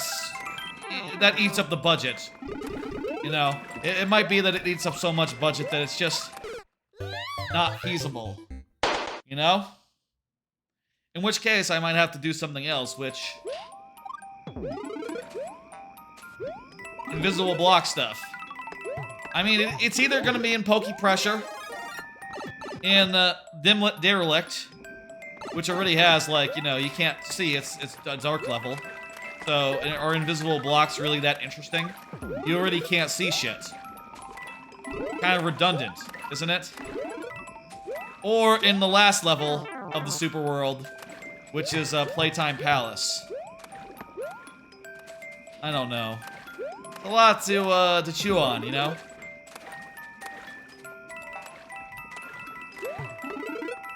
A lot to consider. A lot of options. And you know, hey, that's the good thing about Mario Maker is you basically do whatever you want. Fuck. And there's no wrong answers. Just... There's no wrong answers, I guess. But some combinations can be harder to figure out and make work than others, I guess.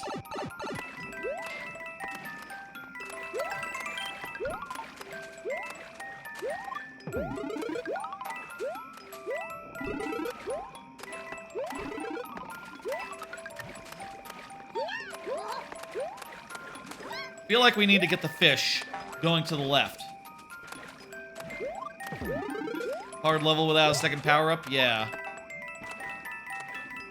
Long levels in general. I'll say, like, this super world that you found, Lord Bowser, does use a few more auto-scrollers than I like, which is mostly a problem just because they're very long, you know? You can't really run through them, you have to wait and go. And to be fair, they are hard levels, so it's not that they're bad or not challenging. Just... No! God! I forgot about the dry bones. I forgot the dry bones was there. Hey, we're on our last try. I guess if we can't finish it this time, it'll be next week. I guess it'll be next week. Or whenever you're here next, Lord Bowser. Lord Bowser is usually here next week. Is usually here, so... You know, probably next week then. Fuck. And of course, if it's like one of your first levels, we'll probably do it outside the lightning round. We're so close. I could do it. Last level of the night, barring any last-minute new viewers beyond Dillo. Have you ever played New Super Mario Bros. DS? I've been trying to recreate the levels. Yeah, I actually played it for the first time on stream like a month ago for a July 4th stream where I played a bunch of Mario games and tried to finish as many as I can. And they were random. I chose from a wheel. Please confirm, Dillo. Well, I guess Dillo was here, like, in the middle of that last level. Dillo, go ahead and confirm anyway, just to, like, make us all feel better. But I assume you're still here, yeah? Goodbye, Lord Bowser. Good night. You have a good one. Yep, good. Okay, let's do it. New Super Mario Bros. DS 2-1. Did we play 2-1? I forget if we did 2-1. For that stream, I was using as many warp zones as possible. So I think I went from, like, the middle of World 1 to, like, World 4 or something. And then from there to, like, the last world. Or, like, there was secret worlds or something. I forget, but... don't think I played this one.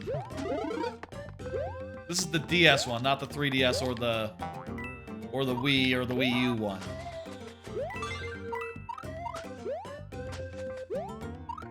One to 5 warp. You know your shit. I guess if you're remaking levels from it, you must know this game very, very well. Cool Pokey level. Feels good.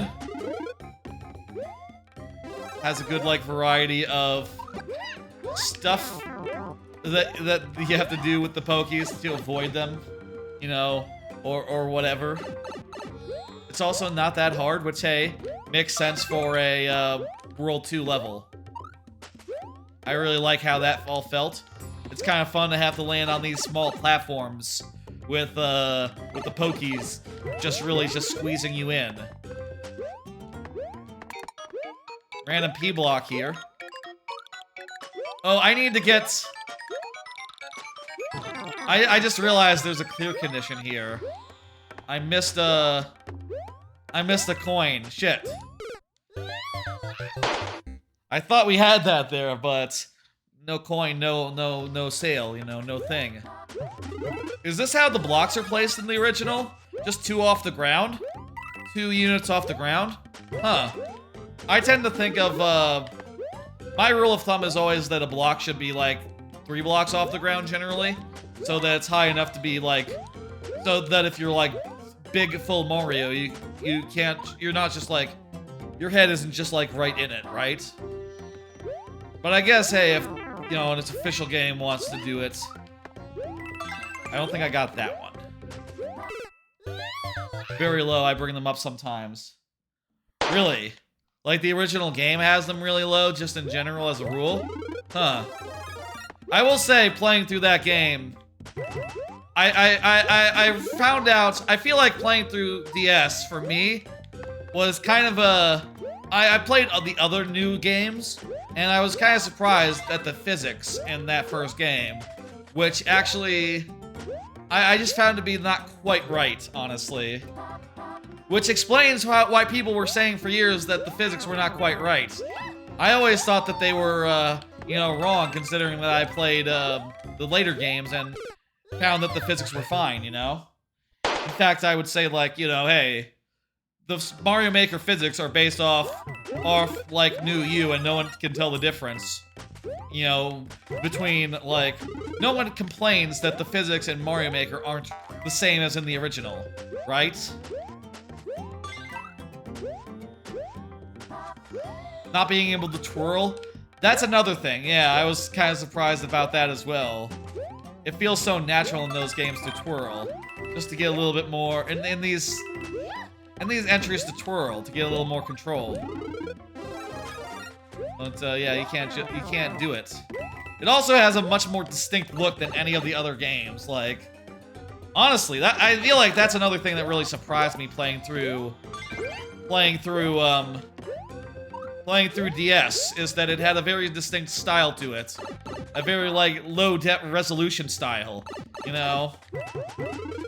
That felt weirdly natural. In a way that these other games, they sort of, like, blend together. It sort of had more of a distinct thing. And I'll say again what I said then. It's not New Super Mario Bros.' fault that all the other games decided to have no ambition and not change the style at all. It also had weird things like enemies from Mario 64 in it. You know, weird returning enemies here and there, which were very interesting. Well, Dillo, that was some good shit. Thanks for dropping by. That was the last level in the lightning round. Very good. And now we are ending the stream. New boss, bro? No new bosses. Wait, were there new bosses in that game? I don't think there were new bosses, but there were new enemies. It has been a great stream. You know, Ida, I would agree. It has been a great stream. And I have plenty of choices as far as what to name it.